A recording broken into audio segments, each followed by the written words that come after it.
one that Dietrich Bonhoeffer believed was responsible for immense destruction during World War II. Unlike evil, this force cannot be reasoned with, exposed, or even fought directly. It spreads silently, rendering people blind to truth and immune to logic. That force is stupidity. But why did Bonhoeffer see stupidity as a greater threat than evil? Why did he describe it not just as an intellectual failure, but as a moral and social crisis? In this video, I will break down Bonhoeffer's insights, helping you recognize the signs of stupidity in others, perhaps even in yourself.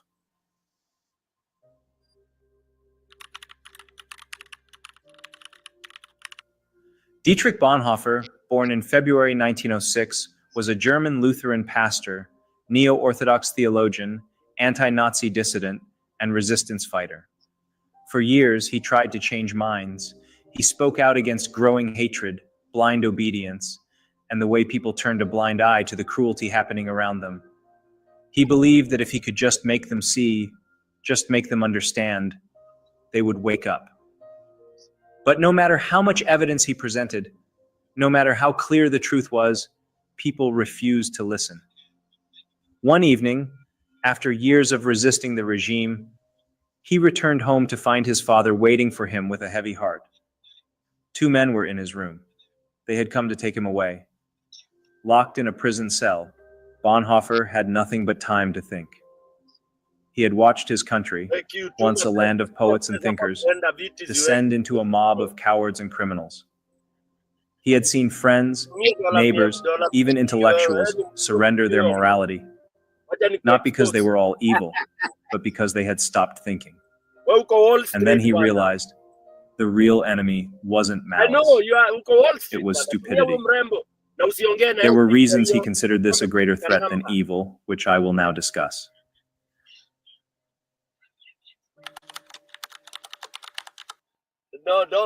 Evil, according to Bonhoeffer, can be confronted. It can be exposed, fought, and even defeated. There is always a way to resist it because at its core, evil knows what it is. Even the worst of people deep down recognize that what they are doing is wrong. This is why evil carries within itself the seed of its own destruction. It leaves behind a sense of unease, a lingering guilt that can be exploited and overturned. But stupidity? Stupidity is immune. Immune to logic, blind to reason, and deaf to truth. It does not engage, it simply refuses to see. You can argue with the malicious person, but you cannot argue with a stupid one because they do not recognize facts. They dismiss them. They do not debate. They mock. And most dangerously, they are utterly convinced of their own rightness. This is what makes stupidity more dangerous than malice. Malice can be countered, but stupidity is impervious. Martin Luther King Jr. said something very similar. Nothing in the world is more dangerous than sincere ignorance and conscientious stupidity. The most terrifying aspect of stupidity is that it often operates unconsciously. People who act foolishly do not even realize it. They believe they are right. They cling to their views with such certainty that no argument, no evidence, no rational explanation can shake them. Instead of questioning their beliefs, they double down, becoming even more rigid. As Mark Twain famously said, "Never argue with stupid people. They will drag you down to their level and then beat you with experience." We have all encountered different kinds of stupid people who use dismissive slogans whenever we try to engage with them. They say things like "whatever" or "I don't care," their way of avoiding the reality of their own stupidity. It is frustrating, much like dealing with a narcissist, because they will never change. But the danger of stupidity extends beyond the individual level. It spreads within society like a sickness.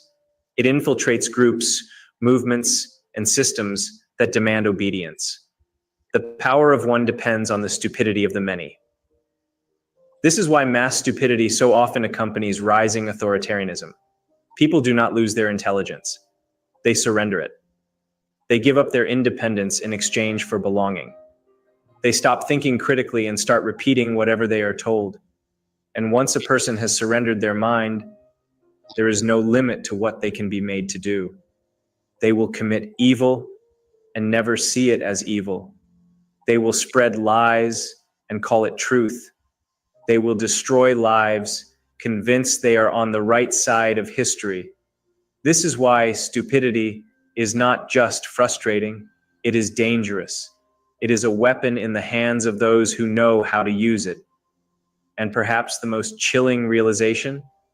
You cannot fix it with reason. To combat it, we must first understand the true nature of stupidity.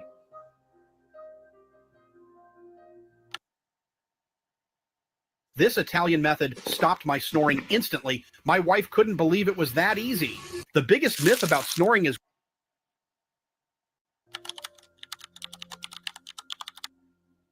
Stupidity does not question itself. It does not feel doubt or shame. It moves forward with absolute confidence, and in doing so, it becomes an unstoppable force in service of whatever it has chosen to follow. Bonhoeffer saw this firsthand. He lived in a nation once known for its poets and philosophers, Germany, the land of Goethe, Kant, and Beethoven. And yet he watched as it turned into a nation of cowards and criminals. He saw ordinary people, many of them intelligent and educated, surrender their ability to think and instead blindly follow the Nazi regime. This is why Bonhoeffer argued that stupidity is not an intellectual defect but a moral one. A person can be brilliant in thought yet utterly foolish in action. Consider Martin Heidegger, one of the greatest philosophers of the 20th century, who, despite his intellect, pledged loyalty to the Nazi Party and remained unrepentant until his death in 1976. He was smart, but he was also deeply stupid, as according to Bonhoeffer.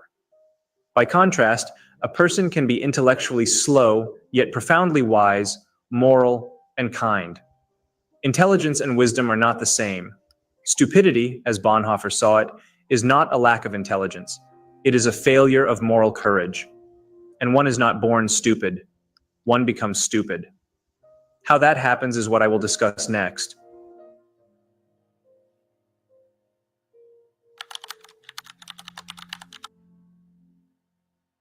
Stupidity is a state of mind that arises when a person surrenders their responsibility to think.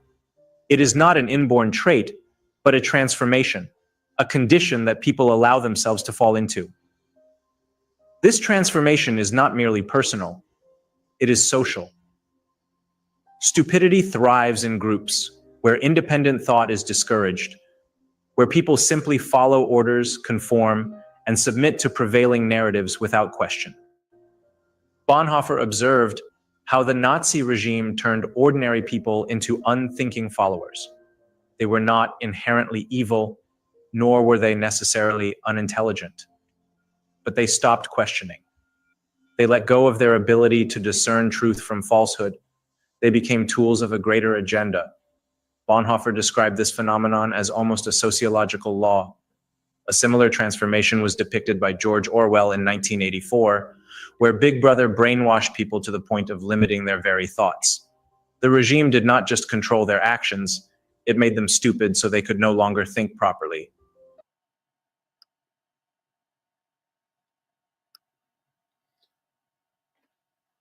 Welcome, ladies and gentlemen,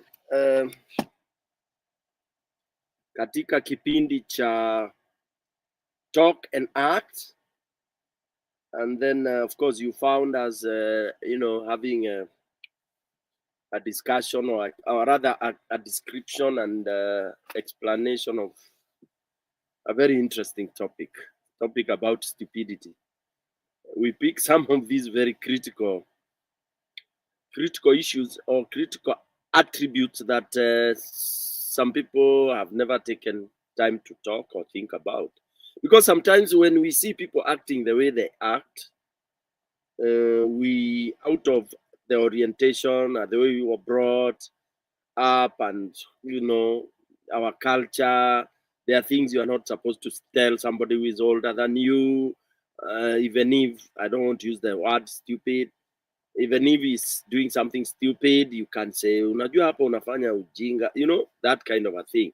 And that has led us into a lot of situations that we see to date.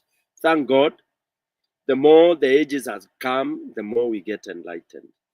We will continue to play that clip as we move. For those who came a little bit late, it is the in-depth explanation or discussion of stupidity.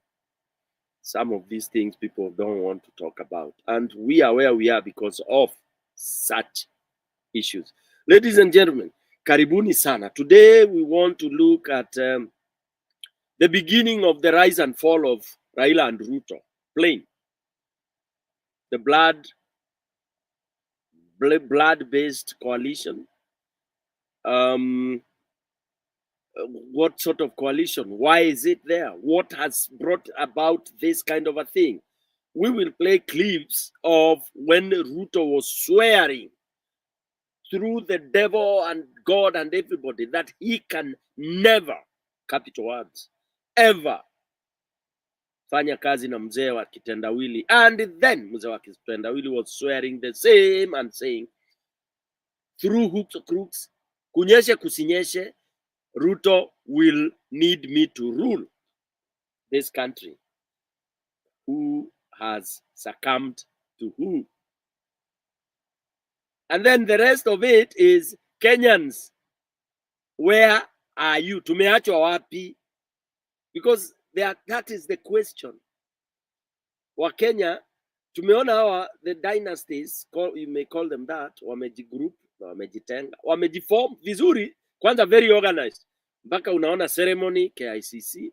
Alafu hii mambo ati mnaonyeshwa ni kama inasainiwa KICC, kumbe ilisainiwa siku ile ulisikia donation of experts. I'm just introducing because I don't want to talk a lot. Yani ilianza kitambo, but because watu wanafikiria Kenyans are so stupid. Yani tumechukuliwa vibaya, and this is what now should annoy Kenyans, mpaka we should do things that are unimaginable. Yani mtu amekubeba ufala na ujinga, alienda akachukua magold na kile walichukua ndio hizo 1 point inaitwa hiyo kipu, tatuambia hiyo figure, hiyo trillion imedisappear. Matrips za Dubai, watu wanakutana huko, wanagawa na wanaambiana hii ficha huko, ficha huku. Wakenya sisi tuko tu Raila baba akisema left, baba akisema right, jeshi la baba, and then UDA nao wana hiyo. Kumbe stories zishapangwa, watu wakaishia Dubai, watu wakapewa jet kwenda US. Watu tunaona watu wengine wametumwa kwa kampani hiyo trip ya US, akina Oledama na nani. Kenyans don't ask questions. Then tukazungushwa hivi, tukaambiwa kuna mtu anaenda kupigania kiti ya Africa, kuwa president of African presidents. Wakenya tunabenza hiyo na wajaka kwanza, wengine upande ya Nyanza wanasema baba ndio ni so supreme, is so intelligent, is so good, is the most qualified. That is the worst statement I ever heard from people. Never. One of my professors told me, never ever stand anywhere and say you are the most qualified. Most qualified in what? Ile wajaka wanaitanga chief. Ati alituambia you be shocked. Ukiambiwa mtoe papers, wewe unatoa degree 2, mwingine anatoa 4 bachelors. Unatoa masters 3, mwingine anatoa masters 5 bachelors. Wewe ulikuwa unatoa PhD 2, ukifikiria sasa hapa nimeua kenge, mwingine anatoa PhD 8 kama kina Babu Owino. So what he was trying to demonstrate was that don't ever go unafinya meno unakausha ati ukisema you are the best. You can never be the best. Duniani, best is vanity. So baba ati we have the best candidate. Watu hata walikuwa wanamon. Thank God it happened the way it happened. Kuzungushwa tukarudishwa sasa consulting with the people. Ati town hall nini. Consultation gani? Nothing. Tukazungushwa tu. Wakenya tunafuata na tuna debate, tunaongea nini. Tukaletwa kwa stairs of KICC. Sasa watu wakapigwa boom, na mkaanza kuelezewa vile hiyo ni strategy moja ijawahi onekana in Kenya. It's the first time Kenyans are being joined. It's the first time that a workable strategy has been launched. It's the first time that you will see what you've never seen for the last 61, 62 years. Thank you very much. Let me welcome Julia. Let me welcome Ellie. Let me welcome Comfort. And let me welcome Kip.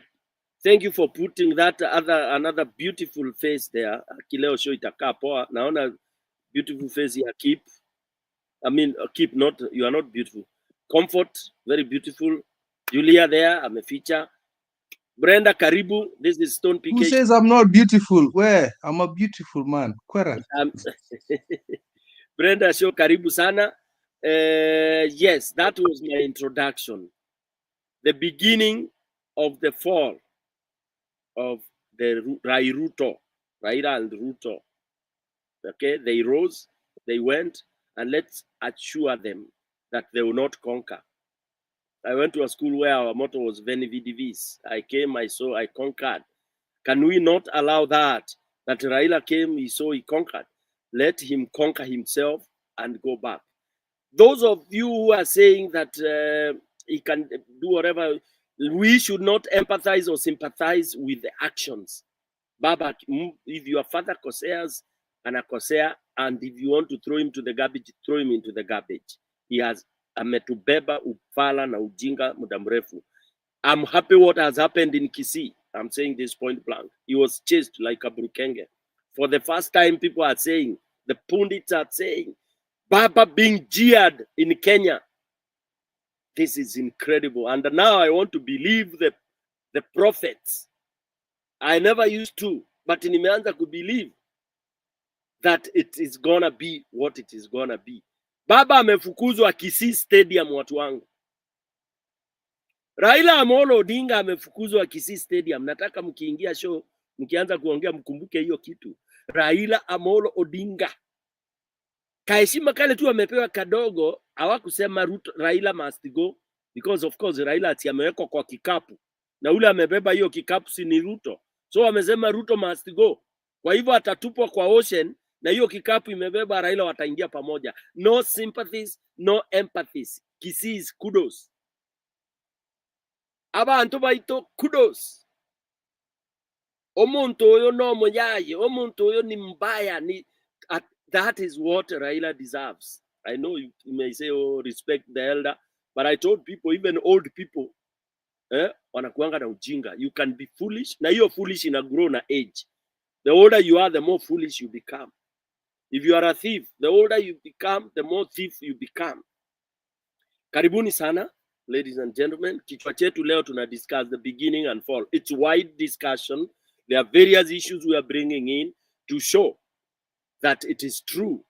This dynasty coming together to felicitate and conquer Kenyans can be countered. Ndio tunauliza hapo mwisho. Is it people power working? Now, who can take this tide now that it is at the peak there? Nani atapanda hapo juu, apande nayo, apepee nayo? Kuna wimbo ilikuwa inaitwa kupepea. Tide iko pale juu. Is it you, Mother Karua? Is it you? Nani atapanda hapo juu, apande nayo kabisa ndio achukue hii maneno? Because tumeambiwa, the prediction was this regime cannot go beyond March. Ikienda sana ni April mid. There are reasons. Number one, the regime is broke, totally broke. Today, if we went on a homestay strike for 3-4 days, Ruto anaenda nyumbani. That more reason why ameungana na Raila is because ako broke, kwisha, do wameiba, wamemaliza, wakagawana. Karibuni sana, Julia. Julia, you can... Okay, asante. Thank you, PK. And good to see everybody. Yeah, ni wapata huko kwa Njiru show kama imewaka moto. That's the fire we are looking for. PK, they did not just shout at him, they walked away in Kisii. I saw that. Yani walimngojea akuje wakaondoka. That is what Raila man needs to know that his glory is gone. Yes, about the prophecy, I watched a man yesterday.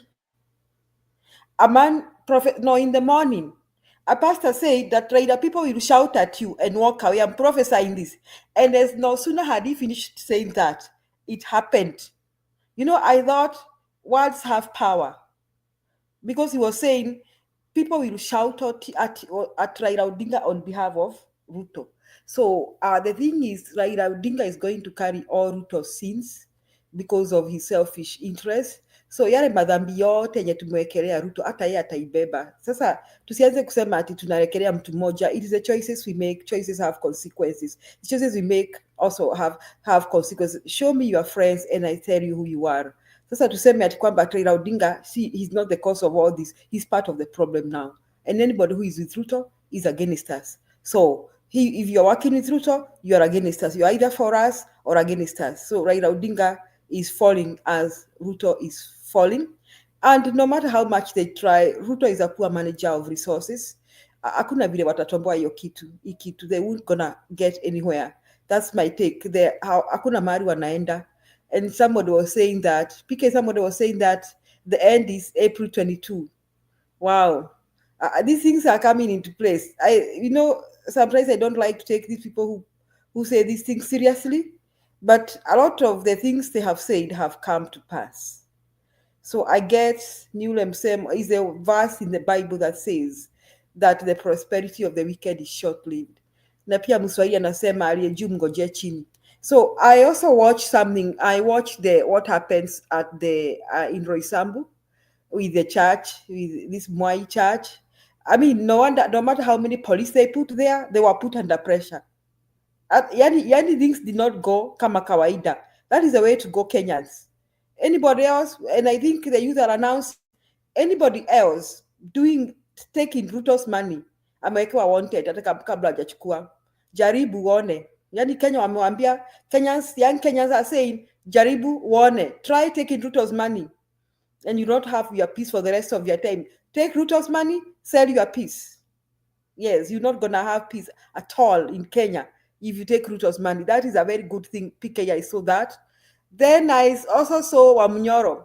Wamnyoro was in Kajiado. I said this was my conclusion. This was a very good show to Raila Odinga. Raila Odinga has been thinking that he's the only one who can attract crowds away from home turf, Lakini Wamnyoro hakuwa kwa home turf. Na ile crowd ilikuwa huko. Wamnyoro should just now start doing that like that around the country. Yes. Naanze kufanya ile tabia ya Ruto akitoka hapo anarudi huko. Kuchafua. That is what we want him to do. Now, Raila is going down and other people are coming up. So I want to put a comma on my speech by saying this, that we need to embrace anybody who is fighting with us. I mean, who is supporting our movement. Okay, we shouldn't waste our energy and time trying to say hatutaki huyu. Nimetoka kwa ile show, I think this Q was saying hatutaki hao watu wote wazee. Sasa kama hatutaki watu wazee, mtuleteni wenyu. Put them on the table.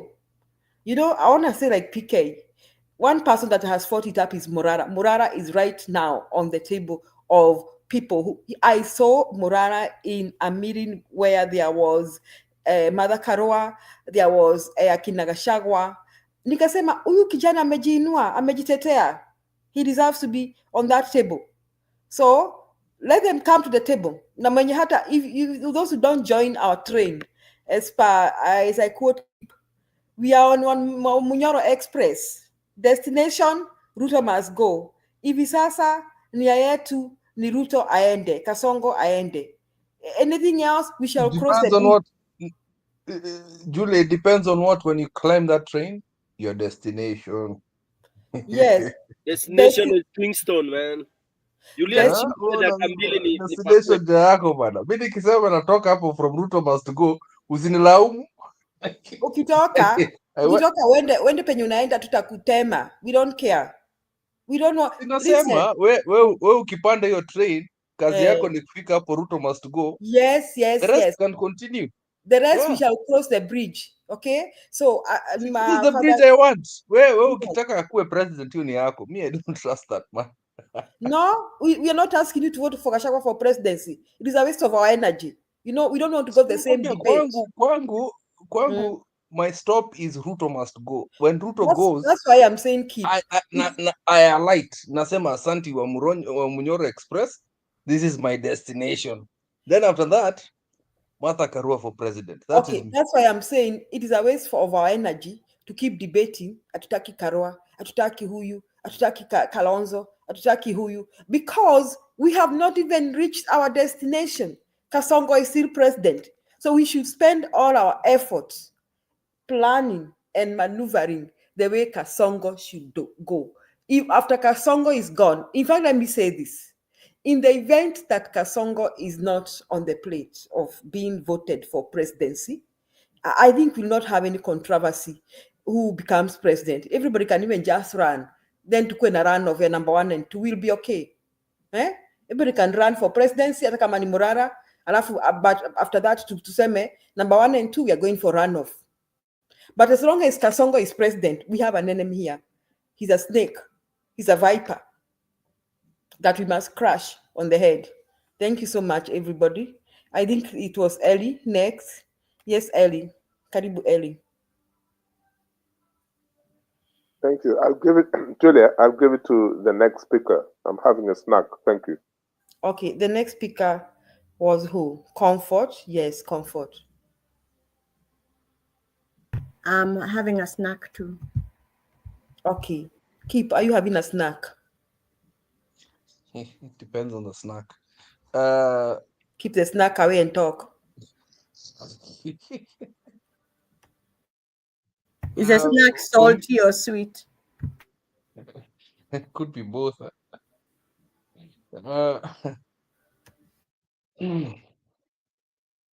For me today, the events of today were just amazing for me because unamaliza news kidogo, ingine inaingia. The first piece of news that really amazed me was I watched Mr. Raila going to give the goodies. Unajua these politicians wamezoea kupatia wananchi goodies. This tabia ya kukuja kusema oh nakuja kusaidia wananchi.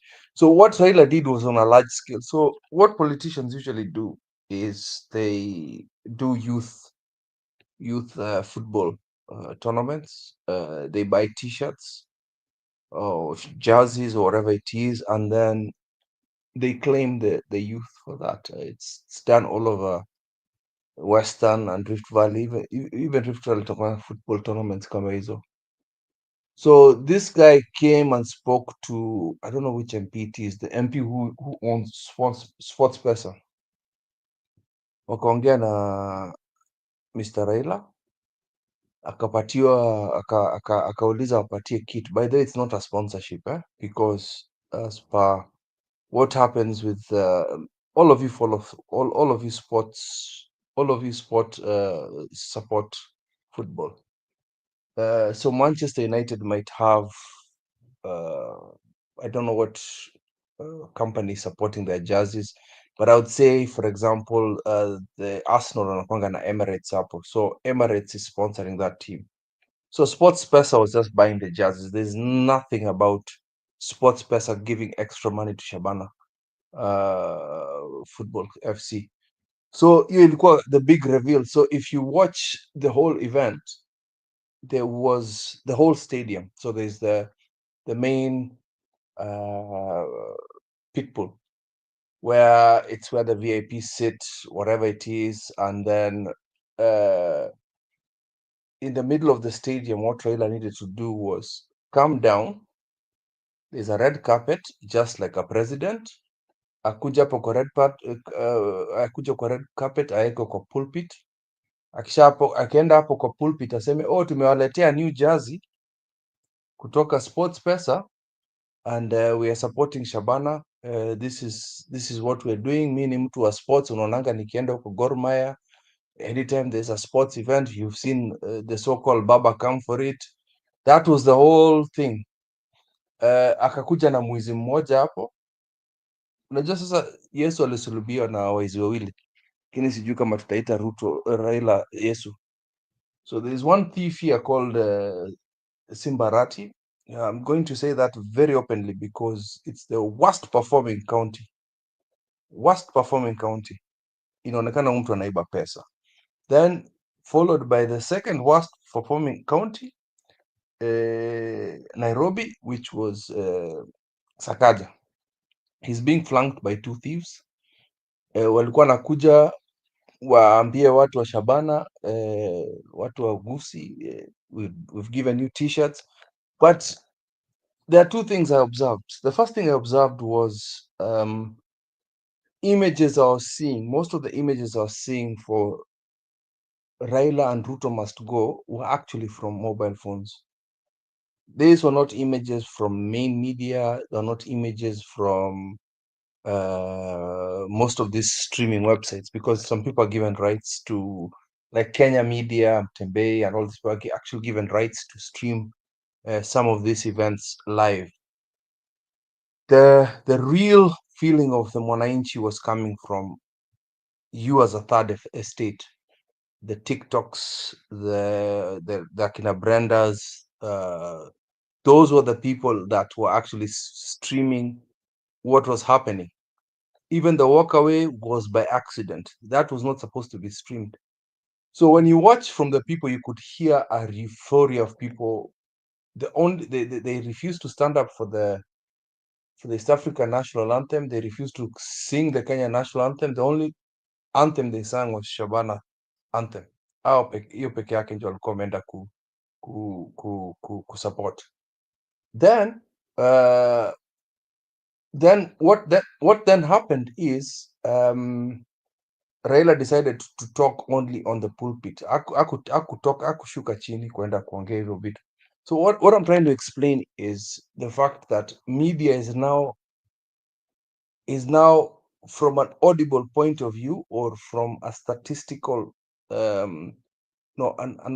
statistical point of view, wataonesha images that you guys can consume even if it's live, and also the audio you are supposed to listen to. They're censoring what the crowd is saying. The crowd was saying Ruto must go, they're saying Raila must go, and they are very upset with Raila's decision. And what Stone PK said is actually very true. Stone PK said that the reaction was just but a little spark in a already ready to explode bomb. Hii kitu ya Matiang'i si yote. That is not the main issue. The main issue is, just like the Luo people, just like the Luya people, watu wa Gusu wamekuwa wakibebwa kimandazi. They're just but flower girls, and it's the same as watu wa Coast, flower girls. That's all they've been doing. Oh, Raila anakuja kuunite people. That is another reason why they're not even announcing the cabinet seats. The people from UDA who are Kalenjins wamekasirika kwa sababu vyeo vyao zitatolewa. The people from Central wote wametolewa. I think Ruto is still trying to hold on to it. He just wants to see if he's going to go 100% into that direction. Okay, let's move to other news. Julia has been saying here for a long time, because I did not understand what she meant. Mpaka nimekuja kukubali. And this is from hii kitu watu wanapenda sana kuongea juu ya ukabila. The Maasai people always align with the Kikuyus, even when it comes to times before colonialism, you know your history. A lot of Maasai families actually adopted Kikuyu children. Hata ukikuja hapo, and it's mostly from the Kikuyu community, and they interchange, they know each other. You'd find hata huyu ako 100% Kikuyu, he will be brought into that community as a Maasai person. There's some strange arrangement there. So when I saw that crowd from Wamunyoro coming from huko Kajiado, nilikuwa nimestuka. I was like, this is what is happening. Q, my son, sikuwa hivyo bana, tulia. You're going to come and contribute. Usikuwe mkali. So, my brother, Just wait. you Let me cannot finish. call me. Let You me cannot finish. call me. Let me finish. Nimeona vitu umeniandikia hapo, but let me finish, then you can come in. I will not come in, So, but do not engage me when I'm not here. Make nimeona yourself umeniwekea hapo kwa comments, my son. Relax. Sijui umekuja na ukali leo, sijui nimekufanyia nini. Relax. So for me, I'm seeing that there's a train moving. I repeat here, I don't trust Gachagua, but I like what he's doing. na tutaendelea kumuona akifanya hivyo.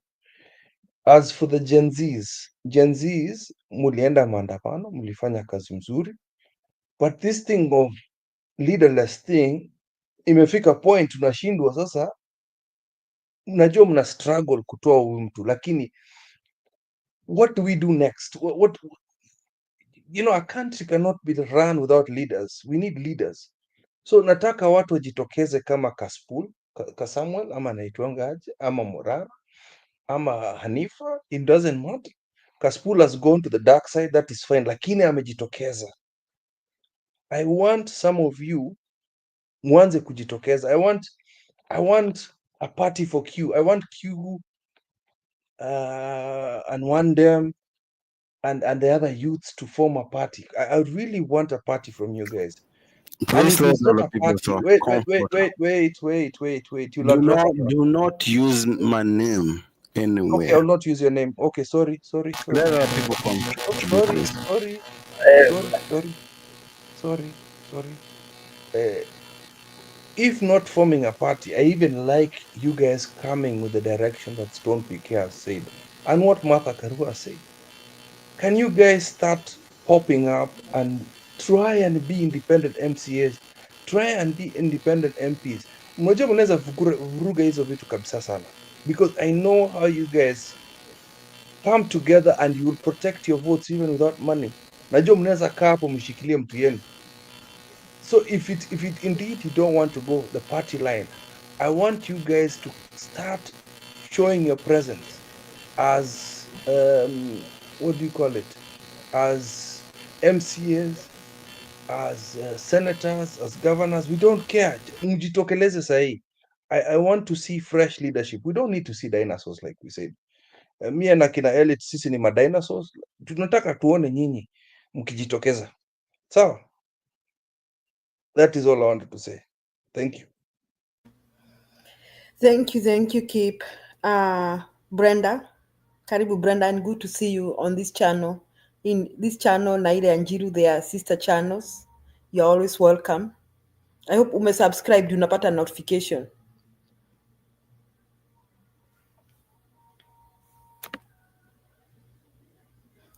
Brenda. Okay. Thank you. And I didn't know about these channels. I just knew about them today. And I'm grateful to be here. So I just juu tulikuwa tuna migrate from huko kwingine, nikasema sita waacha hanging, wacha nikuje niwasalimie wenye watakuwa huku because I have an early morning meeting, alafu niende nilale. Yeah.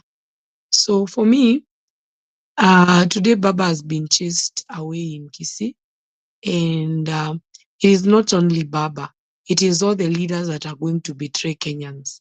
Even at village level, they are going to be chased away by Kenyans because we are tired.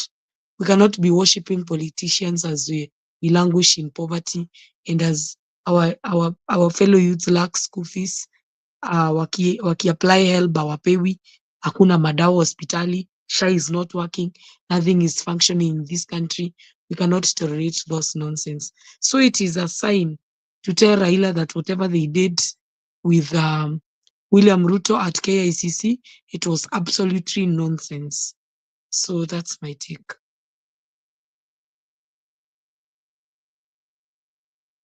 Thank you so much. We appreciate your contribution. Now, Ellie and Comfort. Should I go to you? Let me go. So I can leave. I can leave the show because I need to go for a meeting. 1 minute, Julia. Brenda, before 1 minute, Julia, before Brenda. Okay, go ahead. Yeah, thank you. Na uko mbali kwa your speaker, I mean PK. You sound like you're very close. Okay, go ahead. Unanisikia? Yeah, nilikuwa nataka kurequest, tulikuwa tumeanzisha kwa channel ile ingine ya our sister Njiru channel. Kuna mpango ya kusupport Brenda because she'll be the soldier on the ground. Nafungua channel na tulikuwa tumeanza kufundraise. I already have a channel. Sorry. She needs. Yes, Yeah, Nani. Sorry, those who are I not already have there, a channel and it is a pata monetized namba one. alafu ni sawa. Thanks.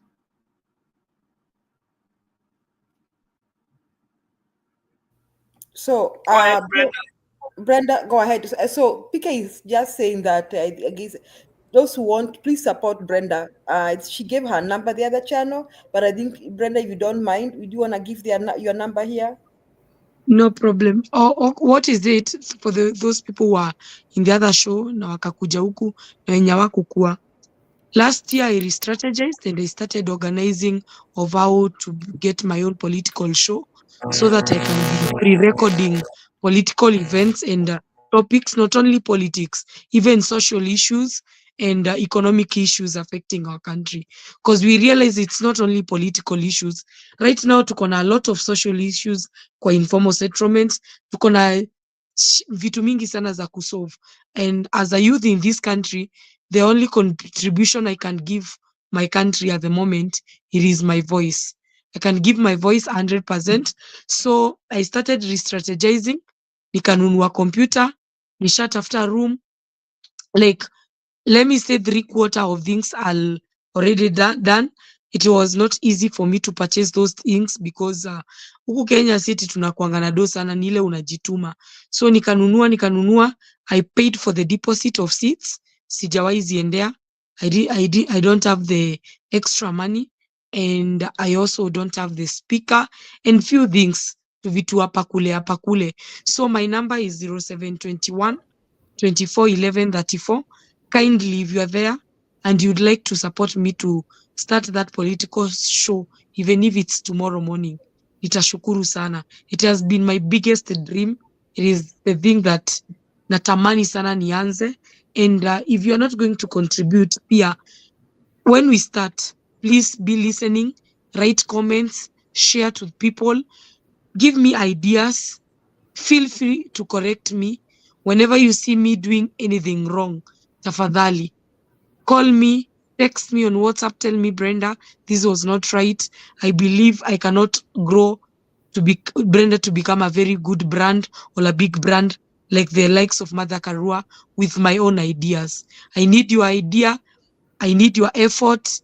I need your guidance. I need your prayers. And I need financial and emotional support. Yes, that's all I can say. My number So, is 0721 Brenda, 24 Brenda, 11 34. Maybe kuna mtu anaweza iandika hapo. Brenda, I don't know how to type. Maybe somebody can type it for the people. Brenda, Please contribute something. Haki niende hizo vitu juu nishalipa deposit, ninunue speaker, nifanye the final touches, nianze hiyo show. I have really Brenda, worked hard to buy the main items. Brenda, Yeah, you are queen. You are queen. You are thank you. queen. You are queen.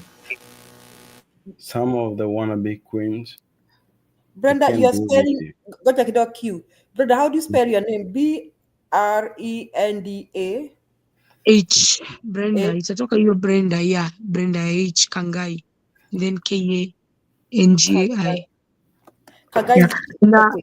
mnaweza pia enda kwa channel yangu, it has 2500 subscribers, it's already monetized, so huko ndo nitakuwa naeka. You can go there, become members of that channel and follow. But once I start the show, I will request PK and the other host Njiru to host me there for 2-3 days so that I can get some viewers from abroad. And we can also organize, kama itawezekana, niwe nawaletea youth peke yake, mnawasikiza. Naweza waletea watu wa ghetto wenye wako na shida, wawaambie shida ya nchi yao ni gani, so that msiseme ni Brenda, Brenda anasemanga, Brenda. wasikize wenyewe. So Brenda, 0721 24 24 11 34. 34. 0721 24 11 34. All right, I got it. Brenda, the Yeah. African diaspora is here with you. Some people will distract you. Yeah. It's their job. Yeah. I want you to understand that the diaspora, where we are watching for people like you. We pray for people like you. We work for people like you. Good, kind soul, and we protect you. We are you. We have always been you. So don't ever give up in life. We are I'm not here. going to give up and I'm not going to betray wananchi. Mimi hata kama ni kunyongwa tutahangiwa tu. Nitaandikwa tu kwa historia nilinyongwa juu ya kukataa kubetray watu. I cannot go. Ruto has sent a lot of people to call us, the youths, intimidate, buy us. But mtu anaangalia anajiuliza sasa hii nchi yetu. Sisi wote tukiitikia kuchukua hongo. Who will speak for our country? Who will stand in this country, honestly? You are queen. All right, thank you. Thank you, Q. Wacha Brenda atuage. Brenda, Can I have you finish? finished? No.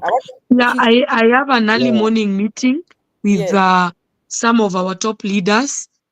They also want to engage me and include me somewhere, but I cannot speak about it juu sijambua ni nini. So I will just go and listen, and I know nothing much juu si mtu whatever, but I know watanipea political direction. And also we have a meeting with some fellow youths. In fact, I'm buying them a breakfast na vile niko broke. Niko na meeting na youth wa grassroots at around 10. So I need to sleep and prepare myself in time. They want us to discuss of how we are going to support whoever is ready for the presidential candidate.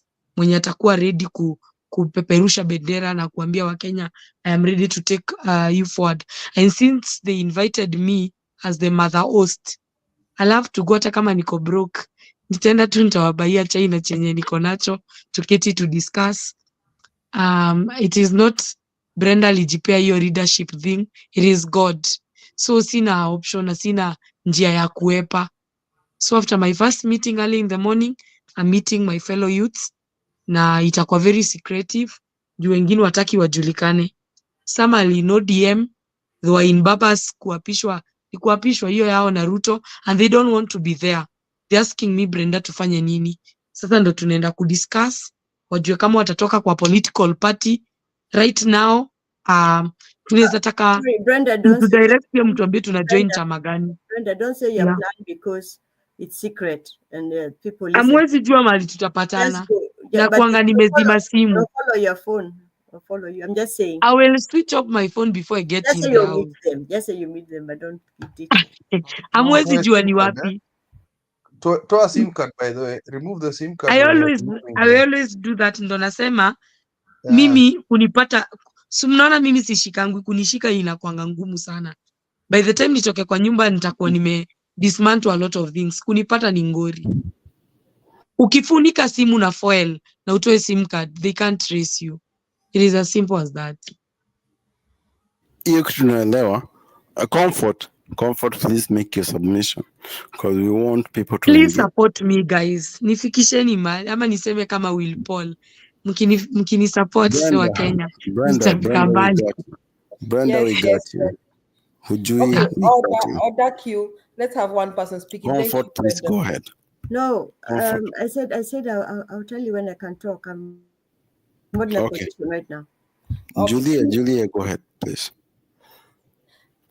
Q, please mute your mic. Thank you, Q. So, Brenda, we wish you well and thank you so much for being one of us tonight. So I'm seeing Stone PK, unataka kuchangia ama unataka? Yeah, one advice for Brenda. One very important advice. Mnanisikia? Mnanisikia? Tunakusikia. Yeah, one very important point for Brenda. Tumesikiza kila kitu, watu wamefurahia nini na nini. Brenda, whatever people do to support the studio and the movement, take your time, alafu utakuja kwa studio to give the feedback. Watu wamekufikisha wapi? If people never contributed, don't shy away. Kuja useme, I never got any support. All right? I got a support of 50K, 10K, 25, whatever you get from the people who will need, it's good to report. Number 2, sister, hao watu una meet nao, waambie diaspora hatutaki kusikia kitu ingine other than anything that is ousting Ruto. Number 3, we don't have shortage of parties. Hatutaki kusikia watu wanaanzisha mapati. The Gen Z or anybody can join an existing party that is willing to embrace them. Waingie huko na turn things, change things. One of the most flexible party is number 1, ya Martha Karua.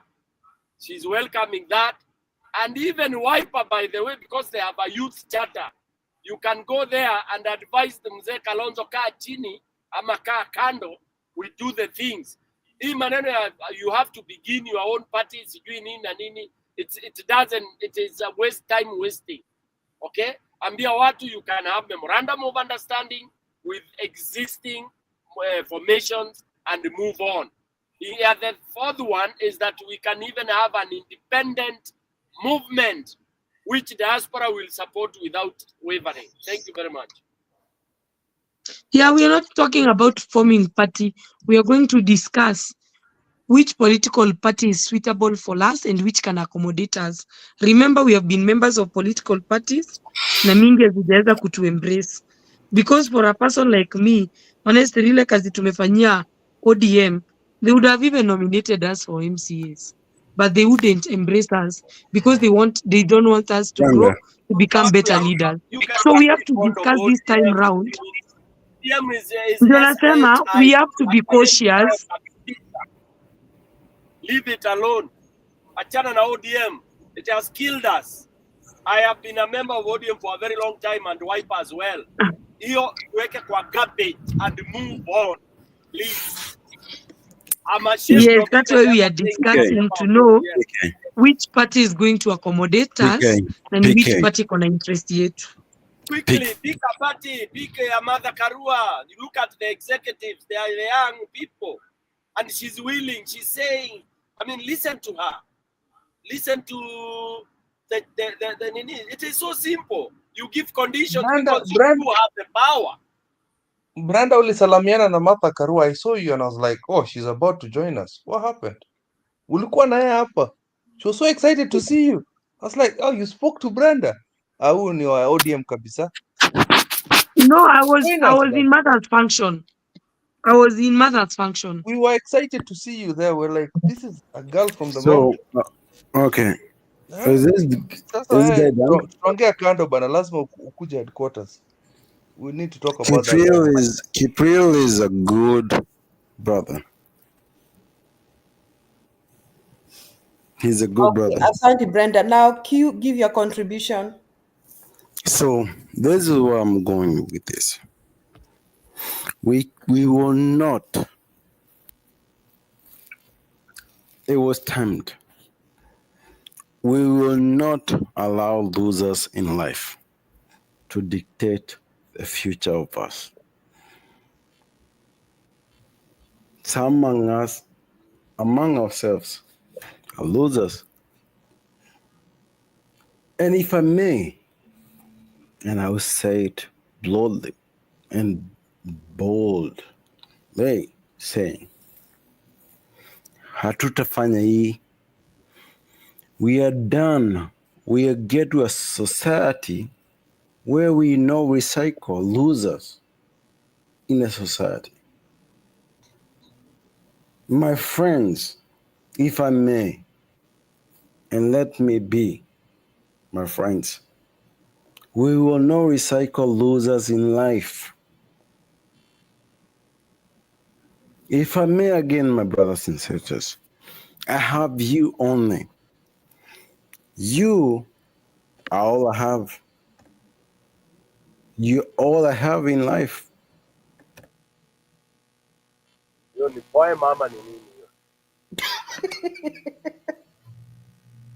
Ellie.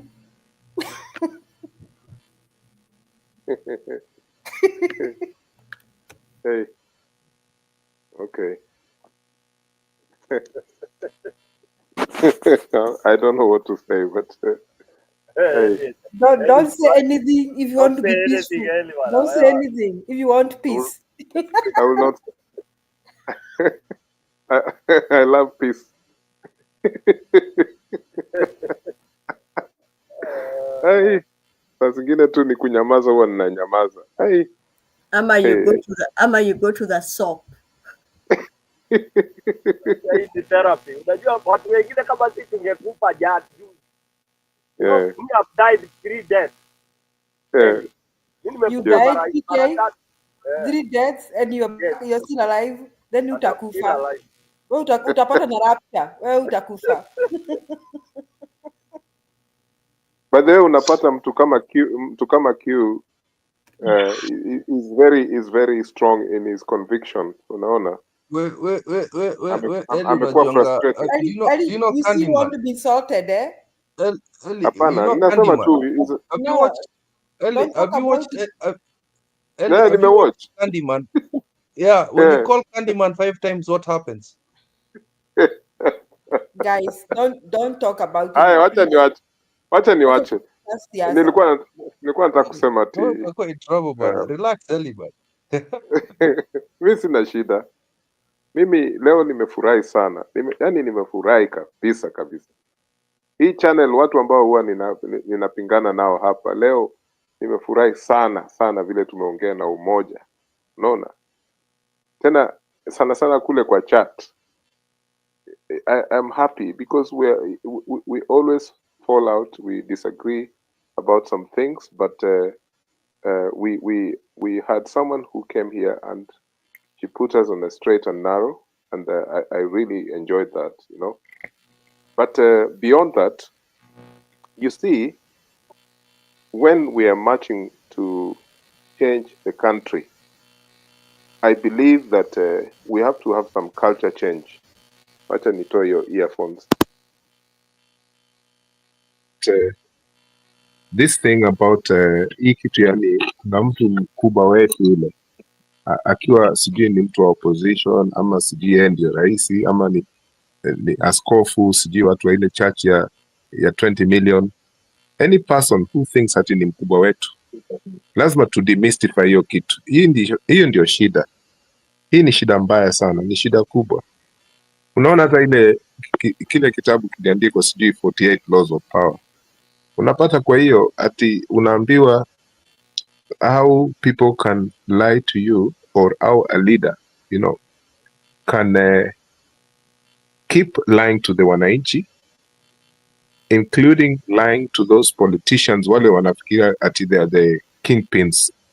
Kwa hii region kuna kingpin, hii region nyingine kuna kingpin. Unaona vile Kindiki anakusanya watu wa Meru na Mbere na Tharaka, anawaleta kule Karen, wote wanaenda kwake, ni kama wanamwabudu ule Kindiki. What Ruto can do, and what leaders like that can do, is to just replace you with someone even less intelligent, less attractive, less threatening. You've seen what he has done to Rigathi Gachagua. Because of politicians who want to survive the leadership, that is what they do. And I believe in everything that people have been saying tonight about their fears. For example, this thing of the national identity cards, and then the way they want to streamline things into voting cards, and how people, I've always said I'm a Pan-Africanist, but I want things to be done properly. But they're going to use people from across borders so that they can hype up their numbers. And so these people are ready, they've already prepared. And that's why I need us to think, if you are interested in campaigning for new leadership, right? Then we need to start saying, who is the leader? We're not saying this yet. I'm finding this very difficult, very frustrating. It's really, really frustrating. When Raila Odinga goes to a rally, or let us say Aladwa or any ODM person, or even people on Gachagua's side go for a rally, and they're booed or not booed. This to me does not matter, because these people, they're political elites. They're still enjoying their lives. They're flying about in helicopters. Nani can give us point by point of what these politicians do to us. Brenda here and Comfort, because them and even PK, because the three of them have ventured into campaign politics. I think that Brenda stood for I think, was it governor position or something in Nairobi, and there was that fantastic Q&A she did with in KBC a few years ago, and we've seen what Comfort has done in trying to change people of Muranga, and also Stony PK. They will tell us, they keep telling us. So at this point, are we discussing the theatrics of what is happening, CG, at a funeral, campaign rally, CG, what? No. Me, I want us to focus on, for example, what the lady Brenda told us today. She has this channel, and this is what she's going to do. Some of us who think that we are doing journalistic writing, opinion columns, we can then be the people who can do our thing from the diaspora, or say the mainstream is doing rubbish, the mainstream media. We are the people who can now set ourselves to do a campaign website where we do alternative media online. And we prove these people who are disturbing us that they think that they're more patriotic, more loyal to the country, and damaging our economy. We prove them wrong. We elect a new leader. Me, I'm now getting more convinced that I may participate in the elections in 2027. I'd already thrown my voter's card after 2022. But Ellie, I thought you are mayor of Belfast. I'm a dual citizen. I can vote in Kenya only for presidential elections. So what I'm saying, sorry? I was making fun of you. Si tutakuanga tunakuchokoza wewe ni mayor of Belfast. Lakini at the moment I'm having a serious conversation. So keep the fun out of it, or I'll bring Q here to annoy you. So takuletea Q. Kidogo, the members of the group, I request to leave the group. Thank you so much for hosting me so that I can sleep for like 2 hours. Ndio niamke nijipange. Thank you so much for hosting me. And have a lovely night. Be blessed. And may God grant your wishes. Okay, thank you, Brenda. Alafu usituogope, si hatupigani hapa kila siku. Brenda doesn't fear Ellie. You just don't know her. She's a very bold person. I've met her before in other channels, and she's bolder than you may even imagine. And she has done a lot, like we may not want to talk about here, unless she wants to talk to us later, maybe next time. Yes, like 2020. So thank you so much to Tapatana. For those who have something to contribute, I think I gave. All right. Good night, Brenda. Thank you. Asante, lala salama. Okay, so kwa kumaliza, can I continue, Julia? Yes, it was your time. Yeah, I'm wrapping up. There's these interesting conversations we have. If we power them up with the solutions, like what step is each one of us going to take in this, then I think that we can do something much stronger, much better. Because already we have given those young people a lot of work to do with no resources. And those who even have resources, they have little resources. So it is something that we can do. It's not like imaginations. Yeah. Me, personally, right, I'm really, really exhausted with the Kenyan politics. I'm exhausted. And now I'm thinking, what is it that I can do from the diaspora as a person, right? I am sick and tired of trying to speak about the same thing I believe in every single day, because I feel that my sense of of changing things does not change anything at all. But I want to do something practical. So in these conversations, I think that we can do something practical, all of us, not just talking, just something practical. Kila mtu hata tukifanya review kwa month, tunasema hii ndio nimefanya. This was impossible, but this is what I've tried to do. Me, I'm thinking that an online, media outlet which can challenge things that are happening across the country is one of the steps that we can do. A lot of this kind of thing, when people are trying to set them up in Kenya, they're looking for NGOs, money from the West so that they can do this kind of things. And I don't think that's a good idea. No. We have to replace the likes of the trade union movement in Kenya by doing practical things from here. We don't have to ask anyone for permission to say what we want to say. So I think that apart from this YouTube channel ya Njiru na Stony, tunaweza kuiunganisha tukuwe na an online gazette. Na hiyo gazeti hata kama tunaanza na tuseme polepole ndio mwendo, si ati lazima ikuwe updated kila siku, lakini tunaweza kuanza. There's a way tunaweza kufanya hii.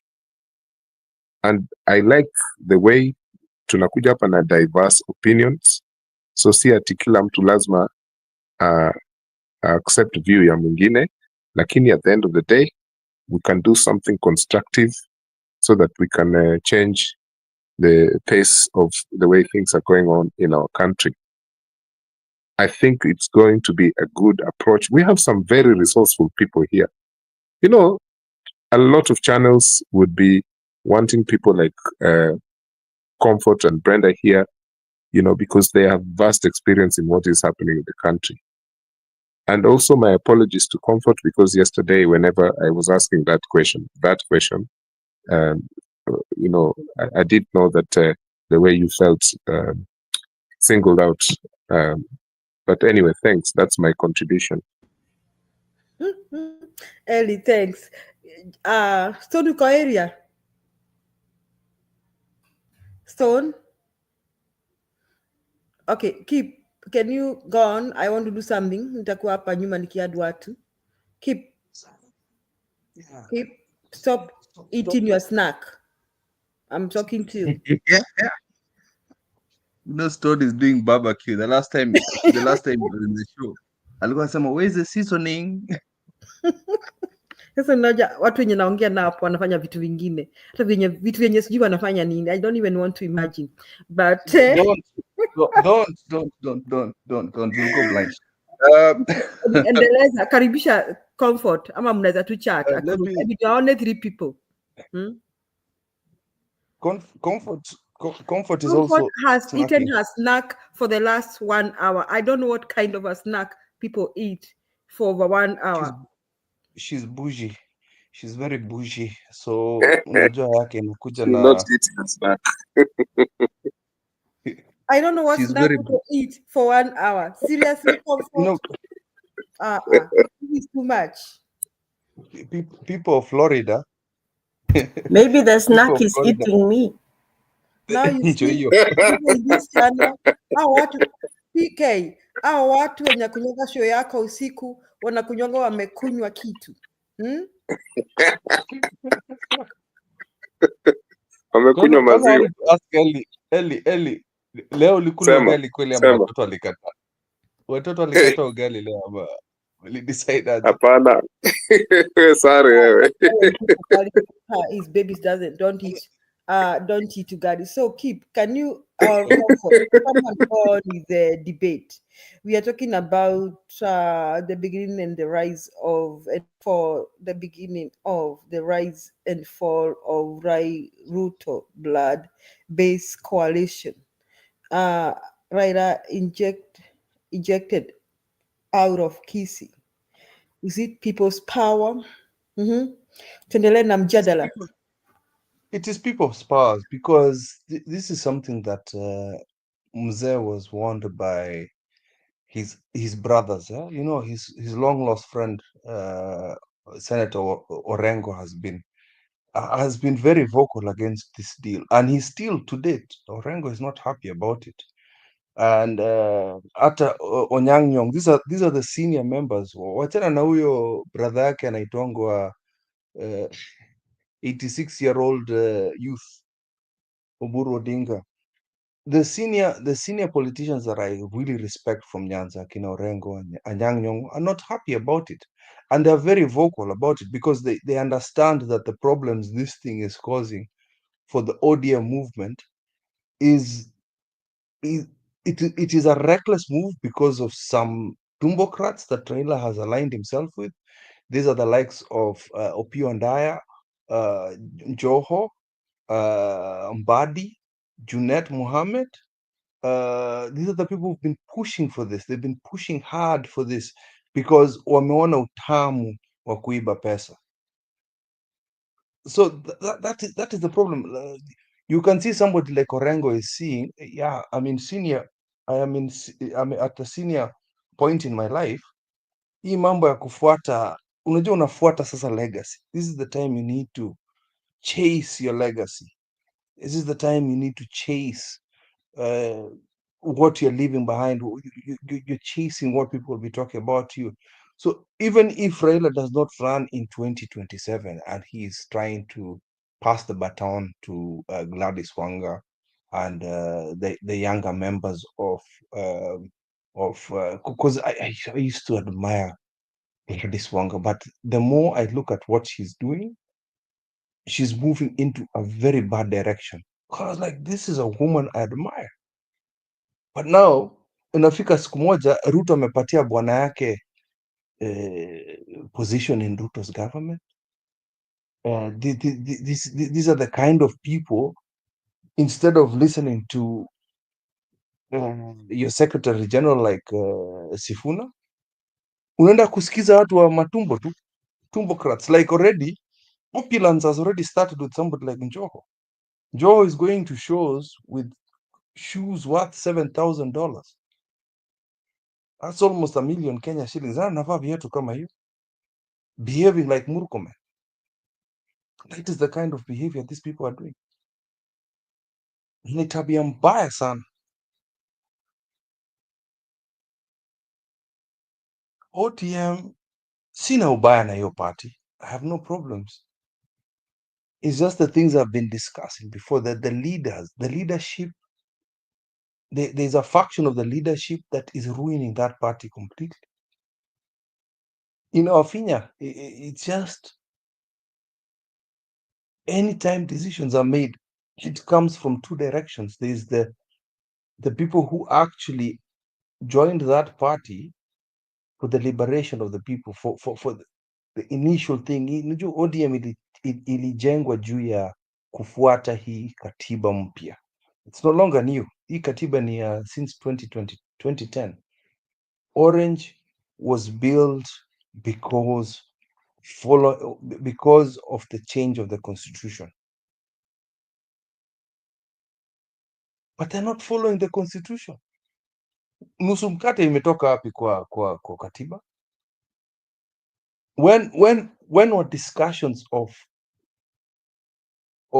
ODM divorcing Azimio and then joining Kenya Kwanza? Because you cannot tell me, unless Kenya Kwanza is Kenya Kwanza alliance is breaking, because I didn't hear Azimio is breaking. It's an absolute mockery of the whole system.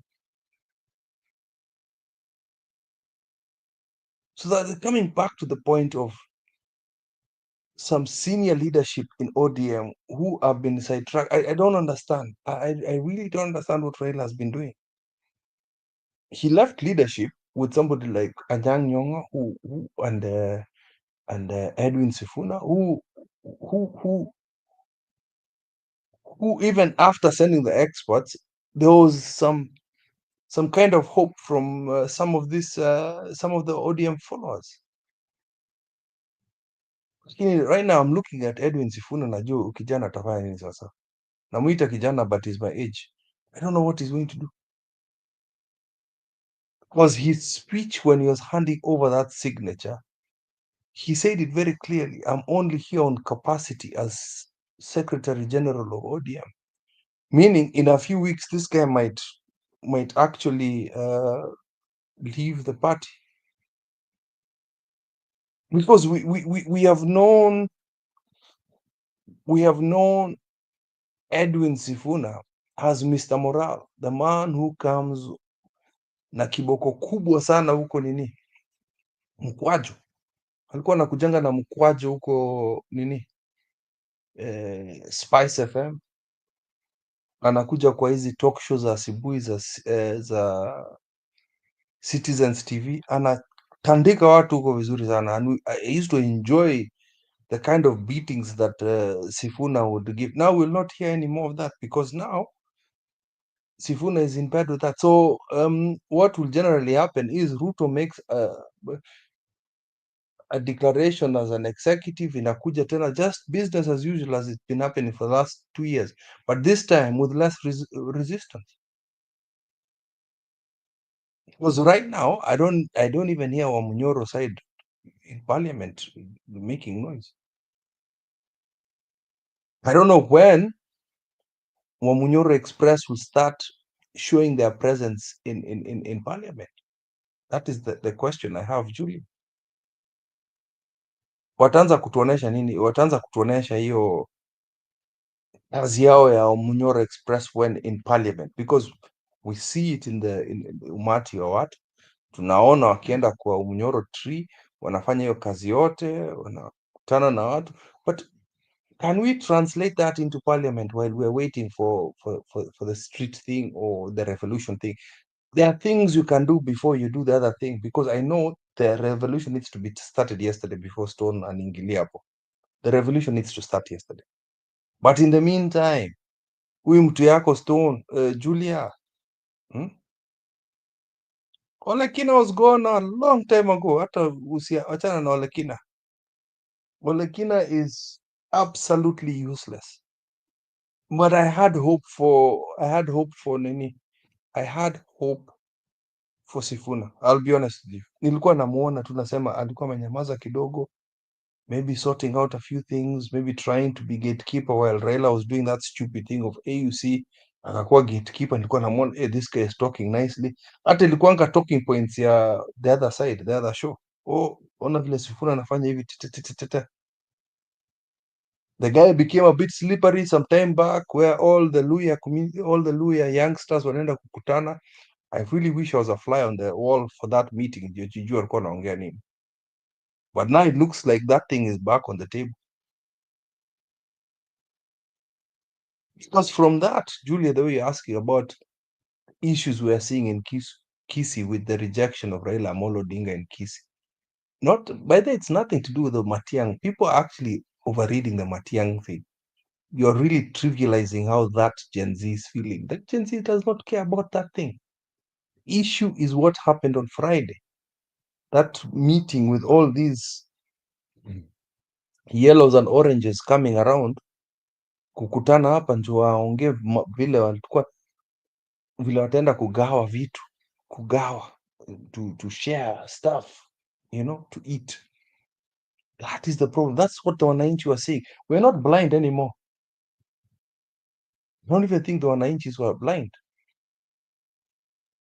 I can see my friend namwangalianga kila siku kwa sababu bi siku hizi for 2 years amekuwa ni kama vitu I don't understand why he just switched. Umosho now.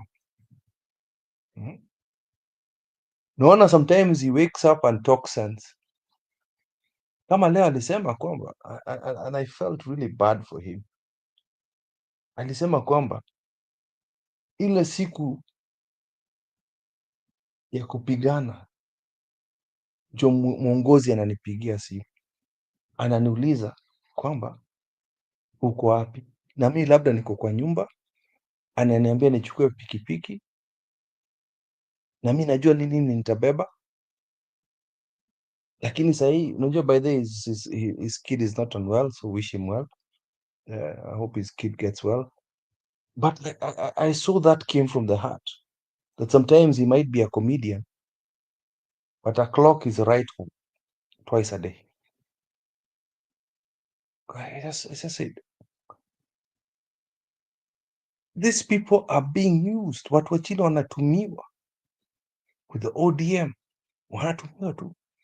Wakati wa kwenda maandamano wanapigiwa masimu, wanakuja hapa, njoo, wanamwambia hey boss. That's what Nuro Kanga was saying the other day. These people are beginning to wake up. I'm beginning to see that this bunge la Jacaranda wanaanza kuamka.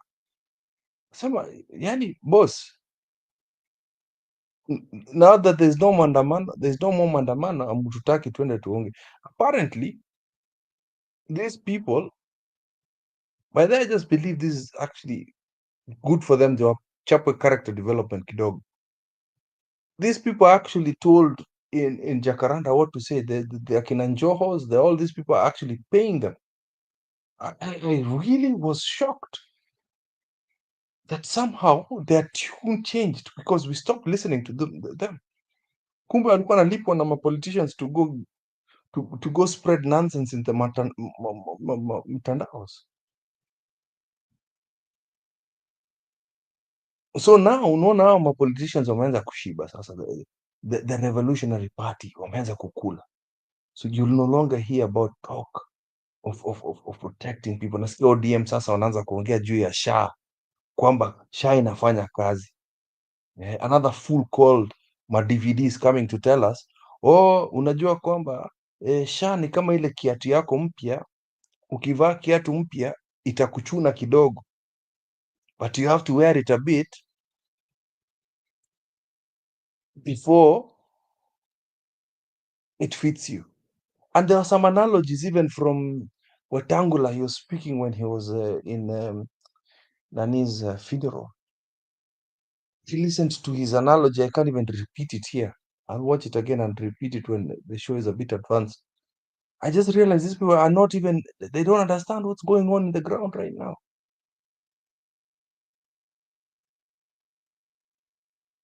Kwanza we Njeru ulinifanyia vibaya. Me, the thing I wanted to ask that young boy was that very important aspect.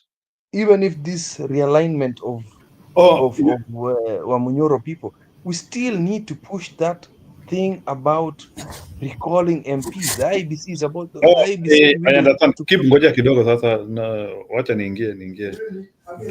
Don't dominate this show. Hata kama umeweka mama hapa. I know you are romantic. Dominate aje. Tunaanza kwanga na makarakta zingine hapa bana. Mimi wewe ulikuwa umeongea huko for like 2 hours bado unakuja kunikatia pumzi kwa sababu nimeitisha jina yako. Wewe Njeru wewe. Okay.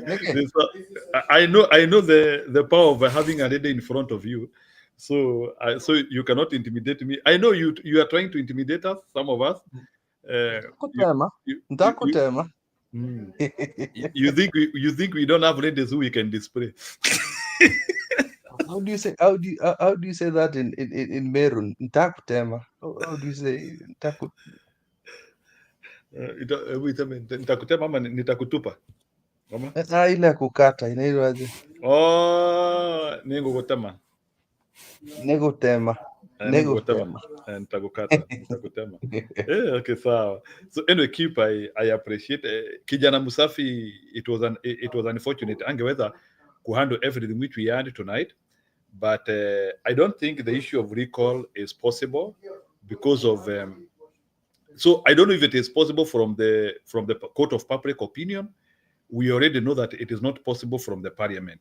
So from the court of public opinion, sisi raia anaweza hata tuseme tunataka kuanza kuokota masignature. Is that drive possible? I think now somebody like Rigathi Gachagua is now claiming to be our opposition leader. I think those are some of the things. I think that he can start from there. So Kipril, maybe in a minute, what do you think? Do you think Gachagua can nilisikia ukisema amesema hata anaweza ongoza maandamano. I've never seen him in any maandamano in this world. Other than he did not need to go for maandamano, but he said that in Kajiado. But unajua alisema na kuanga kwa serikali zote. Did you hear him saying that? Alisema mimi from 1992 I'm in every succession. Yeah. Even for the Uhuru one in 202, he admitted that alisema hata ya 202 we were preparing Uhuru to accept the loss. Yeah. Beautiful man. Eh? So this is going to be he's never tasted it, but I'll be honest with you, from Wamunyoro, because of his one goal. One goal is to remove Ruto. Huyu hawezi simamisha maandamano kama Raila aende kuongea behind the closed door. Tukimungoja. Do you know how stupid we are, Njeru? Where were we waiting for Raila kutokeanga? Tulikuwa tunangojea hoteli gani? Hiyo hoteli ikoanga tao hii kubwa. We used to wait for the ninja to come out of a hotel. Tunaenda tunamngojea huko Kencom. Ati tunangojea atokelezee then the police walikuwa wanajaa kwa hiyo hoteli wanamngojea. Yani the indecency of we're going to wait for somebody in a hotel. Yani hata Kenya just come to see that our maandamanos were just choreographed to make us look like fools. Watu wametoka huko Kibera. Unajua mzito bana, hao watu ni kama wametuwestia 15 years of Sakamuro. Unajuanga ile kitu inazibiangwa you unatembea and you are in the same point. Circumnavigation. So actually through Raila Odinga we have circumnavigated one point doing nothing for 15 years.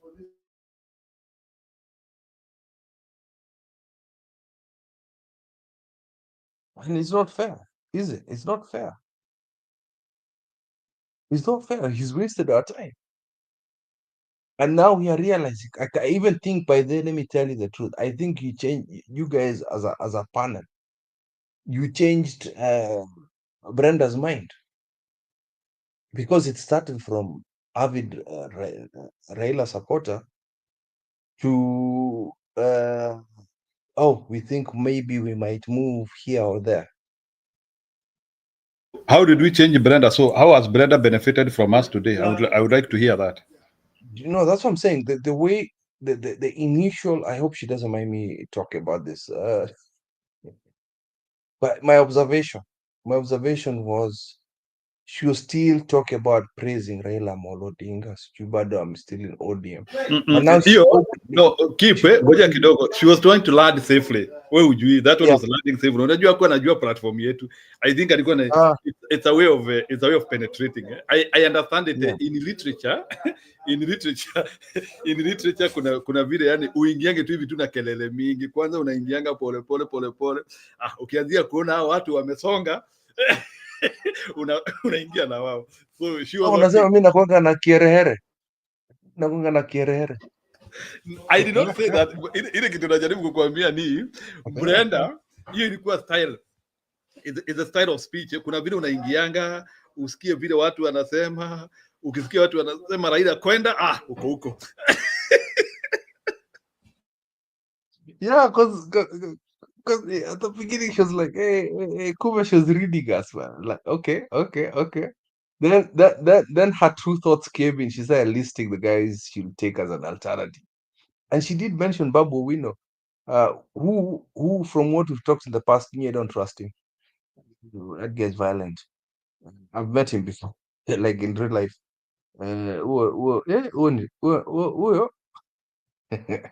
Muchunge bana. Take care of yourself.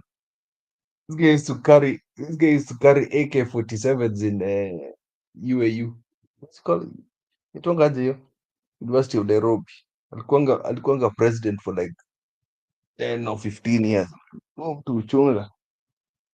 But they're talking about there's going to be an exodus. So Njeru, do you think there's going to be a mass exodus from ODM? I think people might not say, but mimi nafikiria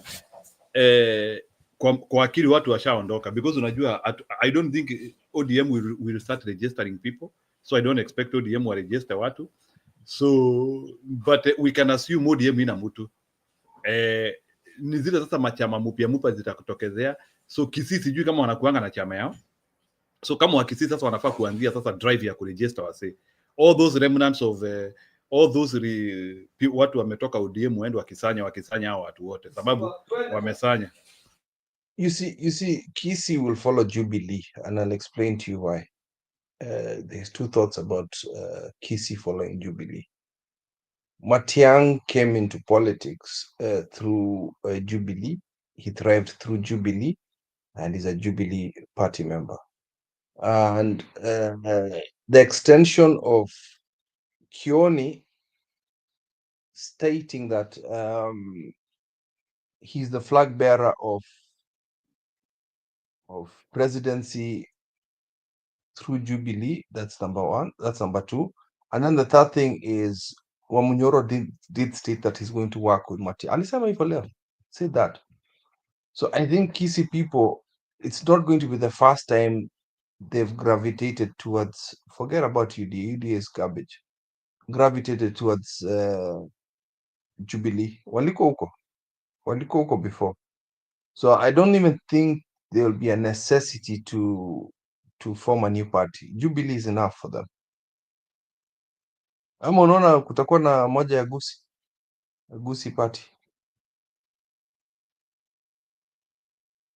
Oh, chama moja. I will wait for one party from Gusi. I think they used to be for the people. I think for the people died long time ago. So sijui chama yao ni gani sasa. ODM tu. Wamedanganywa na ODM kwa sababu waliambiwa kwamba Nyachaya hajatosha mboga. Ila anakuanga na madharau bana. Seriously, eti hajatosha mboga.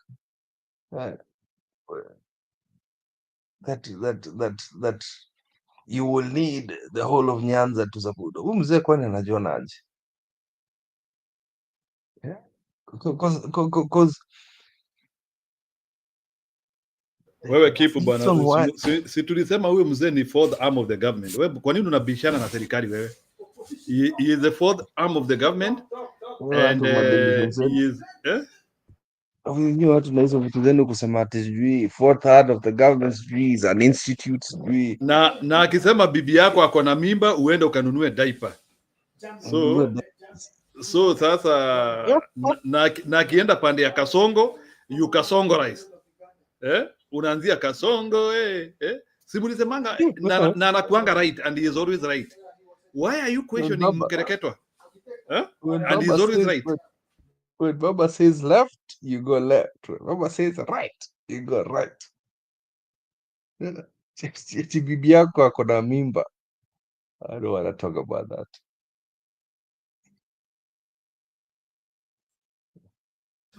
Yeah, keep that is what happened. Anyway, guys, kuna nimesikia hiyo.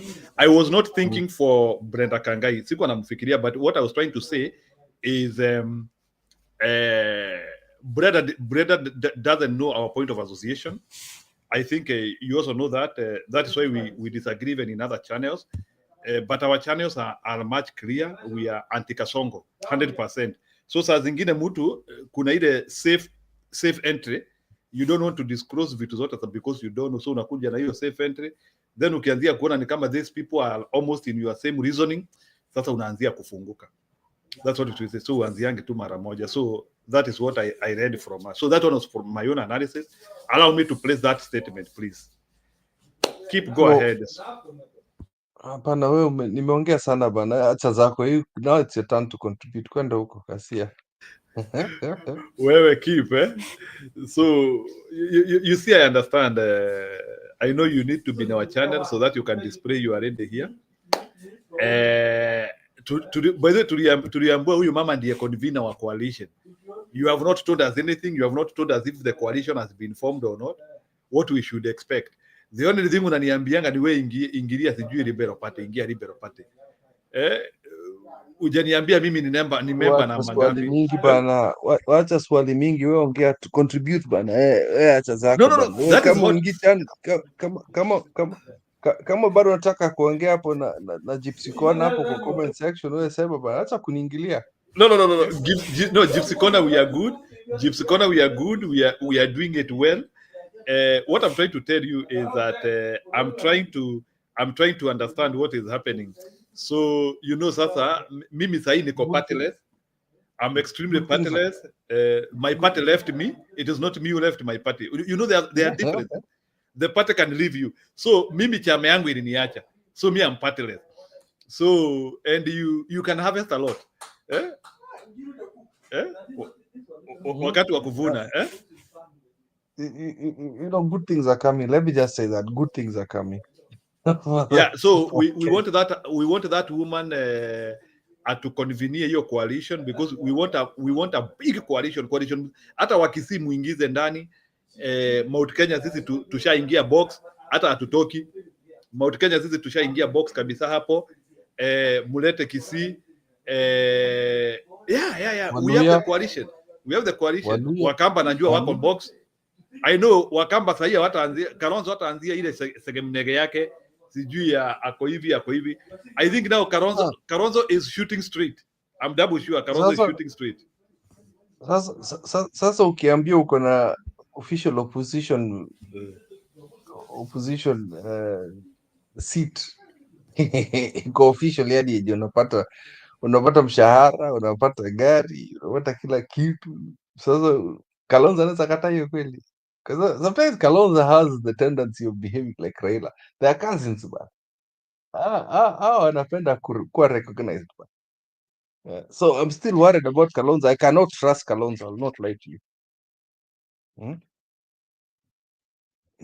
Kalonzo is still, you know, kale ka watermelon kake tu.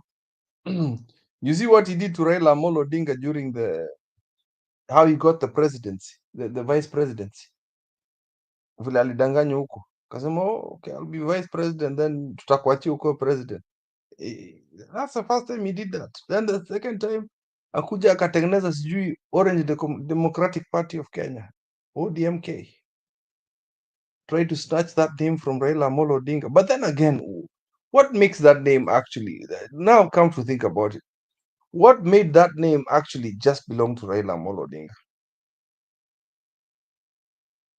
Why did Kalonzo have to fold his?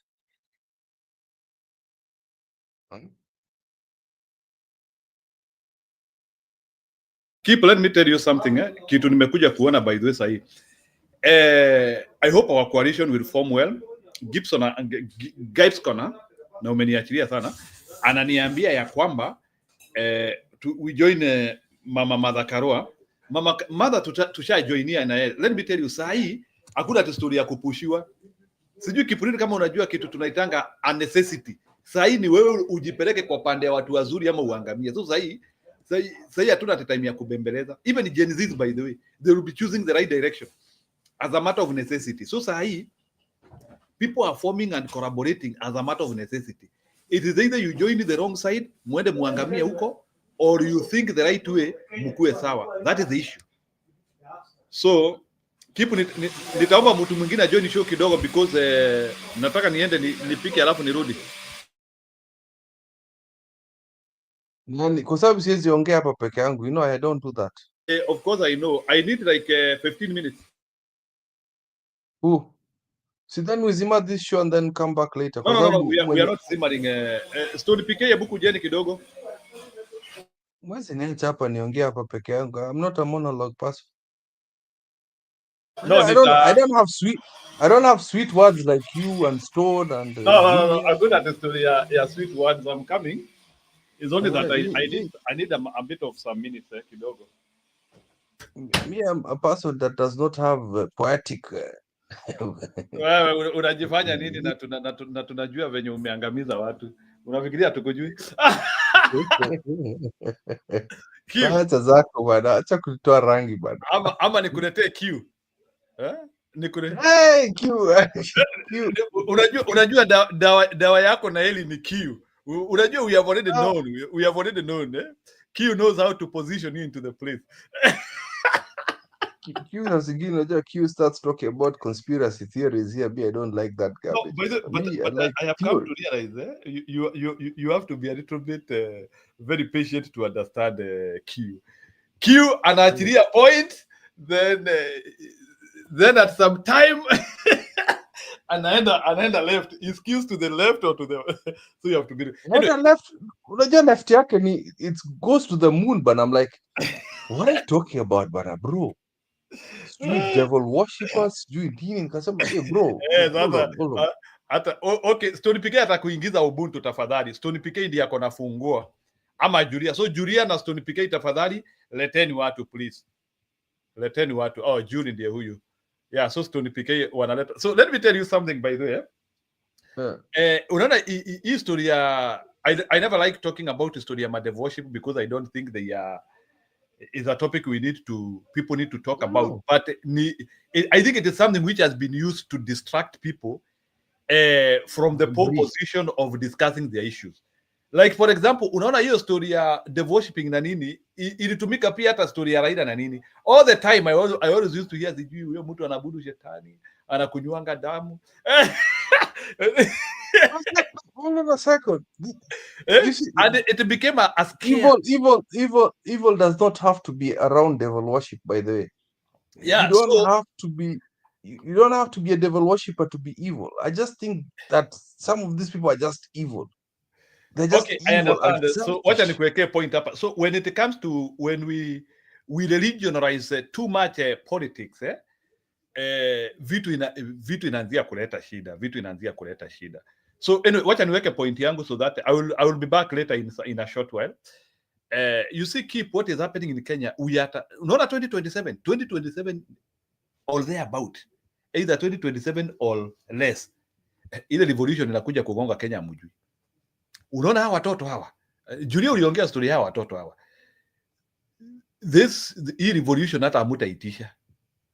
Hawa watoto watabadilisha Kenya. I want to tell you, we might delay it. Ruto might think that he is delaying this issue, but I want to tell you, a revolution is coming in Kenya. A day is coming, and we are not. Na sio siku mingi to that day. The days of taking garbage in Kenya are over. I want to tell you, and it's so unfortunate that Ruto ndiye amekutana na hiyo wave ya wakati sasa watu wamechoka, and then wakati umekutana na hiyo wave unaanzia kuaccelerate hiyo hasira. Let me tell you, Gen Zs will give Bwana Ruto training ajaipata. Hii sasa ananyolewa mbila maji. Na hii vita by the way hawezi win. I want to tell you, the war between Ruto and the young people of Kenya, he will not win. If I was his advisor or if he is a guy who can listen, I wish he can be able now to see how to do. It is you either hawa ni wale watu wana you change or ship out. I'm done.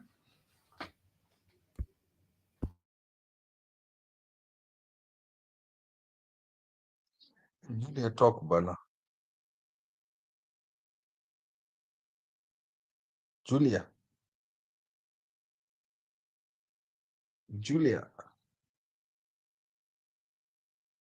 Hey, Julia. Tumekwama hapa bana. I have nothing more to add. Ama itakuwa tu silence.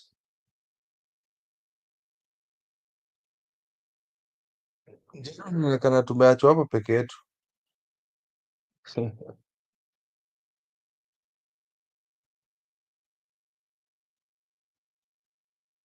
Julia, are you still there?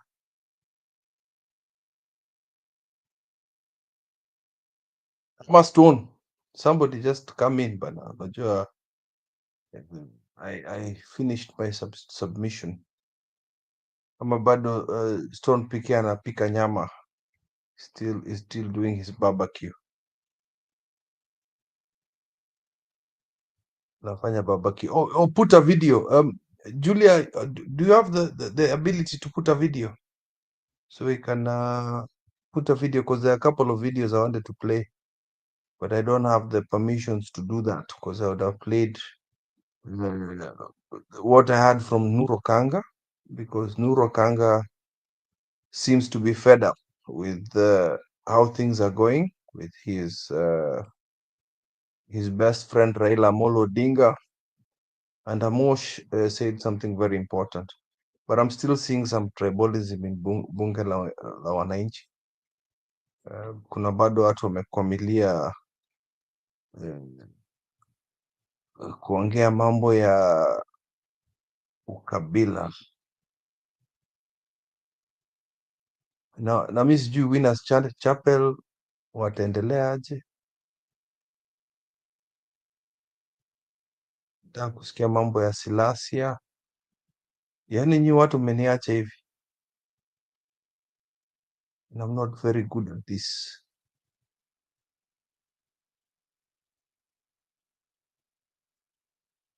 Americans are having their bites.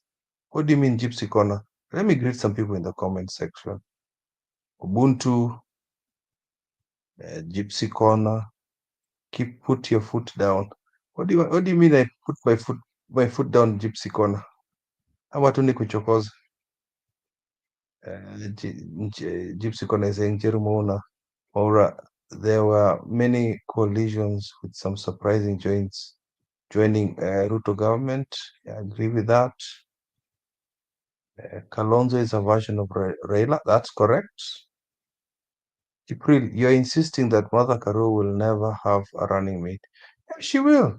This time, I want her to be the main running mate. Miss Taki, mambo ya kufuata watu. Just because she's a woman doesn't mean that a man cannot be a running mate. Isn't that what this lady from Democratic Party, inaitwanga aje? She was running by herself in America. We've had very many female prime ministers in the UK. Hiyo inakwanga kawaida hapa Europe. We've got very many female prime ministers and presidents in the UK, in Europe. Ameendelea kidogo. Stone PK mwenye amedisappear, the owner of the show. Sema way forward, Raila has screwed us very hard. Alafu umesema tena, guys, support the worthy cause as part of an extension of the cause. I think that was down to what Brenda was saying earlier on. The Gen Z is not about the age, but the character of an individual and integrity. That goes to the beginning of Stone PK's show when he was talking about stupid people, stupidity, and character building. Ruto will send secret moles in Gachagua camp if hasn't, and it's the other way around. Because Gachagua is not as desperate as Ruto in terms of getting people on his side. So you'd find that the people who are on Munyoro's side have more moles than Ruto, if you think about it.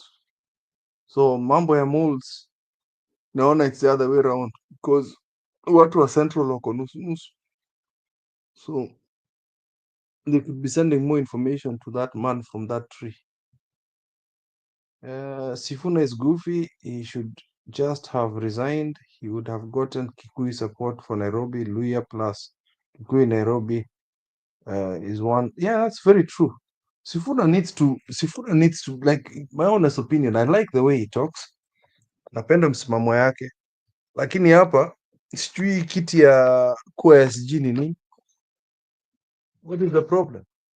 You can stay in ODM, by the way, because najua wanaogopanga kwenda kuwa mwanaume na kuresign alafu uanze kufanya by election, kwa sababu unaona utaibiwa kura yako, ama unataka hiyo support ya ODM, the ODM machinery ikusaidie. I still think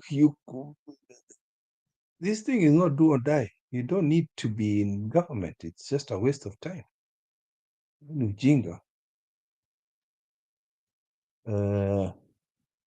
Eli, Bill Morgan, do you remember 2022? We were there together. Alex, she started 30 minutes ago. Let her go. Good night. That's true. Wairimo, habari zako. Esther Karimu. Stone PK, I died after 2022 elections, after the Gen Z's massacre last Friday. What happened to KICC? I'm praying so hard that things change soon as Kasongo must go. Agreed with you, Esther. ICC. But by the way, we've been saying that a lot in this show. We already knew what was about to happen, and this is what we've been saying this for months, actually for 7 months. We've been saying since we're at SCT News that what was bound to happen was after ODM says they were going to. That is why there was a lot of friction. Is that we knew that Raila was going to go for a handshake, or he was going to leave the party, sell the party to Ruto, ODM, the whole of ODM, to Ruto for the chance to run as AEC chair. Hii ilikuwa ishafanyika. We already knew that was happening. So that is why the AEC job was nothing to us. Gypsy Corner. Julia Brenda said she was okay. Okay. Annie, habari zako. I can see some Costa is here. Supporters of Q. Keep hiyo story ya nini ya Sifuna. He can just resign and join DAP according to me. Why not? Ama unaonaje? He doesn't even have to join any party. He's got a very independent thought. I think the thing is he's afraid of leaving the party, then having to go for elections. You know What that. elections? There's nobody goes for election in Kenya. All of them have been crisscrossing left and right. No, but he's Mr. Moral. That's the problem. He finds himself as a very moral person. No. There will be no election. He just has to start associating with the right people. Unaona hiyo kitu ako kwa cage. He's in a cage and now wameanza kumhumiliate. Hiyo ni mbaya.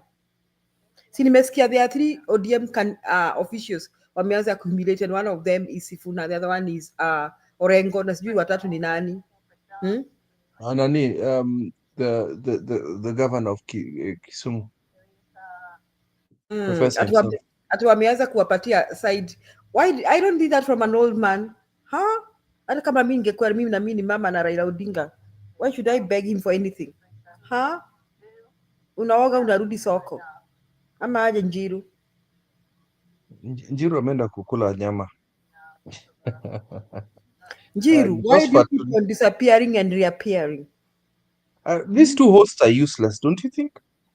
Hata PK ameenda by the way. What PK, where did you go? See, I'm telling you, he's barbecuing right now in the background and andika my comments. These are the worst, ladies and gentlemen. These are the worst hosts, Jeru and Stone PK. They usually do these disappearing acts. They never tell us, by the way. They never tell us. Wanakuacha tu. We are about to kick them out. Me and we will vote them out. Yeah, we'll vote them out the way Uhuru was done for with Jubilee. We are voting them out. We take over the party. Sindio Julia? It becomes our channel. James, ingia shoja niwatumie link. Why is James kisiko kwa background? What's happening, James? Jamie? Anajitanga aje? James? How does he call himself when he's here? Nduati. Unajua alifukuzwa Kipkorgot. Najua ni mtu wa Kipkorgot. Anaongea kama mkali. Accent yake ni ya mkali. He's one of us. By the me, I think of James more of a Kale than a Kyuk, by the way. Ukweli ni mkali wa These are the people I grew up with. And you know this thing that goes that you don't, anajitanga Jemo. Unajua this thing that goes that you don't know who your father is, ni mama yako tu anajua. Jemo, you need to investigate that. And more women do that, but you are raising someone's kid. You're raising someone's babies, but it's not nice, is it? History ya kuringanga na baba yako mwachenge.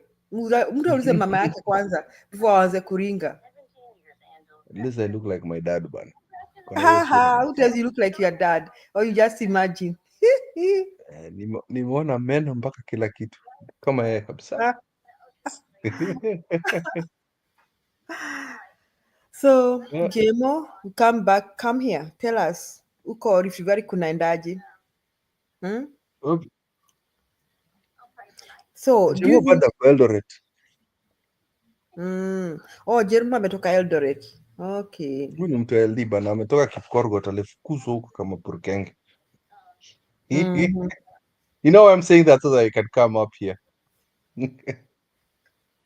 Jemo, come here, or we continue talking about you. You have 1 minute, one minute only. Jemo ni msapare fake. Ati niko mahali, but nitaingia soon. Hakuna mtu huyo. Umesikia vile Kipa amesema? I didn't say that. Those are Kip's allegations. Unafaa kumtumia taxi sahi aende nyumbani.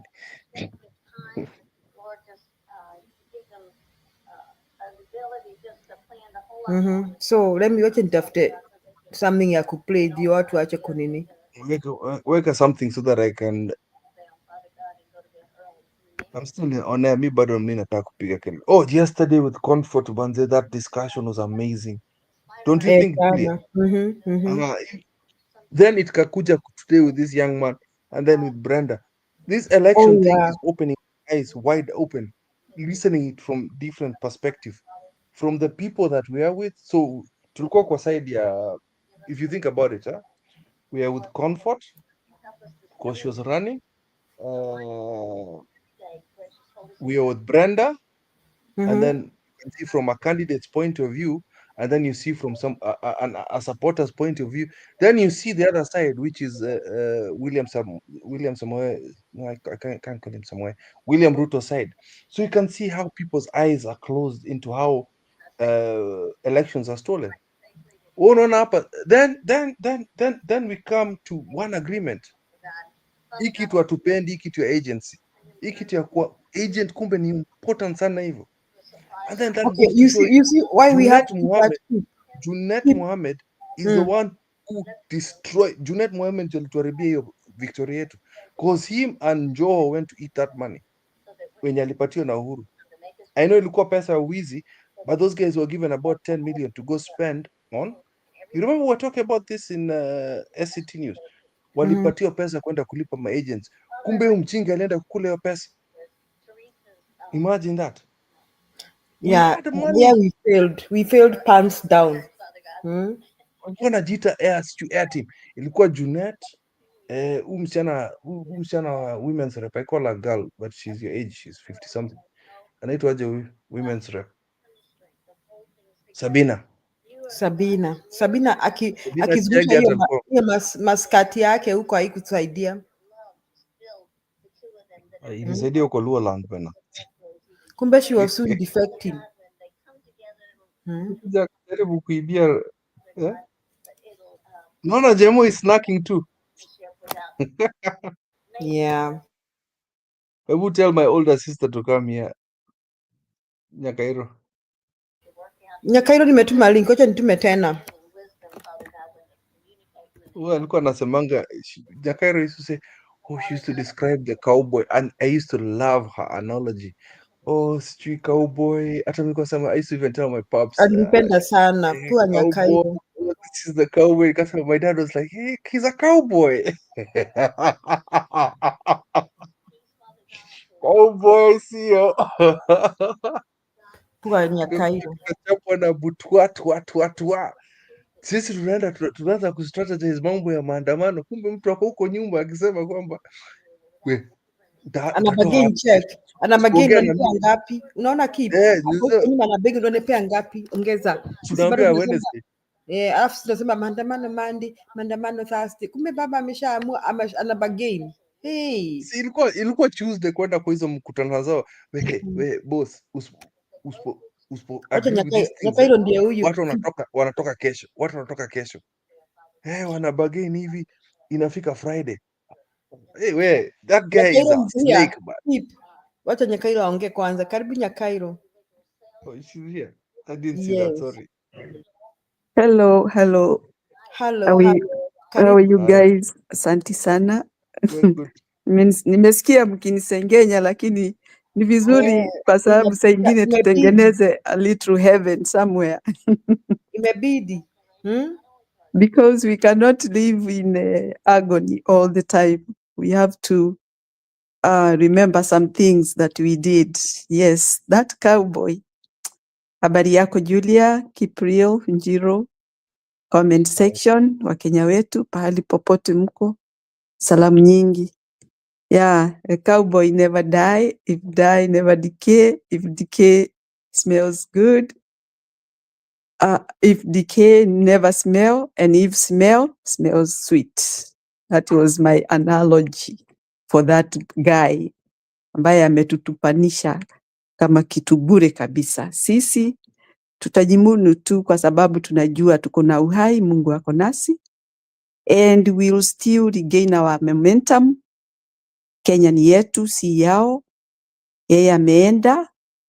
In fact, it's very, very shameful for him kuacha watu ambao walikuwa wanamuongoja aseme kitu cha maana, but now he is gone.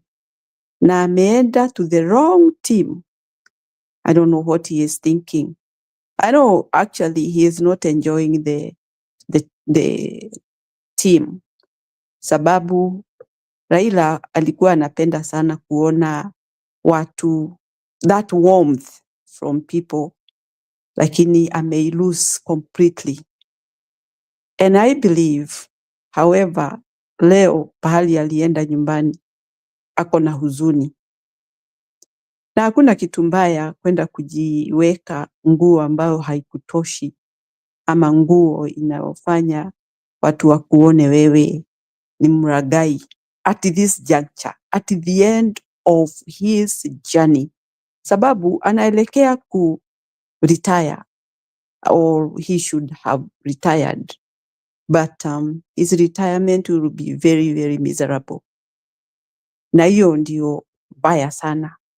It were better even you stay neutral, not even deciding anything, rather than what you have decided, the worst thing that he has done to Kenyans. Hiyo wimbo hatukuwa tunaimba ya baba ati kumchezea. We meant seriousness.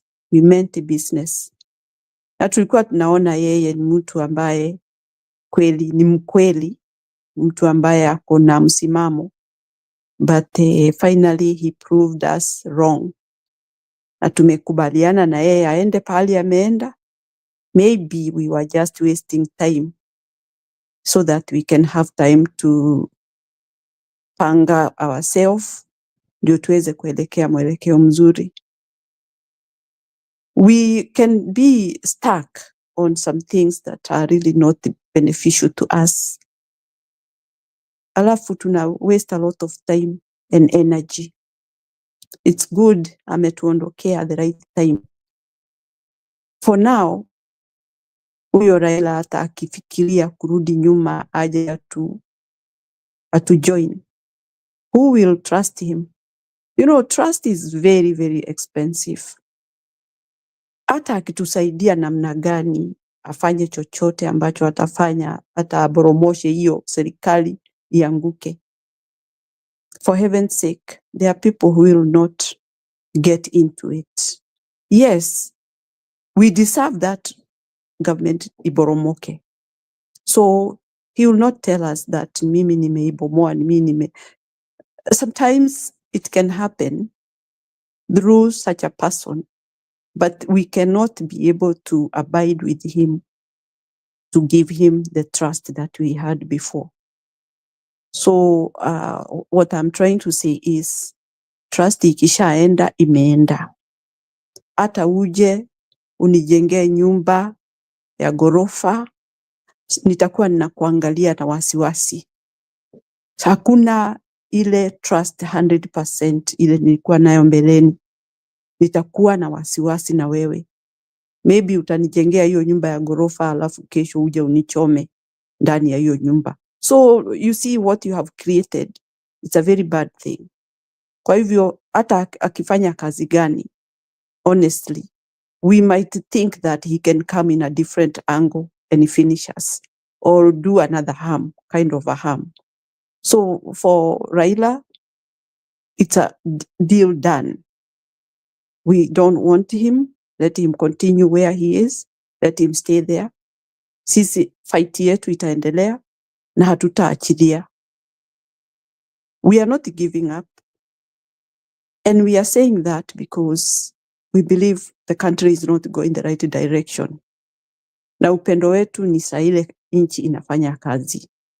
Serikali ikifanya kazi yake ipasavyo, wananchi wanakuwa na afya na maendeleo kwa upande wao. They are not waiting for handouts. They are not waiting for serikali to come and tell them, leo mtakula ugali ama nini. No. The only thing we deserve is a working government ambayo inaheshimu wananchi, inawapea kile kinawahusu, na kile kinawahusu, it's a service that we deserve. Ni hiyo tu. Wananchi hawana makosa at this very time. Hata wale wameuawa kiholela. And I believe those who died, they are the heroes of our country.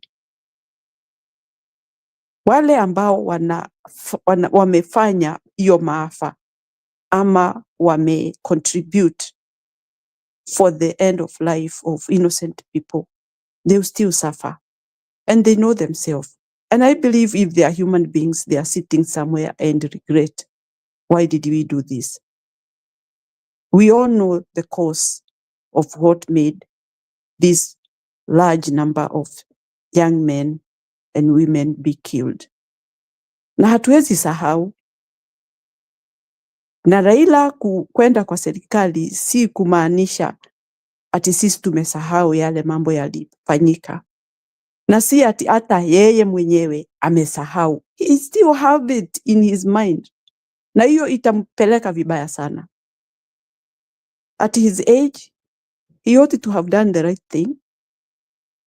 Let people follow his word, which is a wise man with his wisdom. Aache kimbelembele ya kuenda kuingia kwa serikali ambayo ni mbovu.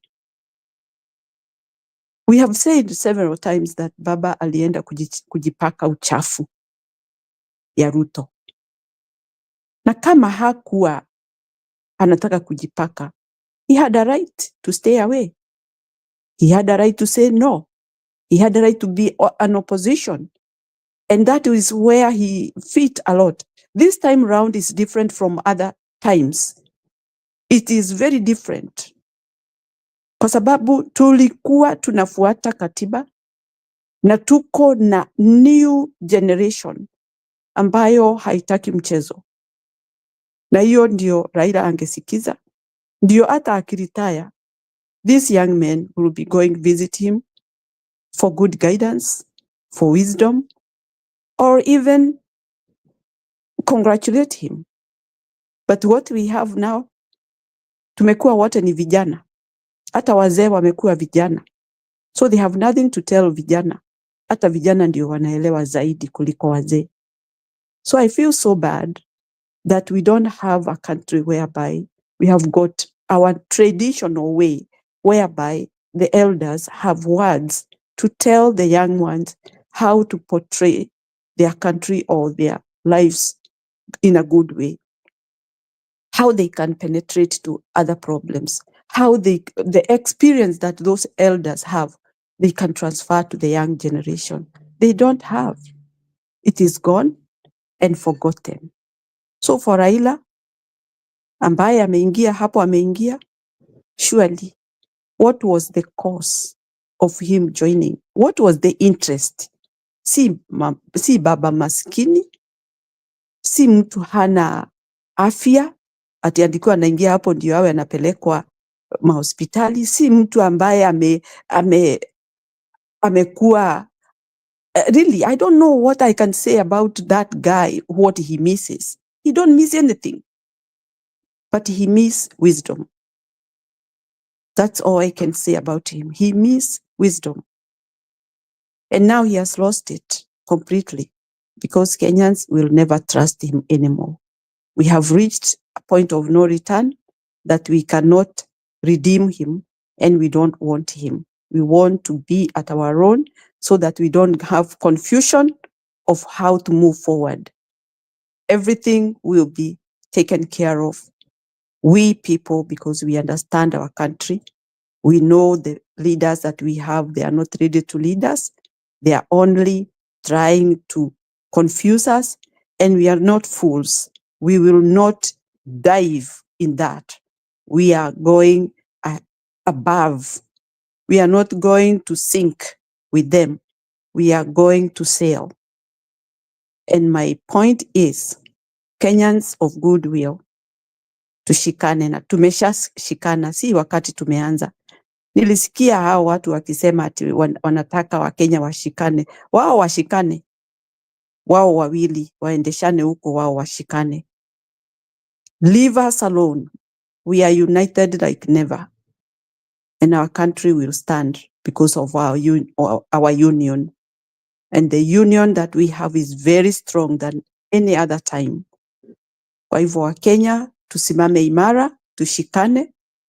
We will conquer this war because everything that we know which has been going on in our country, it is in our heads and our fingertips. We can communicate easily. We can advise each other. Let's keep that friendship, and we are going to survive. We are going to make our country again. Tasimamia hapo. I'm still with you guys. Asanteni kwa kunisikiza. Thank you. Let's hit it for the cowboy. Oh my God, the amount of praises we had for that old man Nyakairo. Hiyo aibu yote tuko nayo. No, go ahead Nyakairo.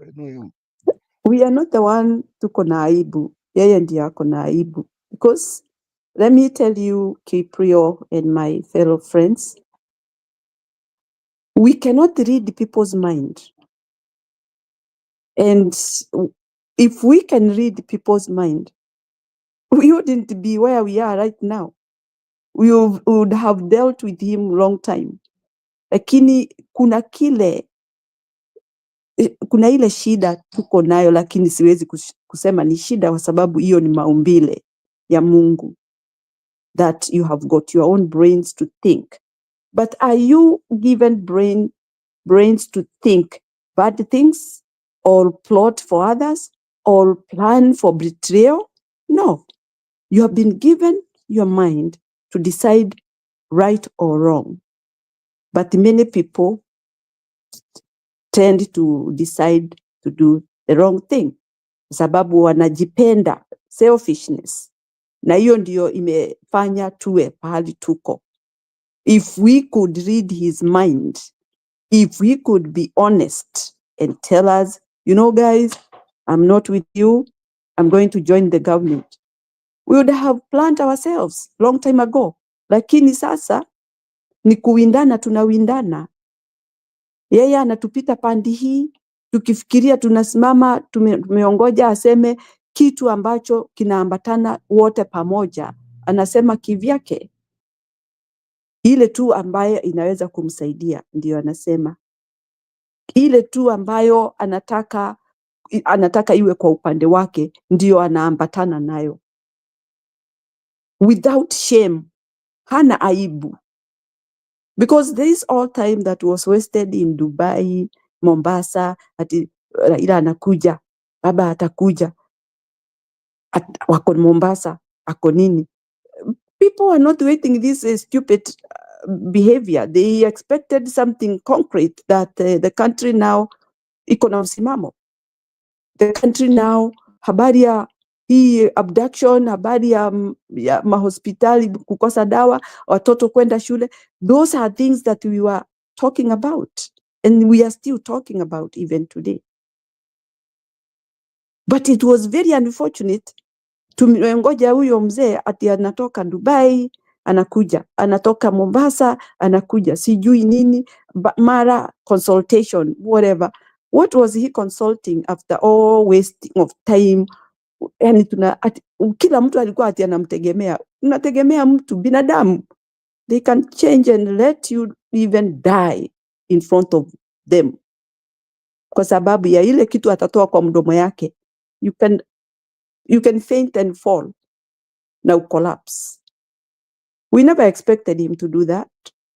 After all these chenga, move hapa na pale, like a very important person. And finally, he is not important anymore. Amejimaliza. Na tumemuelewa ni mtu aina gani. So as from that moment, Sasa ni kuwa tuko macho sana, kwa sababu hawa binadamu wamekuwa ni watu wa uongo, watu ambao wanaweza kukuacha hata kwa mataa uumie peke yako na ulikuwa unamtegemea.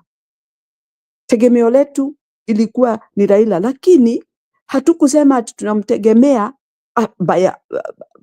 like a must. Hata kama angesema zamani, nyinyi jisaidieni, we would have gone. Hatungempembeleza, but we were giving him that opportunity as respect, because we saw that he may have respected us. Finally, it has shown that he don't respect us at all. So we are left alone.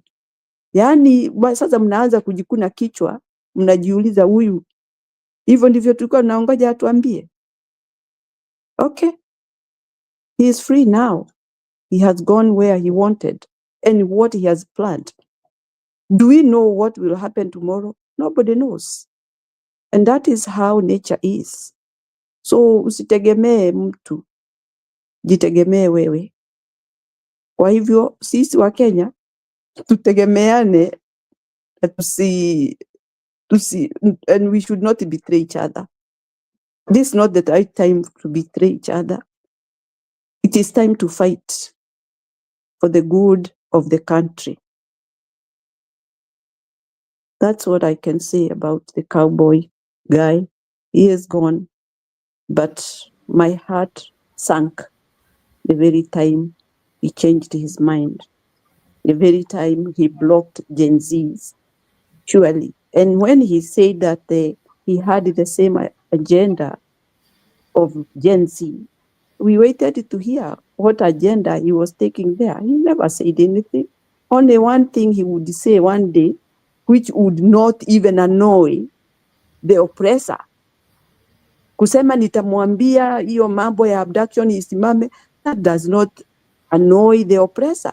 The oppressor will retaliate and say hiyo mambo tutamaliza. So they are just playing their game on top of Gen Z's graves.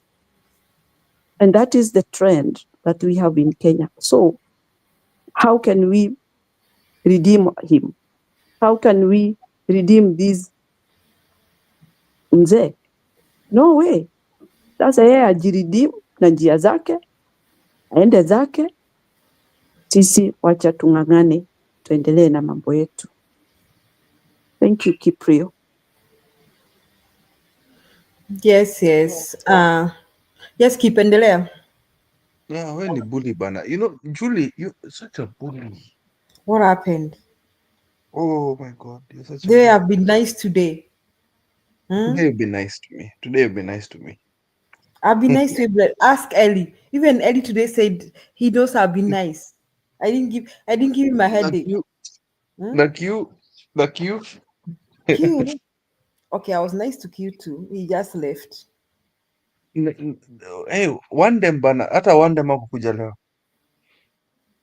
Who is one dem? One dem is what does he come as? He usually talks in Kikuyu. The name. Sijampata.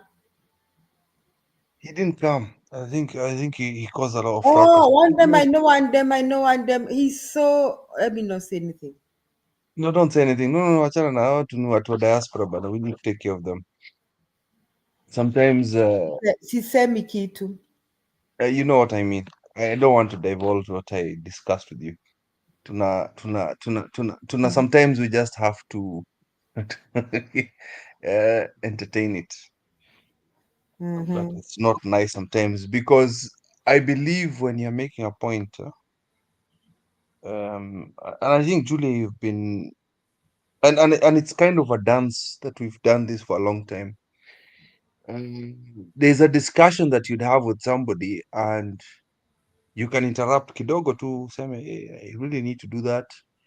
I need to ask you this, or I need to interject. But the problem comes when you are trying to divulge a point, and unajua kunakuwanga na ile train of thought that comes in, and even the audience is captivated by what you're saying. Because I've been in a situation where I'm listening to you, Julia, and I'm like, why did you interrupt Julia?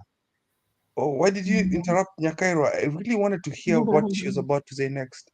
And I'm like, shut up. Your point is not that important. Let her finish. Let her cook. And this is what um, I'd like to mention to some of these people who come to the panel. Sometimes your point could be burning, or you may think it's very relevant because you've been sparked by inspiration of what the other person has spoken. But you've got to understand that there's a flow. There's a flow in somebody's thought when they're on live stream or they're mid conversation. And if the interruption happens, they might even lose what they're about to say. They might have something so important. And I've been in that I've been in that position where I'm like, hey, Julia karibu aseme kitu. Then Julia, because you're fighting the interruption, you forget what you're about to say. You're Yes, like, yes, yes. You forget, and then you are like, I anyway. was about to say something. I guess we are I was different. about, I was about to say something important. Then I'm like, by the way, Julie, I've been on that other side where I'm like, I'm listening to you. Then because of, yeah, I could tell you're angry. I can see, I can hear you're angry. But then you get so worked up about that interruption that you forget What you are the saying. point you're saying. But let me tell you the truth, Julie. Ask the audience when I was actually listening to you. I'm like, no, she was about to say something that I wanted to hear. And that's the thing I wish I could teach Q and one them is Whereas we are different. sometimes wachana nayo. Just let the guy talk, let him finish. We know as the audience, hata unajuanga hata mimi saa zingine najuanga na I can feel the vibe is like this guy is taking too long. I need to interrupt this because he's been speaking for like 15 minutes. Your point, that that that that point is not pregnant enough. Wachana nayo. He's not going to get to a point. But sometimes you get these short bursts of people talking, and sometimes I hear Nyakairo, I hear maybe Comfort, Stone PK. Like another bad person to interrupt is Stone PK when he's on fire. You're like, why would you do that? Or when Jeru is angry and upset about a particular news item, and you can see he's come here to cook. But then one of the panelists decides that their points are more important than you. I really wish, we've been doing this for 3 years. But I kind of understand it's like a dance.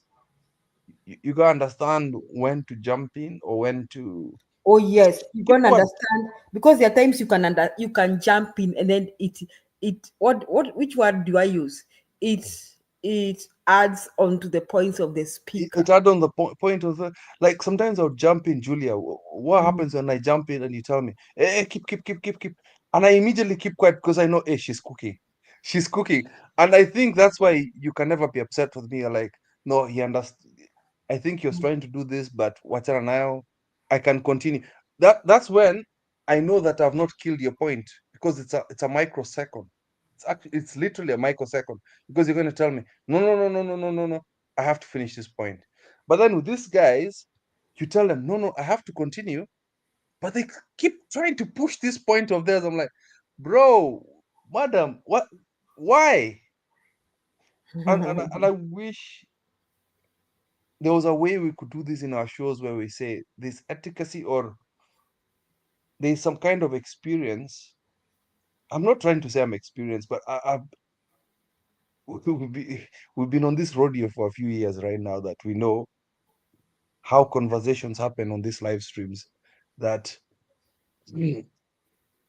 there's a way that it's a dance. I would call it a dance. I would actually call it a dance that a conversation needs to happen. That's what I believe. Sorry, I just had to throw that in because you can see even now with Q today, you can see how even Stone PK knew how to diffuse that thing. Even Comfort knew how to kill that What you conversation of that. nikwambie kitu. Wacha nikwambie keep what I think. Okay, these are skills that we learn. Let's say that we have been here for now since tuanze kutetea Raila Odinga. We have also learned a lot of skills of communication. We used to get worked 2021. up. Yes, we used to get worked up, shout at each other, do all those silly things.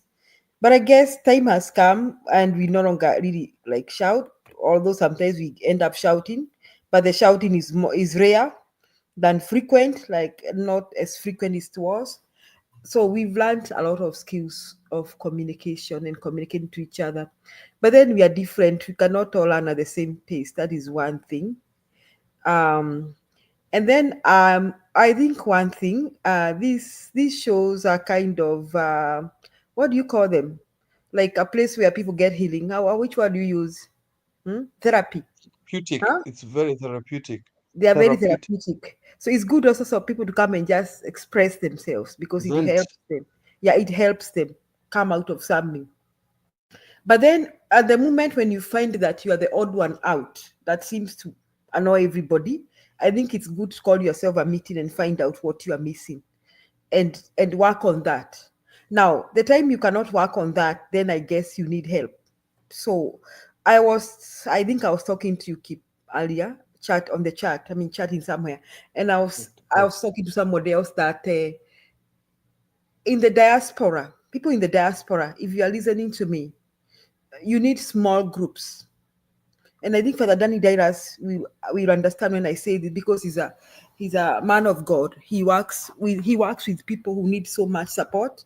And I think Danny Dairas, in your church, you have a lot of small groups where people do a lot of stuff for the church, even for the community. And those small groups are very supportive.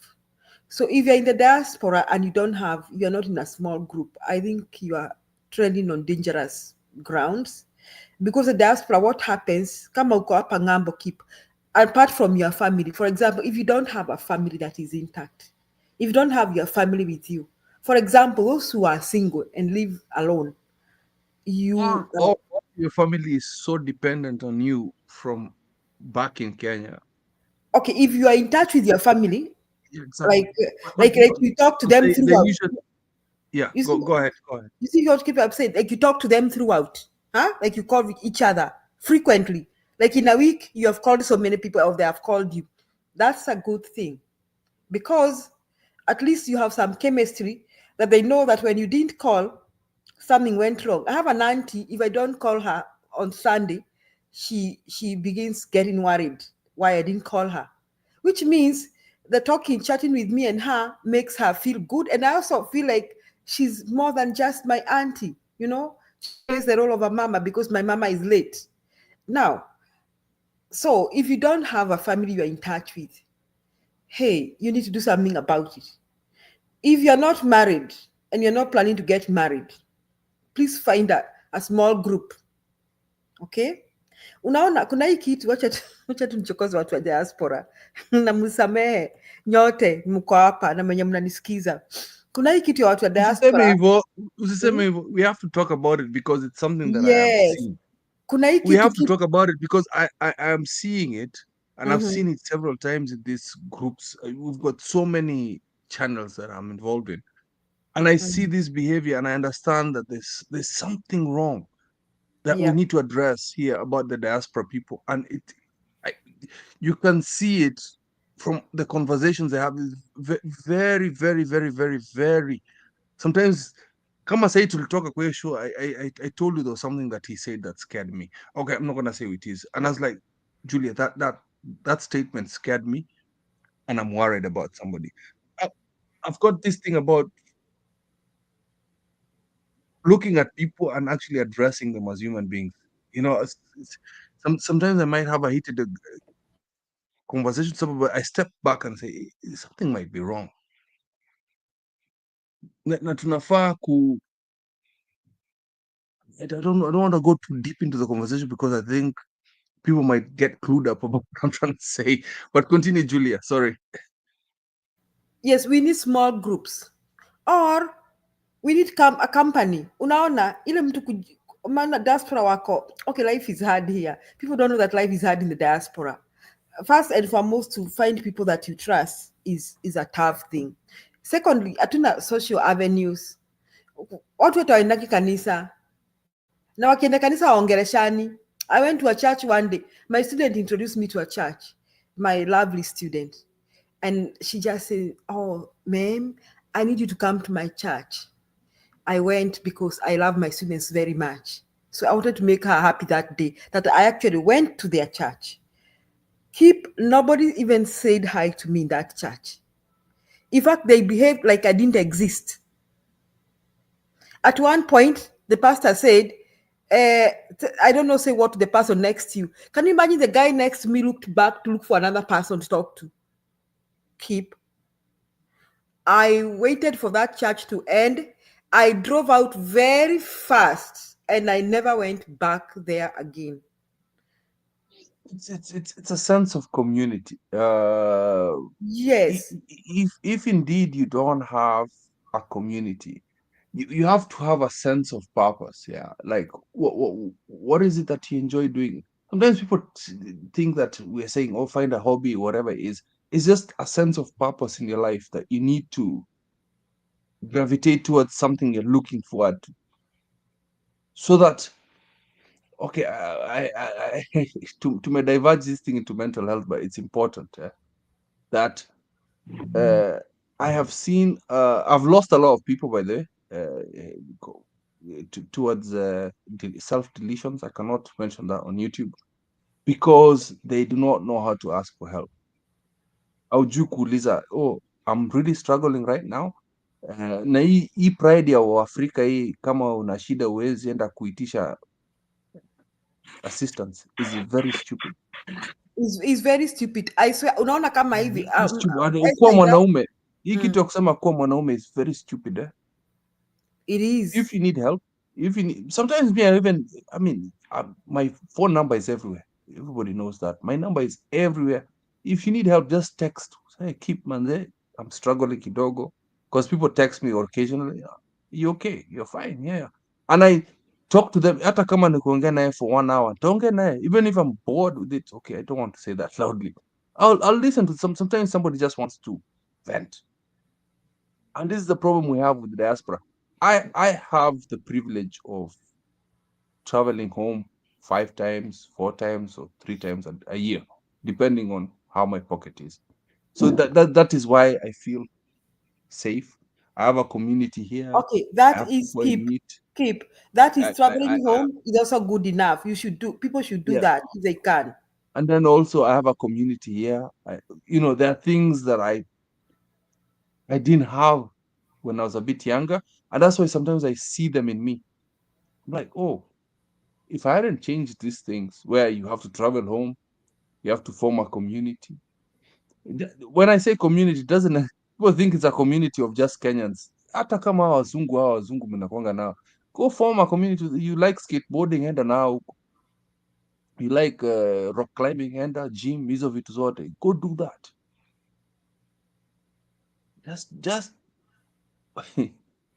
Just get into a small group. Exactly. Even unaona hii hapa tuko hapa hii kama unapenda kucheza cards. Go ahead, sorry Julia. Where we are is a small group. Let me tell you, like we talk with Nyakairo, I can send Nyakairo home. She can call me. I am free to call her. And in fact, let me tell you, Nyakairo, if I have something that's really, really, really, because you are here, really got into my nerves, I promise you, Nyakairo, I'll call you at your workplace. Because you see, you can't be in your box all the rest of your life.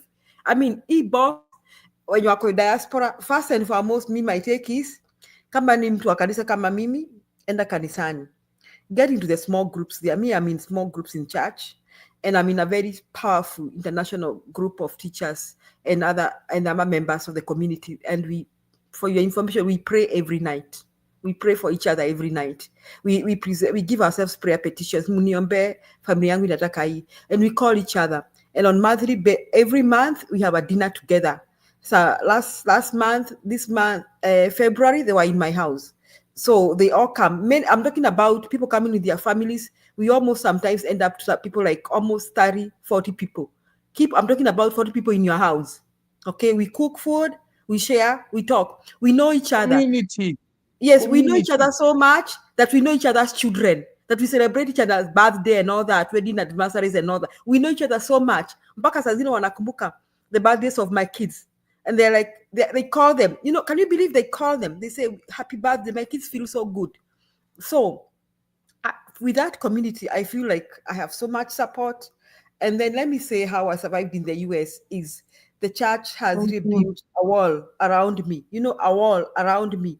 Like niko na watu to lean on when I'm going through stuff. Now, I am also I count myself as somebody who is very in touch with her family. And I go home several times, like Kippy saying, that has kept me going. Now, so please, if you need another thing I want to say, because Nyakairo, I know she wants to say something and we bring in pen. Now, let me say this. If you are in Kenya right now, please don't bring your youngsters abroad if they are teenagers to study. If you are not there with them, don't. You're just going to ruin them with drugs and alcohol. Your 18-year-old needs you. Mpaka aturn kitu 25 hapo. Kama hajaturn 25, huyo ni mtoto. Abroad is very stressful without family. It's very stressful. Don't blame them when they turn into drugs and alcohol. This place is nobody talks to anybody, nobody calls everybody, nobody, if you go to your workplace, nobody has even said hi the whole day. That is how hapa kuko. Alafu ka economy ni kabaya hapa. People, you have to work day and night. Sometimes people have to do 2 or 3 jobs to even make sure they pay their bills. Alafu lazima utafute pesa ya kutuma home. Hizo ndio stress iko kwa watu wenye wako diaspora. You are not telling people at home, hi guys, I have to do this to send you this money. They don't understand. They just think unakuja unaokota pesa hapa. Si kupenda kwao. They don't understand how it is here. And then you don't want to go back to Kenya because unashangaa, what am I going to do back to Kenya? I don't even have a job there. So I'm stuck here. Working. I have to work. You work. You have to send money, pay bills. You lazima utafute ka plot pale home ujenge kidogo, unajaribu kujenga. There's so much in your head. I mean, then you bring a youngster here who is in college. Sometimes they are on scholarship. Sometimes kuna hizi mathreats zenye ziko hapa ati sijui tutafukuza ma F1, sijui waende home kwao. Unaona? And these are young people who are also having friends. This is a high time of courtship and all that. Wamekuwa dumped by some boys or some girls, and then you are not with them. They are not near you to cry on your shoulder. They are on their own in a foreign land. What will prevent them from going to drugs and alcohol? It is not that they are bad children. It's just that they are going through so much stuff. So, guys, that was, by the way, Julian, what are you saying is very true. Yes, in diaspora is very lonely. Julia, I'm sorry I brought that topic, but it's important. We need to address these things, Julia. It is very important. Nyakairo wants to say something. Okay, let Nyakairo say it. Sorry. Continue. Pen don't go away. We are coming. You are next. Wachana na mzee wangu bana huyo. Yeah, Penny can be can pause a little bit and not of we are not ignoring you. We are seeing you, Penny. Forgive me. Okay. Yes. Let me say this. I just want to add on what Julia said about the hardship of the life in diaspora. It is really there, and it is real. And I have witnessed their young children who have come here, teenagers for school. And in fact, I was so saddened to see them. They are no longer in school. They are not working. They are on the street. Kenyans on the street. Now, by myself, I was not able to make any plan of how I can approach those boys and really know their whereabouts.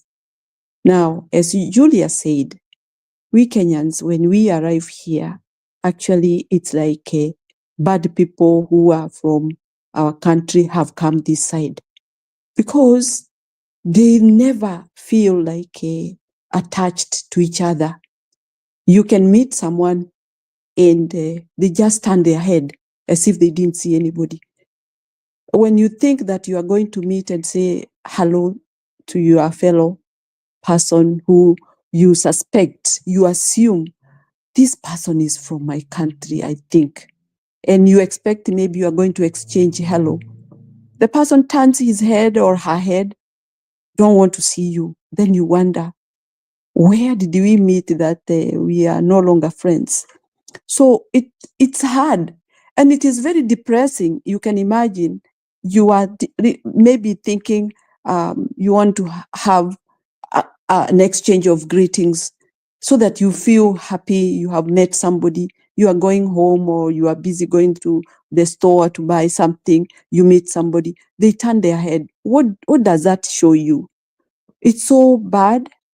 It makes you feel out of, I mean, it's painful actually, because you are trying to think, my fellow Kenyan, my fellow African, what is wrong? Why can't we share even greetings? Nothing. So for me, I'm trying to say about those young boys, they are on the street. Why are they? And to make it even more worse, these children have lost contact with their home, back home, Kenya, because maybe they don't want to be asked, what are you doing? Are you going to school?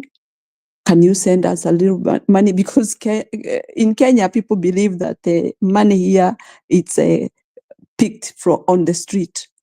But you have to work hard for it to have something to send home. And so these children, when they came, life changed. They had this peer pressure, and then they started following other routes, and they lost school. They no longer feel happy about their life, so they cannot even have contact with their parents back home. They become lost. So I was wondering, which help can I give alone? Even if I try to help, you really need another push so that you can make a plan of how these boys can come together. Then we can know where they came from, how we can get in touch with them, how we can help them. But nobody feels about that. People are busy thinking about their own, and they don't want to mingle with fellow Kenyans. And that is another very bad thing to experience, that your people don't want you. Julia said that she went to church, nobody said hello. That is exactly what has been happening. People complain. They say, what is wrong with our people? They can't even see a new person come to church and say hello. They don't. They treat you like a stranger. They would rather even say hello to people from here rather than you. So you feel very much isolated, hated. Actually, you will not have any morale of going back to that church. So you lose that interest completely, and you decide, let me stay home. Let me stay away. But it doesn't give you happiness to live that way. You want to mingle with your fellow people, but they don't want you. They don't feel about you. And you don't come even from one county or from one area that you sometimes maybe had a altercation or whatever. You are total don't know each other. And instead of bringing each other close to each other, they don't. It's hard. People have suffered. And you can imagine here, people can go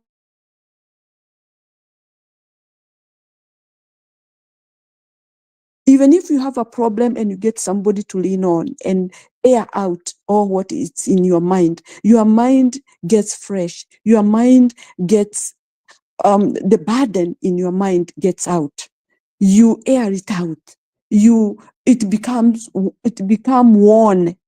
I mean, it comes out of you, and it's no longer a load in your mind. But we have really neglected each other.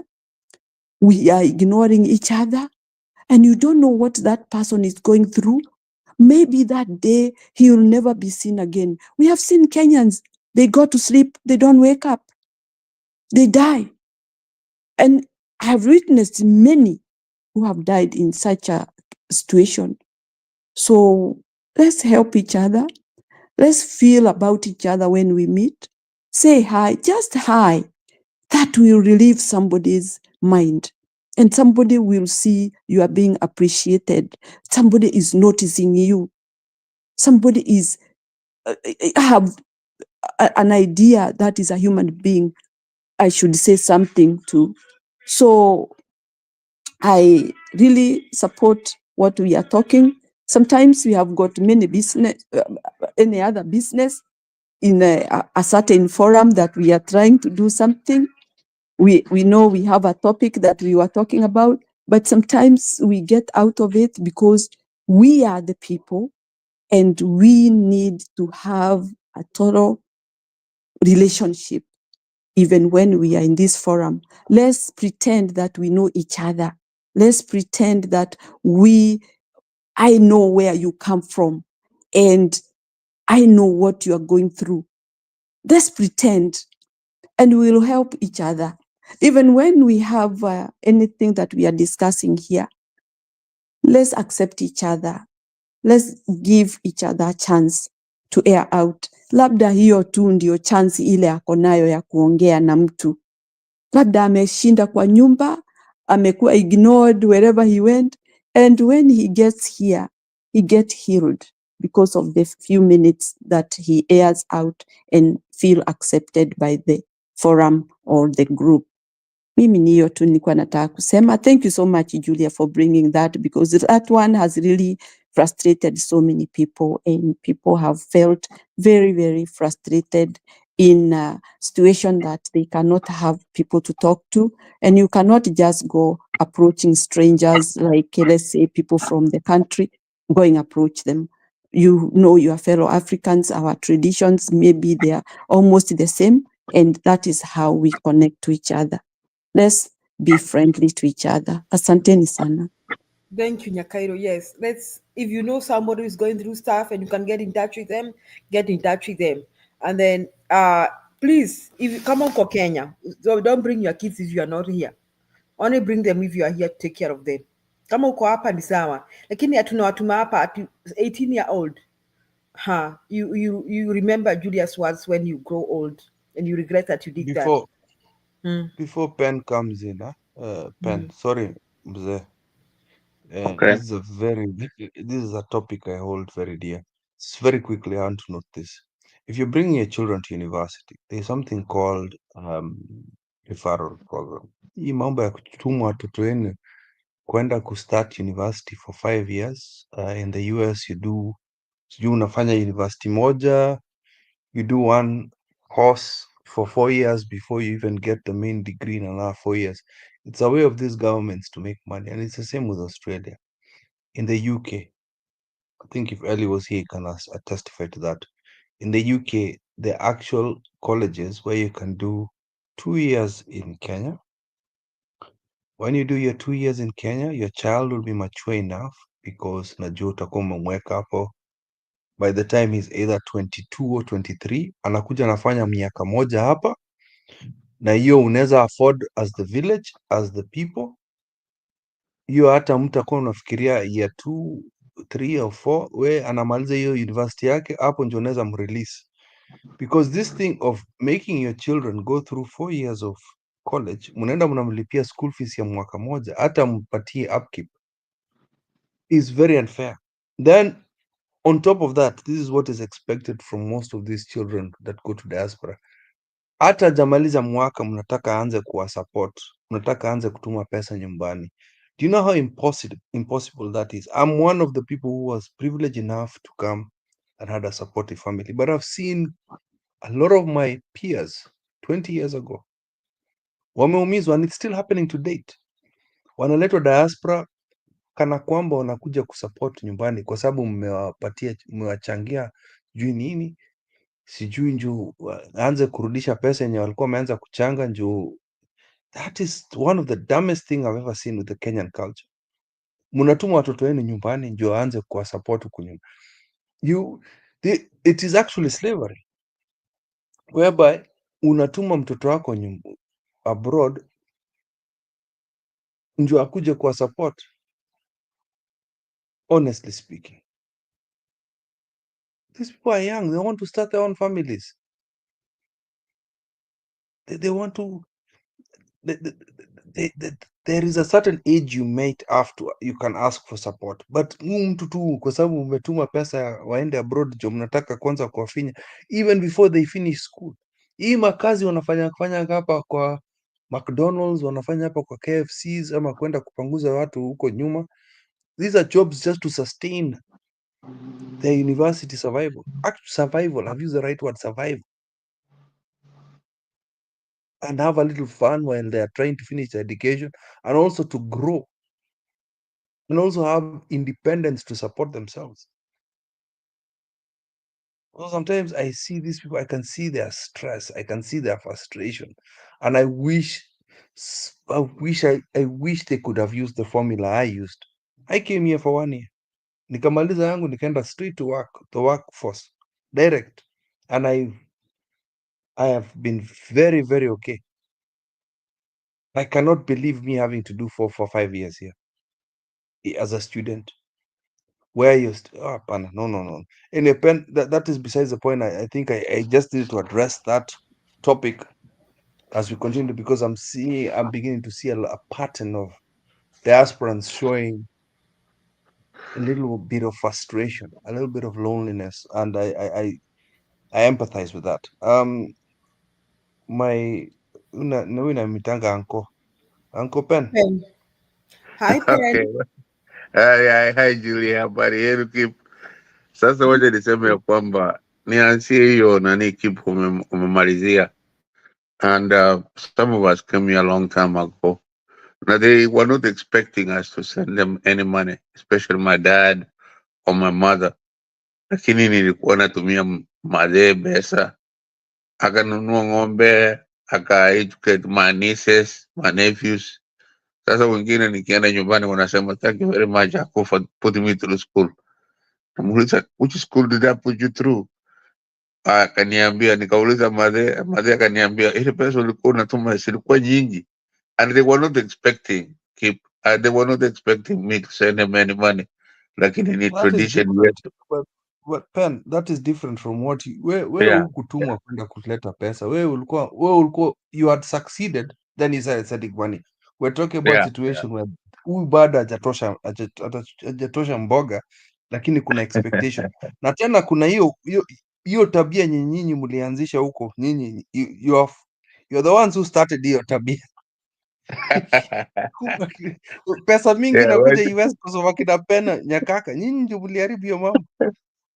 Yeah, Nowadays the that economy is horrible. The cost of living is high. When you are doing that back in the day, it's different from now, uncle. yeah, wacha niseme ya kwamba I hope ile mumeanza keep ya Cairo Julie, ile mumeanza what you have, I've listened to you guys talk for the last 30-40 minutes. Na isikuwe ya mwisho. Let it be very weekly, maybe every Sunday, and then we share, because the ideas of sharing are very, very wonderful. Na Julie vile nilikwambia nilienda huko nyumbani, and I got home every 2-3 months. Nilikuwa kitambo, nilikuwa mwalimu. Sasa hii watu wamekuwa wazee, wananiambia nilikuwa na wachapa. I'm the only one they never nicknamed nini nini, lakini this is a wonderful story. Na yangu ni kusema ya kwamba vile mumeanza leo, let it be like this every time. Hii mastori mumezungumza kama wewe Yule umesema maneno ya watoto, we have lived through that. That is exactly what we have lived through. The kids need support system about is very, very different from the girls to the boys to whatever. Even if they are girls, there are some that got something somewhere where you educated where you got them this one. vile nilikwambia Julie, mtoto the young boy is graduating PhD in pharmacy at the University of Greensboro, North Carolina. Nakuja tarehe moja, but I will come there anytime before then. Lakini huyu na mtoto yake, ndugu yake, dada yake alienda Ivy League school, na akaanza kuniambia, daddy, how can I say I'm from Kenya and I don't know I speak any Kenyan language? Mwambie ulienda huko Kenya ukajua Kiswahili, Kikisii, na ukakuja hapo ukarudi ukasema hapana daddy, everything you wanted me to know I know it. Sasa huyu akanishinda, and she was doing homework kila asubuhi, mpaka nikamwambia before 3 weeks, nikamwambia drop those classes ya Swahili kwa sababu she was teaching them Tanzanian Swahili. Nikamwambia hii Swahili ya Tanzania, akaniambia how did you know? You know, nyumbani we don't say kamu marahaba mwanangu and all that stuff. So vile mmesema watoto kutoka nyumbani, their support system, na nyote lazima muwe hapo, meaning the lady and the man, so that you can support them fully. Na hiyo the stress level in this country is very very high. Wena nyumbani yule kwangu ni stress completely, ni kuona ya kwamba you budget for the whole day, not the hour. Hapa unasema saa fulani nitaenda such a place, saa fulani nitaenda this place, lakini huko nyumbani unasema on Friday I'll come to see you. You go there anytime on Friday.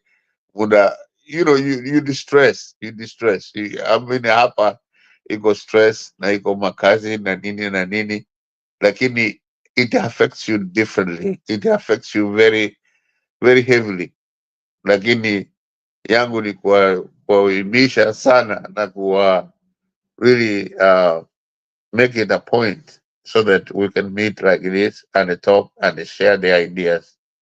Yetu tulikuwa tunazungumza tu maneno ya siasa all the time wakati tunakutana, and we have never gone even any personal. Mtu kama mimi nataka kuona Julie akipiga hiyo chakula yake mokimo lakini let us be social enough to understand where we are and how we are doing this. Ben, just tell me when you are ready. I'll make for you the mokimo. Okay, baby, okay. Sasa mi nasema let us really understand and distress ourselves and talk. And this is what I grew up a long time huko Kisii. Every afternoon people will sit around and they talk. Saa ingine wanakunywa hata buza, na mzee wangu was not home all the time. Sasa anauliza, nasikia wanakunywa buza huku fulani. Say I would not even answer him the question. Lakini the ideas of what they were talking about and what exactly you guys are talking about today is the same things. How do you survive? How do you live from this place to this place? How do you behave with your wife? How you behave with your husband? All these things are really defined in the Kisi, meaning the Kenyan tradition. Na wacha tuendelee na hiyo. Tusifanye siasa tu peke yake ndio tunazungumza and try and leave it there. No, let us talk about what is affecting us. Personally, I've lost a lot of friends. Yani vile mnasema, you come in the morning, huyu mtu hakuna. Do you know so and so? But you were with them the other day. Na unauliza, so and so, yeah, he was there, but he was sitting in a corner quiet. Unajua? So there was a lot of things that was going on with them, but they don't say them. They don't have any ways of communicating. Na hii inji, it doesn't allow us to express ourselves. Tunaenda kazi, tunakuja nyumbani, tunanunua hii, tunafanya hii, tunachoma kama ni nyama, tunakula. I mean, there's nothing fabric that is concrete. So I would really, really impress upon you guys and anybody that could, Maura, that can come in and we can talk for a while or listen. Some of us can listen and have a very good idea.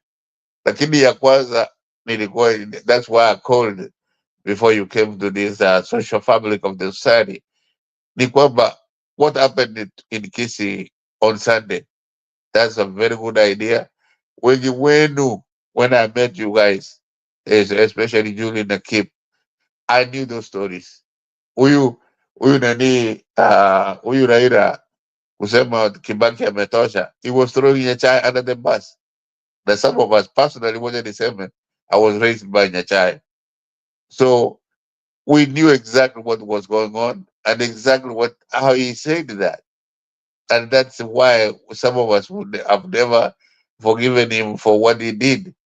And he was doing that to get the handshake, yeah, the Kibakis. And when he put the paperwork in front of them, whatever, they agreed. And when they took over power, they told him, no, this is not in the constitution. How can we give you something that is not in the constitution?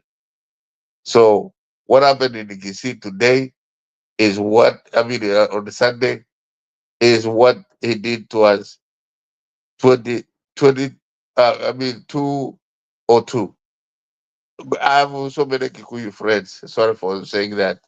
The one to leader Shule now, and they were very senior in the ministries. They were telling me, this is what we believe, we were willing to give you everything. But as ever since you, we left you behind.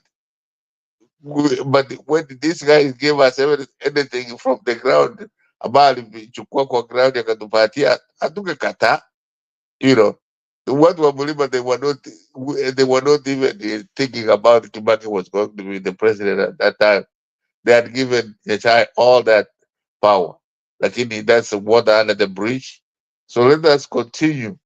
Let us see where we are going with this today. Kwa sababu wengi wao wameenda, kina Yachai wamefariki, Kibaki hawako. So where do we go to the future? How do we, if somebody can come that could do a half of what Kibaki did and do away with the corruption about inaharibu nchi yetu, it will be very easy for our children, not even vile mnasema wakuja hapa, kivu wanasema waende England, and they can go to school in Kenya and finish school in Kenya and work in Kenya, and then we can do everything that we need to do in our own societies. Kwa sababu when some of us came here, there was a lot of Iranians, there were a lot of Chinese, Japanese. Lakini today you don't see them anywhere. They have developed their countries to where they want, and they are living there. In 1979, I was in college, so I have to say my age. And then when the Iranian Revolution happened, all the guys left. That's what I was saying. Where's Mohammed and was sitting here? Yeah, he's not there. They all left and went back to Iran. And those are who is running their system up to date. Lakini moja niseme ya kwamba hata sisi tutafanya yetu ifanye kazi. We are very educated. Tukienda huko nyumbani, and like I say, I go all the time. Nikienda huko nyumbani, we have a mixture of everybody. Hakuna mtu anauza mwingine. Ati we ni Mwikamba, we ni Mukale, we ni Mukikuyu. No. I go to Kisii, ni wa Kisii. And for some reason, some of the guys, they don't think that I'm from Kisii. Na kuja hapa Nakuru, siku ingine nilikwenda kwa market kununua kitu. Hao wananizungumza Kisii, na mpaka huyu the guy told the wife that huyu anaonekana ana pesa, kama hataki kununua hiyo watch. So when I bought, I gave him the whole amount. Akasema ngoja nikupatie change, kamwambia pana, wewe nunulia mtoto maziwa kunywa kwa Kisii. Akasema wewe kwa Kisii? Akasema ndio, lakini we have no problem with anybody. That's what I'm trying to say. What we have is no government, no system. Now what sasa wanachiita brothers, they are ruining the system of our country. Kuchukua trillions na trillions na kuweka kwa mfuko, kupata kununua hiyo makanisa ananunua, and they want to develop the land. Ni land developer huyu nani Ruto. is criminal, you know. So some of us keep, when we were supporting Ruto, we thought that he knew what he was talking about when he was saying bottom up economics. And that's not bottom up economics. Bottom up economics ni kupatia watu wengi wanalipa kodi, na the kodi can be used to develop the country. That's what Kibaki did. At least he wasn't even borrowing money from everywhere, anywhere. This guy didn't know exactly what he was doing. And he has ruined Kenya, so we know it. But we cannot give up like that. We will have to stay strong and do what we have to do. Let me conclude kusema kwamba Julie, what you guys have started in Kialo ni mzuri sana. Tuendelee na hii. And that way we can really be advising each other and talking to each other. Julie, nishakwambia I've gone through a lot of stuff huko nyumbani, lakini kuona ya kwamba there will be a place that we can share or I can share is a wonderful thing, lakini kuweka ndani yako, it will pressurize you and it will kill you yourself. Thank you very much. Asante sana kwa kunisikiza. Niko na swali kwako mkereketwa. Niruhusu nikuulize bwana. Right? Uliza. Sasa, let me first of all congratulate your community for what they did today. I hope they mean it. Sio msukumo wa siku moja. Waseme hiyo ilikuwa hiyo siku. So let me ask you a question. Vile tuliona leo, does it mean that Kisiis want to position themselves as a serious community towards contention of presidential race? Wameona sasa wamefika, and why do you think Kisiis don't see the path of presidency through Raila Odinga? I thought they can still collaborate with the Luos and other people hapo, alafu sasa watafuta watu wengine kushikana. Why do you think like Kisiis feel the association with the Luo community should now end? That is my question. Well, that's a very deep question, and I like the question, and I could really easily give you the answer, Papa. Maybe personally, when I go home 2-3 years ago, wananiambia ati wewe unakaa kama mzee, ukiuliza anything you can get, lakini lazima uwe ODM. Nawaambia, that's what my brothers, my step brothers, all my kinfolks, you know, it would be like we sitting around the house, like 20-30 of us, mainly guys. Wanasema lazima uwe ODM. Wote, to the men, even my brothers, wote wanasema lazima uwe ODM. Nawaambia, I cannot. To answer your question, it is very, very clear. We were there 2002 when Nyachai was the only person that wakizi wote walimpigia kura na wakasema let's go to lose. We lose, but we will have to put it in one basket. We put it in 2025. Mheshimiwa, ni kuambia kwamba yes, we will not look at the world from the Luo Nyanza point of view. We look these issues are going to be looked from the Kisii point of view. We are not attacking anybody. Hakuna Mkisia anataki anybody huko Kisia, ukitembea, ukikaa, anything. We look at it from our own point of view, and we are very, very independent. Wakisi vile tunajulikana, vile mimi najua wenyewe sisi, we are very independent. Ingawaje we don't have anything, we'll just die with whatever we have. Na tuseme ile tunataka kusema. So what you see is what you get today. Now, when the question, when Raila was asking the question, he answered very sarcastically, not a checker. And that's very disappointing. The question was very clear.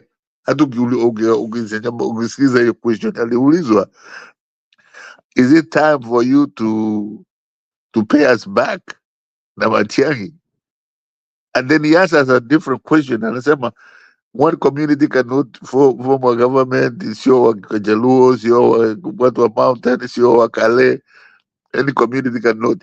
He was asking, could he lend us a hand like we have been doing? But he never answered that question. So don't think that these people did not see that. They know that. And that's exactly what you saw today. Thank you.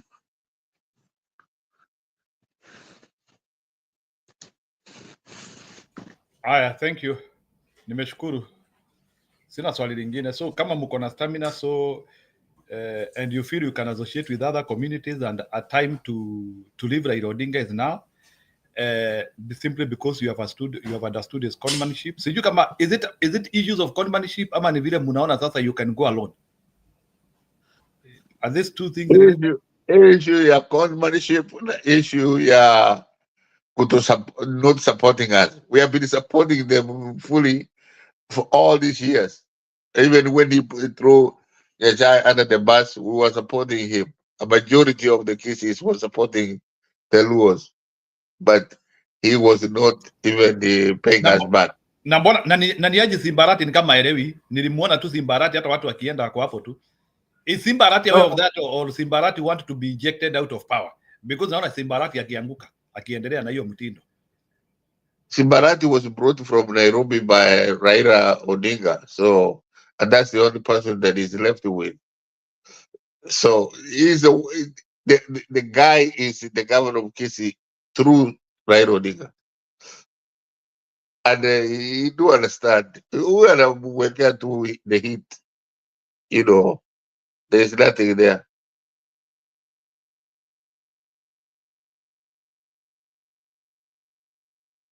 Sawa mzee. Mwingine anaweza endelea.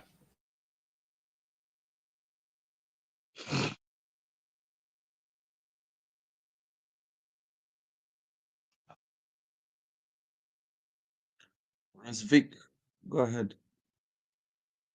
Vipi kila mtu kwa studio. Real quick cause naingia job sahi. Just to contribute on first the mental health thing. That's a big reality in the US. Most of us are suffering and we are actually in denial. Especially boy child. Boy child utapata urafiki wetu wangani pombe. If you want to know that uko na marafiki few, just take a break from alcohol. That's when you'll find that either you are alone or you have maybe one or two friends from the big crowd that you thought you had. And I did that practically like since last year, the day after Easter, I decided to take a break from alcohol. That's when my friend list shrinked until I knew that kumbe hii group kubwa nilikuwa nayo ilikuwa tu ni marafiki za pombe. Like most of them cannot even believe how on earth, unaweza acha pombe. It's kind of like unrealistic to them, but I found myself in a very comfort zone and I'm so happy, siamki na hangover or anything. And I've done it. It's gonna be like a year next month and I'm kind of proud of myself and I feel so good. Sijui naweza explain mtu aje. There's nothing I'm missing at all. So, I've definitely found other things that I can do that I used to do during those happy hour time and all that. I still entertain myself in different ways. Sometimes I go play around with my two boys. I have 2 kids. So mental health is a reality. Just is setup ya US. Kwanza maybe mtu ako na mashida ya makaratasi. Another thing maybe mtu ako na shida ya mabills. Another thing unapata hapa tunafanya jobs different schedule with our spouses. So you rarely meet. So hiyo yenyewe inaletaga tu tension kwa nyumba hata amjui lakini inaletanga tu. Alafu pia raising kids in America can be so depressing because your life just revolves around kids. So sometimes it's very important for the two parents just to take a break away from the kids and just go hang out and have some fun. It's kind of a good way of relieving that depression. Tukirudi kwa Kisii, Pen mwenyewe amesema Kisii ni ODM. Yesterday, Njiru, we stayed in the show for a long time and I said that everywhere we need to not listen to these politicians about this Rairuto thing. And I'm glad it worked well in Kisii. So still, it's a good way of passing this message of ground ni ndio inataka. So if this thing can happen in so many places, it's going to pass a statement, because this marriage, Ruto is just trying to create perception that akona support, but ana support. For ground ana support. Mliona Kisii ana support.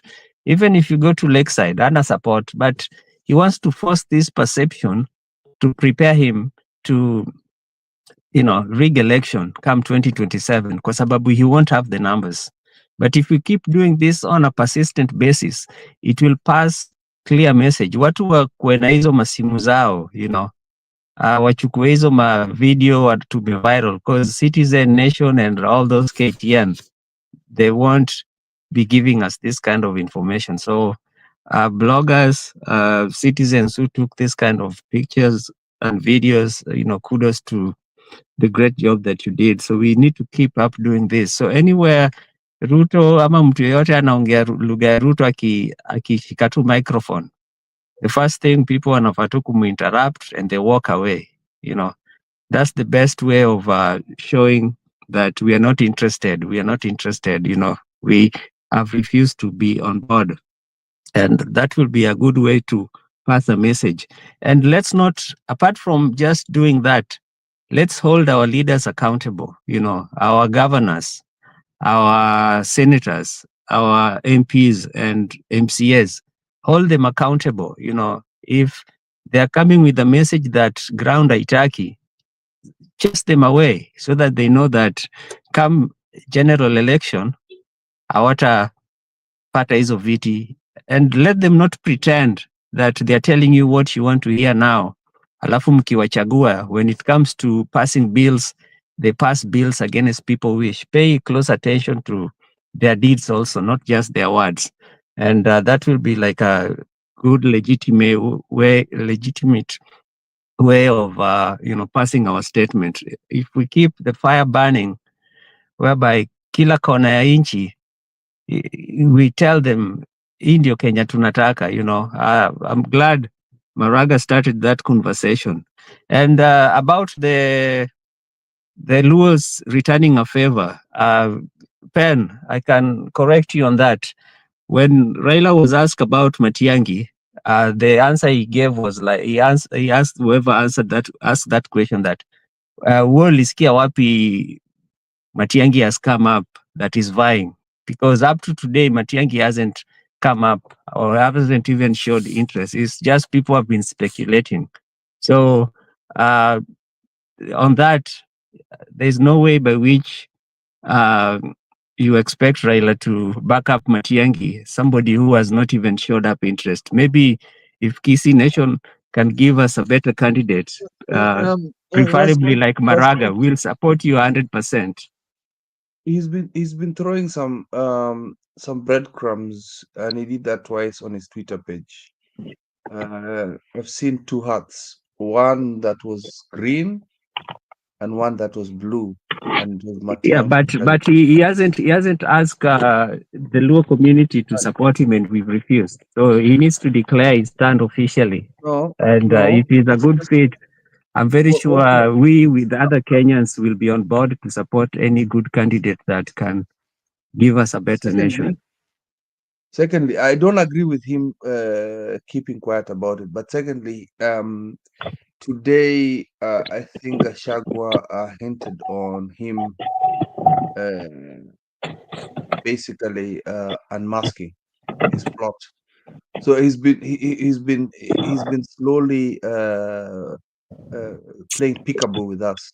Atatokea, he'll come out. I believe so. Yeah. Okay. The problem is hopefully. The problem is is the undermining of the Gusii people. Yeah, this is the second time ODM has done that to them. This was the Nyachaya, as Ben Nyakaka said. Is Matiangi in ODM? No. We're talking about the Gusii Nation. I'm not talking about Yeah. ODM. We're talking about Raila undermining them twice.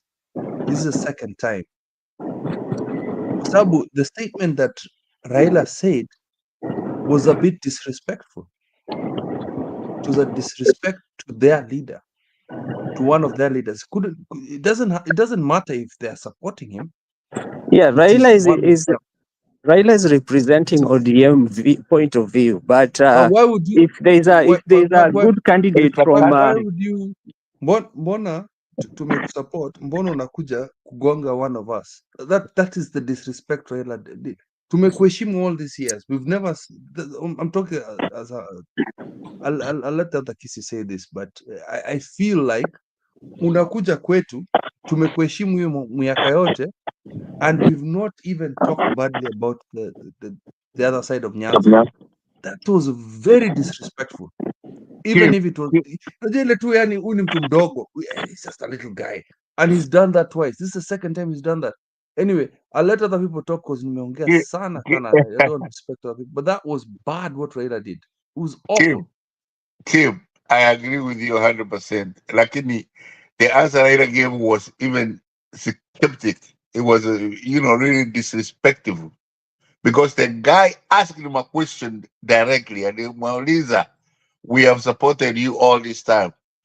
Is it time for you to support our own, who is Matiang'i? Then he goes to on a different trajectory to attack Matiang'i, to attack everybody else. And yes, it is true. This is the second time we voted for ourselves, and Raila said, "Hata huyu ametosha," hoping that whatever he had given Chris Burungaru name, Kibaki, will have to come fruition to be a very powerful prime minister. When he gave them that thing, after that, walimwambia, Maze, this is not in the constitution. Wakamwacha out and dry. Mpaka hii pati yao ikaanza 2005. Lakini, to come to what you are saying, Kip, we agree with you 100%. Ni kwamba, we have not forgotten. We have seen this. This week, if you can't see that, that's because you are not one of us. We have seen it. This is the second time this guy is doing the same thing that is even more painful for us to think about. He kicked Nyachai out, who was very powerful. Even the mountain people had given us their elections. Lakini sasa, huyu Matiang'i is saying, he would not even say, he didn't have to go where he said. Whatever he said was totally wrong. Thank you.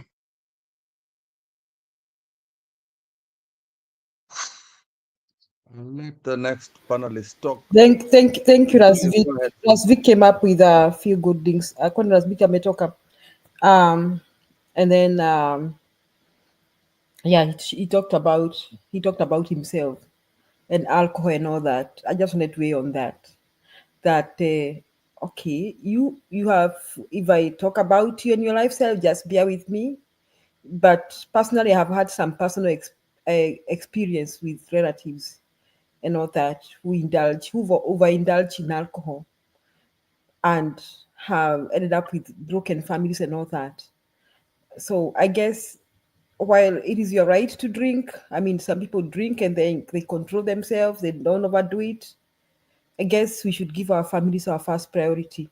That is what I understood from what Razvik said. Okay, about Kisi, I'll let Alex talk about it. I see him here. Karibu, Alex. Julie. Yes. Julie, wacha nikuambia kwamba the alcoholism, the alcohol, even if you control, it will destroy you. Yangu ni August. Vijana rika ya Alex ndio natembeanga sana now. Sasa wanasema mzee, wacha kucha hapa tukununie kitu. Siku hizi mimi nawaambia niko on drugs, niko na kunywa daktari's medicine. Lakini kutoka August last year sijakuza hata moja. The only thing that I had a problem with was thinking, after work, in the afternoon, kufikiria, you had so many things come in your head unafikiria, lakini sasa I'm used to it now, and it is not anything that you can miss. It is something that is so wonderful. Sasa vijana wamechua, I don't drink, wananunua tu, wananunua soda yangu mimi nakunywa, and I go hang out with them. So that's it. Hiyo tu ndio nilikuwa nakuambia kwamba pombe, you cannot control it. It will control you always. Even if you drink one or two, just don't drink. Period. Thank you. Wow, I love that. And that is coming from a man, because if Julia said that, mngesema Julia ni wale mama kanisa na hawaelewi hii life. But then I think that's a very good testimony from Penn and from Rasvik. And he talked about something which I really want to hit that. Now, I'm sorry if I step on your toes, but what I've seen is that a lot of Kenyans men have no space for their families and their wives. They have this male chauvinistic thing that mwanaume ni kutembea na wanaume huko nje, and that is what they do in Kenya, and they ruin their families. They are always hanging out there with men. Friday waangalie uhesabu ni wanawake wangapi utaona in the pub, and how many men will see. Where are their families? Where are their wives and kids? I mean, the kids are home, the wife is home. Who is taking care of them? When will he spend time with his wife and kids? At the end, mwanaume, you hear what Rasvik said? They used to look down on him because he stopped hanging out with them, and they thought that something was wrong with him. And he said something which I really want to emphasize. He resolved to hang out with his two boys. Yeah, and tena amesema hapa kuna challenge mingi sana hapa America. You may never find time to hang out with your spouse because of work. So the little time you find, hang out with your spouse if you don't want to break your marriage and start hunting up and down again. So that's a very good talk from men talking. It is not Julia said. I'm just quoting Rasvik and Penn. So siseme ati Julia haelewi maisha ya wanaume. Mimi nina quote tu vile wamesema. Learn from the men who have, from experience, have decided to turn around things, and they're enjoying the fruits of turning around things.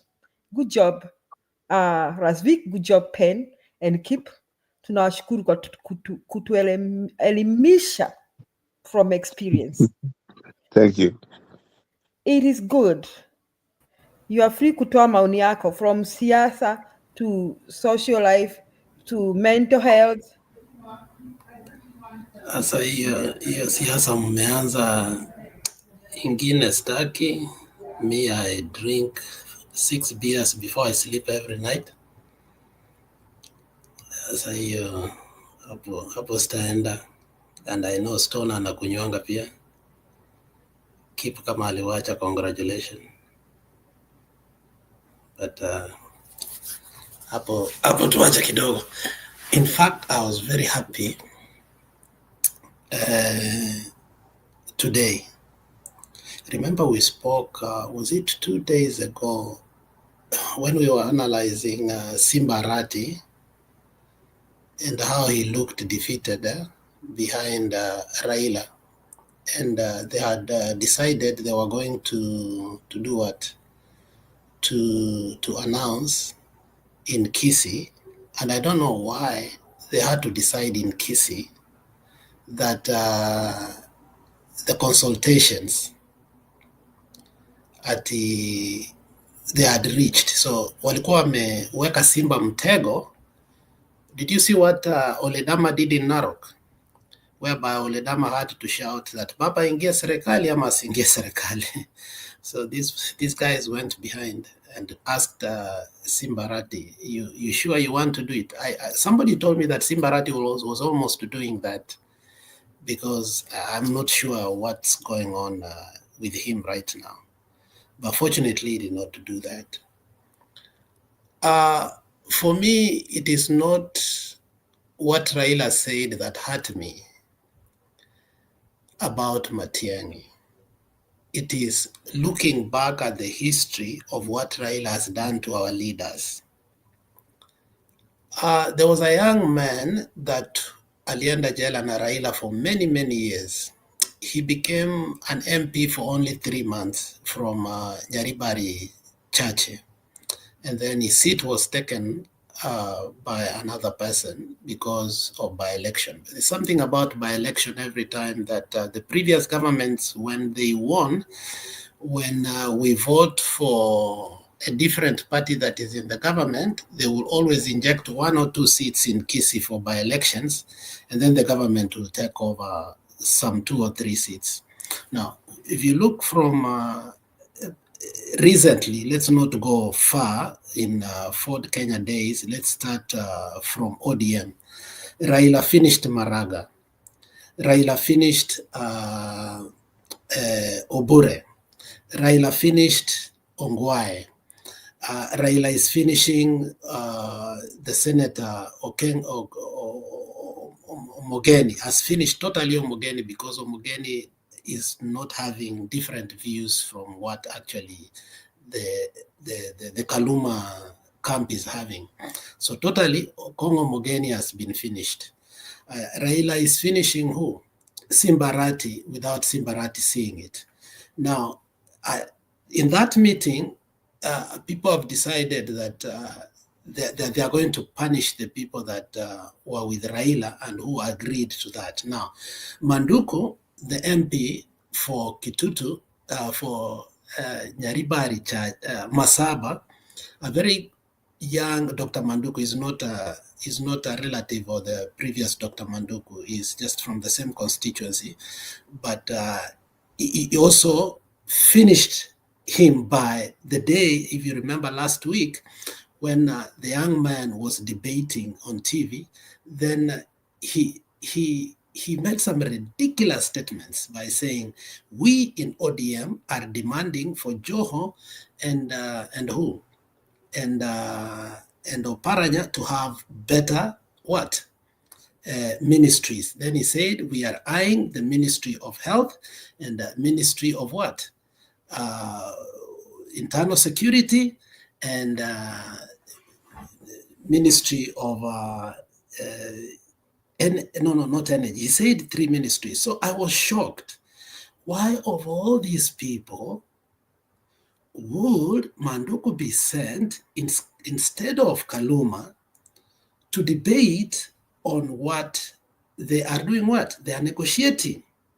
Now, if you look at the kind of young leadership that were elected this time, because remember when we had election last time, I told you the problem that we were having between Ongwae and Simbarati, it was intergenerational leadership. So the older leadership, the time had reached for them to go. They were hanging on to power. And it was time for the young leadership to come. So eventually we succumbed and we brought the young leadership. If you look from the governor, and except for the deputy governor, and from Onyonka all the way, most of the MPs, if you look, they were young people. If you look from Kibagendi Maibadi, if you look at Varongo, if you look at Osoro, if you look at Jade, if you look at Manduku, if you look at overall all the MPs in Kisii, they are young new crop, even if they were second term, but at least they are not the Ongwaes, the Obures, the Nyachayes, the Mandukus, or the older generation. I think we are having a new crop of leadership.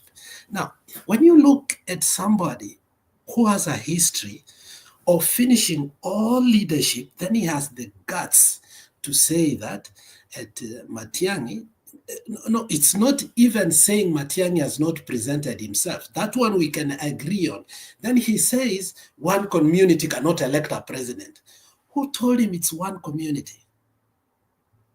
You know, for me, that was very insidious, saying that one community. So he decided to castigate a community in front of them while they are giving him what? The audience. So later on, I asked a couple of people that I know, so you allowed somebody to tell you that one community cannot elect a president.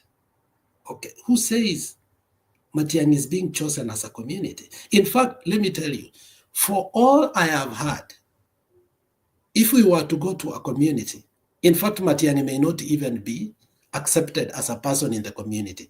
If you look at Osoro, Osoro is rejecting him as a community individual. If you look at people like Penny Nyagaka have consistently said that he was with Uhuru, he has done this ABCD. As a community, they have rejected him. But on the basis of where he has worked and his what? His record, that is where people like Julia come in and said, as a minister, as a public servant, who worked and we saw for 10 years what he had done. So why will Raila change it and start saying, as a community, you cannot elect? Why? Because he's playing the tribal card for his advantage. Well, that's politics, he can do that. But I think it is unfair to finish young leaders. Now he's on the verge of finishing. If you look at it, I don't know if you want to be very honest, without being excited, where is Sifuna going? Because in the end of the day, Sifuna did only what he did. If you pay attention what Sifuna said, I am doing my constitutional duty. So Sifuna is stepping one side and this side because he was very uncomfortable doing what he did. But he's telling the country that I'm only exercising my what? My constitutional what? Duty. But honestly, while you are doing that, allowing Sifuna to sign that, why don't you bring people like Oburu to sign it instead of allowing somebody like Sifuna to sign it and sign his death sentence politically, knowing that he comes from a metropolitan constituency, which even if you have an ODM ticket, does not guarantee you. For instance, if you have an ODM ticket in somewhere in let's say, used to be, I don't know if it's going to be in 2027. If you have an ODM ticket in some areas, just by nomination getting it is a guarantee that you are already what? Whatever you are seeking. I think this politics is wrong of now finishing young leaders just for your sake. I don't think where there is anything that these young leaders are benefiting, except the biggest beneficiary of what Baba signed is William Samoei Ruto. So beyond his rhetoric in Kisii, it is what he is doing to the young leadership, who actually, if you look at their record so far than the previous members of parliament, they've been very careful. They've been working on eggshells to make sure that they're using their what? CDF and attending to the people, because they realized that as young leaders, they do not have the laxity that the older generation had, like Nyachai, to have entitlement to leadership. So if elections were to be held today in Kisii, Penny Nyagaka, I want to guarantee you, Simba will not be elected. I don't know who will elect, but Simba will not be elected by the virtue of just being behind Raila Amolo Odinga while he was proclaiming that. Remember, we have castigated Osoro for a very long time when Osoro has been talking to us that the same thing. So I feel so bad that he is doing what is called Samsonic theory. Remember when Samson was dying, he said that, let me die with all these people. And I think a lot of politicians are going to die. Whoever that is supporting Raila right now is going to die. Now, but what I'm happy is he was rejected. Obviously, I knew that the mood in Kisii is not good. But I was so surprised that they had the audacity to walk out of the stadium.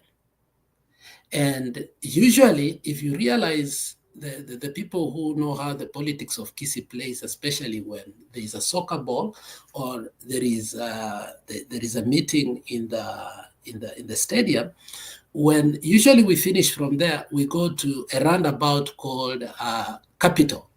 And Uko Capital, then people line up, watu wanapewa chai yao kidogo, obviously, we are fond of that, bad politics that we play in Kisii ni ile. Watu wanapenda kusagwa, tunaitanga ogoserwa in Kisii, which has moved from, you can't give somebody 200 anymore in Kisii, you can't give them 500 anymore, it is about 1,000 and above. So usually people go there. But today or yesterday, people refuse to go there. People said, we are sick and tired. This is blood money. This is the money that is killing our people. And they just walked out. So today we sit, at least when you look at other communities, which I want to question if a community leader is really important. I've started asking, because if you look at Gachagua as positioned and has been able to bring their people together, which is very good at this particular point, because without a leader, I think they were being taken advantage of, and without a strong party. Now, if you look at Western, they've tried their best because of the speakership and the premiership that they have.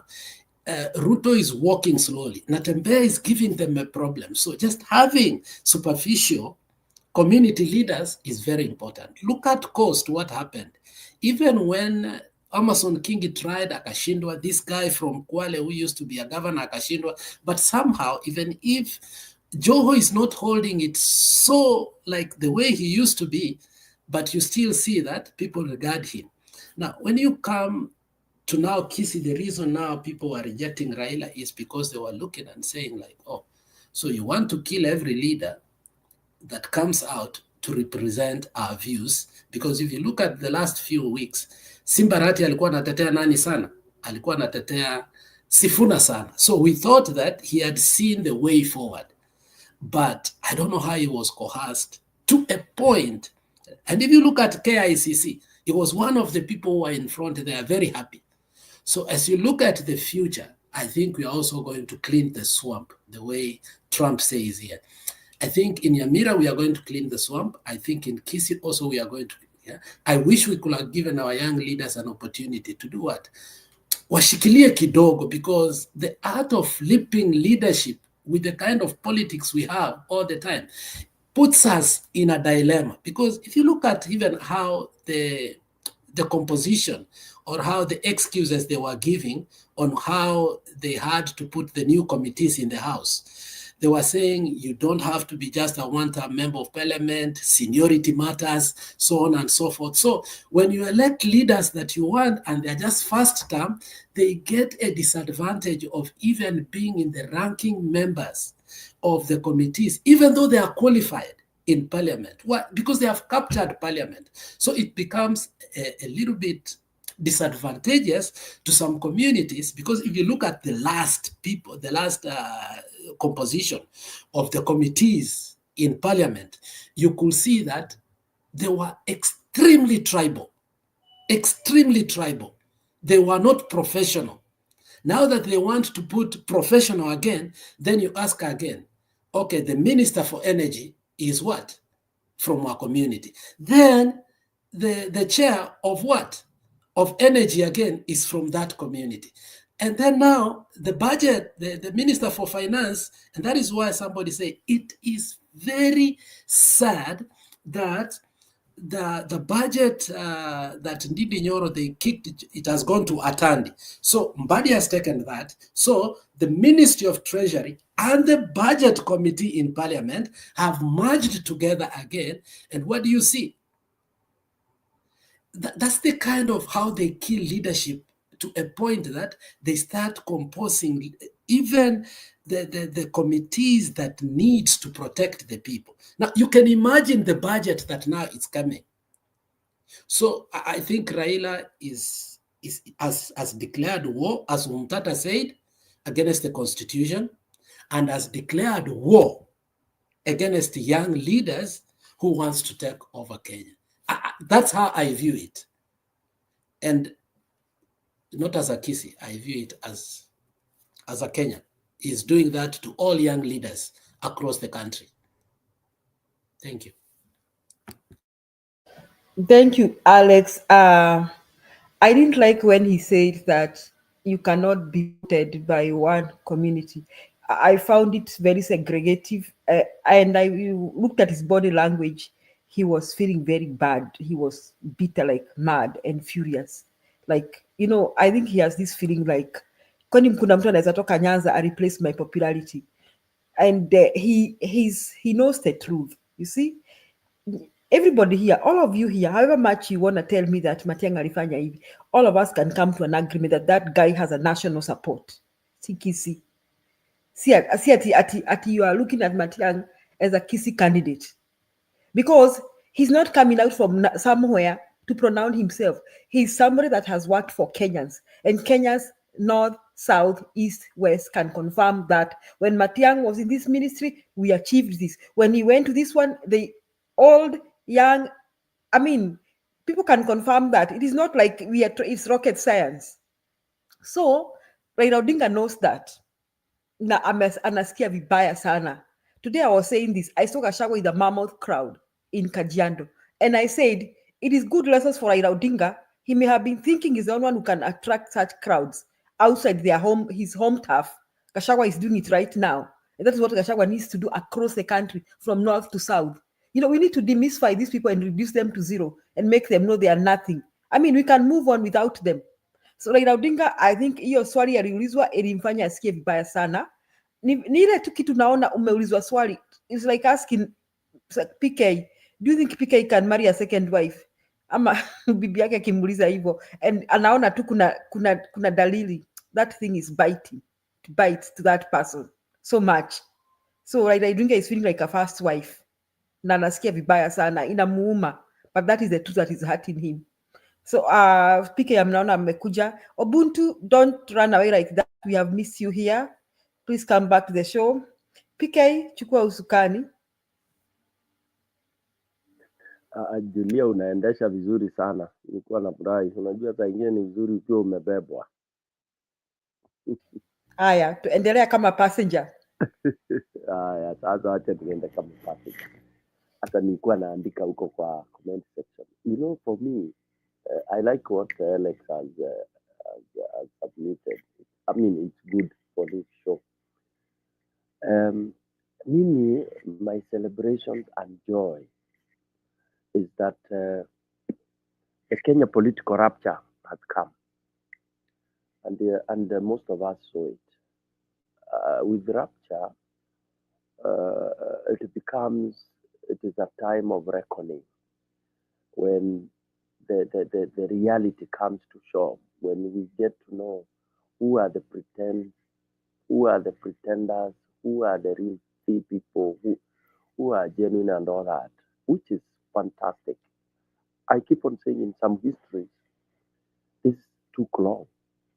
In some countries, it took long for that political, realization and the realignment and the truth separating from uongo na uchafu. Ya Kenya imekuja mapema, which I think God loves us. Because as we are talking now, right now as we are talking, huwezi kudanganya Mkenya sasa kisiasa. The only ones wale watakuwa wanadanganywa ni wakora, ni waizi, because those who are following Raila and Ruto, I can say blanketly, openly, those are facts. Even the ones I used to love, hata tukiongea juu ya kina Sifuna, there is no excuse under the sun you can give for remaining on Baba's side. Personally, I don't think whatever people say, politically you have to do this because Nairobi, because this and that. Politically, it is signing death warrant. Politically today, you go to any constituency, usimame. So long as you are not with Baba and Ruto, and you've been of good standing, you'll be elected. Take that to any bank. Today in Nairobi, hiyo wanasema sijui ODM. Today it is not the influence of the ODM, sijui Wiper, sijui nini. Hapana, don't be cheated. There are two influences, your character and your tribe. Period. Because now they will look at your character, and then of course those who are of your tribe will rally among you, and then you have friends that will be recruited. Your character, number one. And that is what has come to pass. What has this brought, the rapture has brought forth? or it has gone with the death of Raila politically. Raila is finished. Kabisa, completely. Remember, Enigma was booed, jeered, and chased. You guys, if that does not tell you millions of whatever, then I don't know what politics you are looking at. Raila kwisha na zitafuatana. I kept on saying on this channel, can Raila now claim to come and say haya at Kamkuni? If he's a man enough, let him dare do that. He will be shocked. Iwache hiyo analianga na macho moja, atalia na zote mbili, and he will even get a stroke out of that. In my tribe we say kidole, shade ya kidole haiotoagi, yani kikwetu kuota ni when you go under a shade to protect yourself from the sun or from the heat. So indicating that when you are pointed so much, people are complaining, wanasema wewe you don't live long. Raila will not live long, I can tell you. Ruto is not living long because they have a curse of the multitude. This you can, another one, you can go and bank into the bank that you trust. Hakuna kitu kibaya kama a curse from the multitude, a curse from the innocent blood. They are finished. Look at Raila, honestly, and I want, even if all supporters are here, they can say, that's a walking stock. It's a stock. Those of you know what a stock is. Hakuna kitu pale, it's gone. Somebody who was strong before the June 25th, all of a sudden, inakuwa hata kuinua mkono, anainua mkono inakaa juu, anashindwa kurudisha. I know some people will tell me niwache kuongea hivyo juu. That is natural. It's not natural. Look at when Moi became too much, and then he even, so many people started, some people died and all that. The acceleration, the deterioration goes very fast. The acceleration is so fast. What am I saying? Mimi nasema those who want to survive politically and vizuri, they are supposed to detach themselves. I don't know why people are telling me they wanted to resign and now you cannot resign from any party. Look at that kind of a thing. At wamejam system kwa Kenya registrar, party registration. These people are desperate because there was going to be mass exodus. Ukijaribu kuingia utoke, you know the way you deregister online. Wamesema ati system zimefail kwa registrar of party. That is beautiful. Now, Gachagua, I'm going to play that clip. Ama Julia ulicheza kama siko. Julia is not here. Anyway, Gachagua, Karua, those who wajaribu to take advantage of this moment. Okay? Those who want to survive and move with us to the next level. Yesterday was the moment. Tomorrow might be a bit late. The day after, watakuwa wamechelewa, because you're supposed to seize the moment. When somebody is being chased out of a stadium, there should have been a voice to fill in that gap.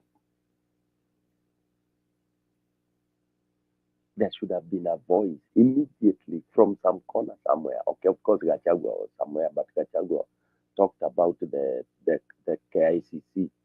But this incident of Raila being jeered and chased, somebody should pick it up. Somebody should pick it up. Then lastly, so that someone else can come. When you see what the Kisses have done, I would want to think that trend is very contagious, because what they did, they broke the yoke. People would have been, kind of scared or ashamed to boo Baba. Those who would have been afraid now know that Baba can be chased. Raila Amolo can be chased. Raila Amolo can be told to go away. Okay, I'm told the chants were not only Raila must go, but also there are those of, Ruto must go, but I understand there are those of Raila should also go. From tomorrow moving forward, I want us to be very keen that the form that this will take, it's very interesting. Remember, the Gen Z sasa wameamka. I'm told the church ilisalimiwa ya ule jamaa. There was also a place, somebody sent me a clip of a Kenyan on the road daring the police. But then you could see, hasira si ati ni kwa sababu polisi amemsimamisha ama nini na nini. It is the hasira we are talking about. Hasira is boiling. Iko hapa. Inangoja tu kupigwa piercing. Yani kutobolewa kidogo tu. And the eruption will be there. For me, it's a good thing. Ruto felt that by bringing in Raila, he will have stopped the pressure of expelling him from the country, because he thought Raila is still very popular, and this is something that happens to politicians, some politicians, because if you can imagine that Ruto still believed Raila has that big following, so that's why he brought him into the government, so that he can claim to have a popular, inherit Baba's or Raila's base. That is not the truth. Somebody was giving me a rapid analysis, and he was telling me Raila has lost over 60% of his following. I was very skeptical about it. But the guy works with this something close to it's called what? Synovate. And he was telling me his random, whatever, is 60%. I was like, what? Is that possible? Losing a 60% support base? Then he told me, you take it, just take your time and study the way things are. And he was giving me some funny figures. I would call them funny. Because he was telling me from June up to now, Raila has been going what we call downward spiral, down. Because he has made one mistake after the other, and the acceleration was that bad. So it is true. It is true. 60%. What does that tell you? Ruto is going. What does that tell you? Ruto is gone. Ruto is gone because Kenya is broke. They have stolen the money. They waligawana hiyo pesa of Dubai, and there is no way they can bring it back. He thinks Raila was going to do some magic and create goodwill for them to get money from wherever it is. So this is the time for us to have mass strike. Tukae nyumbani. Keep. Where is Keep? Keep yuko hapa. Keep yuko hapa. Tell Mother Karua, this is the moment. Tell Mother Karua, this is the moment. The moment to steal the show. Hawache kufikiria tu Wakenya hawawezi fanya, hawawezi nini. The one ule atatokelezea saa hii na baton, ndio tutafuata. This is the moment. You see, like when these wildebeests are crossing the river in the Masai Mara during the migration, they come, they move around, they come, and when they reach the river, they can live, they can stay there for like several weeks before they jump into the river to start crossing. Okay, how do they do that? As they are there, one of them, it could be accidentally or just during the push and shovel, inateremuka, boom, wanaona imeanguka, imeingia kwa river, all of them start crossing. Luckily, they begin the journey. Some die and some cross. It is time for now for a leader to jump into the river. We follow. Those of us who will cross, we cross. Those of us who will remain, who will not cross, we fail. And we shall have a better Kenya. Thank you very much, Julia.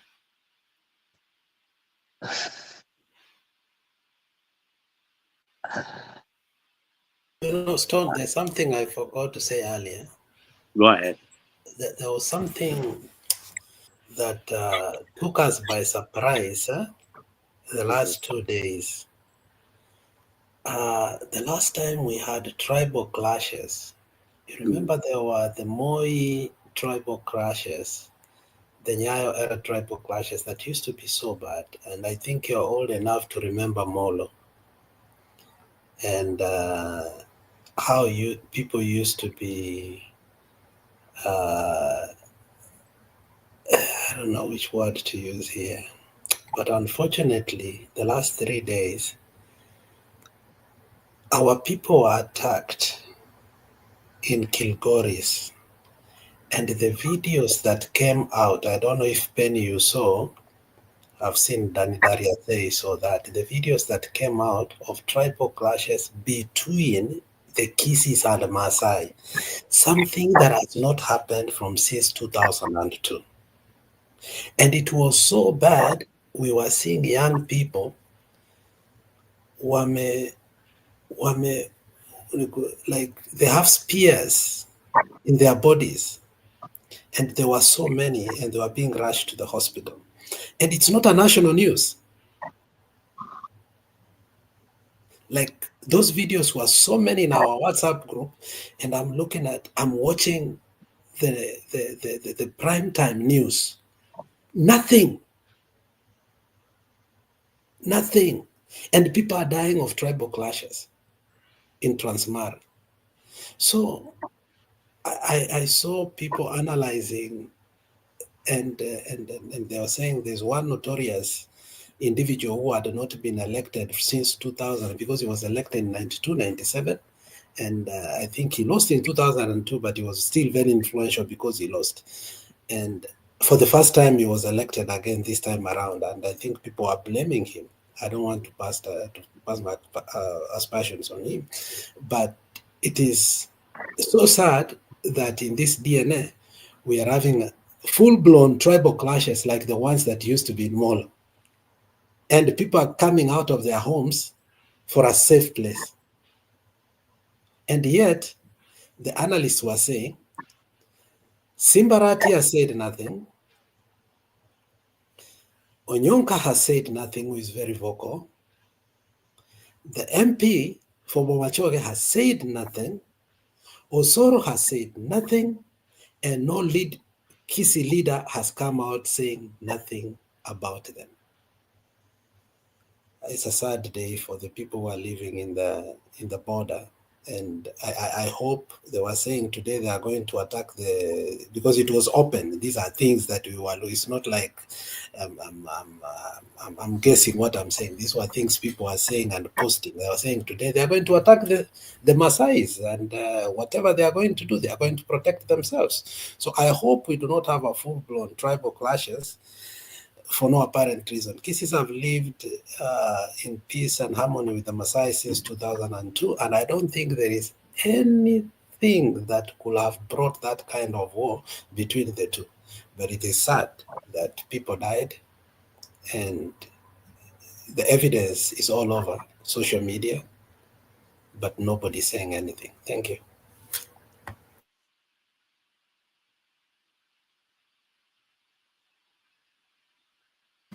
Alex, do you think I had something like that some few days ago? Do you think any politicians are involved?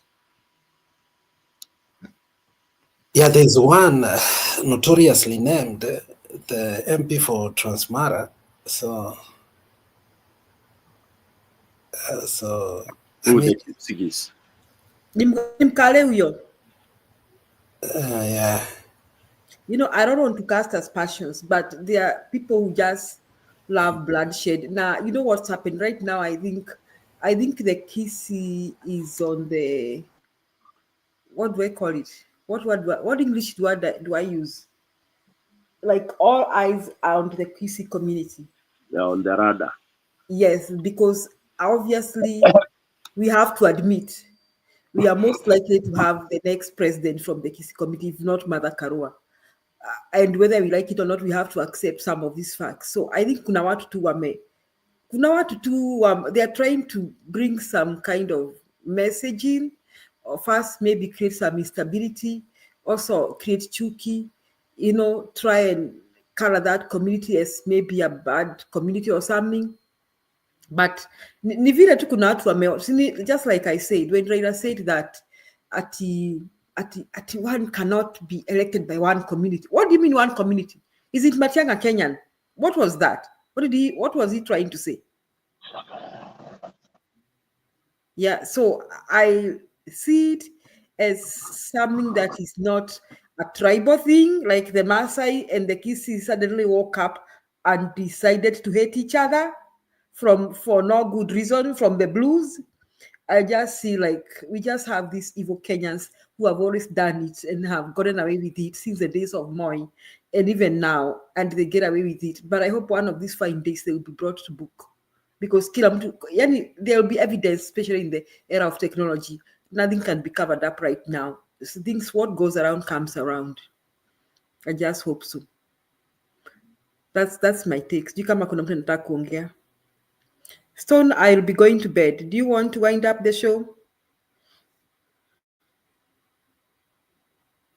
PK? Yes. Maybe did you play in your... What did you say? Come again? Did you play any clip on Gachagua when I was away? No, we haven't played anything. Do you have anything you can play for us? Yeah, let's play Gachagua. We see what he did and what he said. Yes, Gachagua amekuwa dawa ya watu. Even Jay-Z said that they keep kwa TikTok, they say they're waiting for Gashagua's message. Ati Gachagua, tunagoja Gachagua tukane Kasongo leo.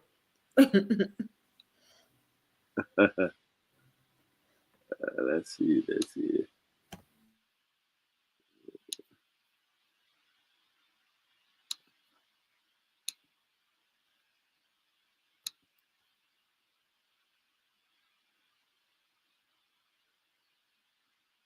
Is it this one?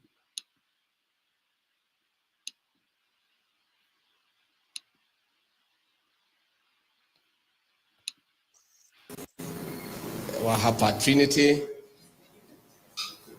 Reverend Larry, mchungaji ambaye ametuhubiria leo, Reverend Keturai,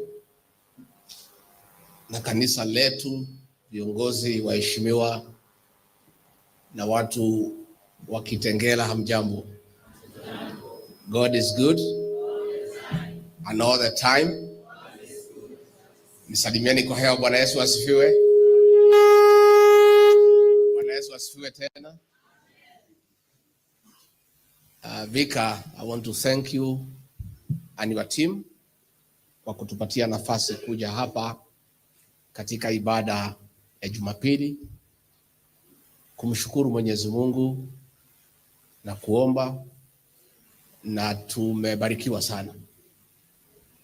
Kwanza tulipofika hapa, vile Medhu amesema, tunaendaga makanisa mengi sana, lakini tumefika hapa kuingia tu tukakuta Mothers Union watatukaribisha kwa breakfast, na breakfast hapa si kama ya kwetu, hapa ni nyama. Sasa nikauliza akina mama, hii ni lunch ama ni breakfast? Wasema ni breakfast. So we are very happy for the warm welcome. And this is a beautiful church.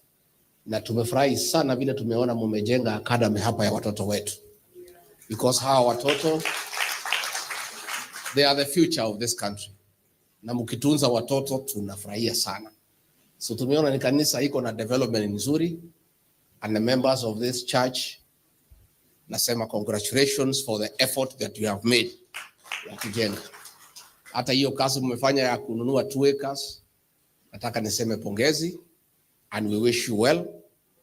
Na hiyo safari Canon mkipanga vizuri na huyu Senator Seki, we shall join you kwa hiyo kasi ya ujenzi ya kanisa mpya, kwa sababu sisi tunakuja kanisani kutafuta baraka, na hakuna mtu yeyote mimi nimechasikia kwa maisha yangu amekuwa maskini kwa kutolea Mwenyezi Mungu. So sisi tutaendelea kufanya ile inawezekana, hata waone nafasi. Sisi hatuna hiyo mamilioni kwa sababu hakuna kitu ya mtu tumeiba. Sisi ile kidogo tuko nayo ndio tutafanya nayo kazi ya Mungu, na vile tumeambiwa on 16th muko na mchango ya kunulia Canon gari.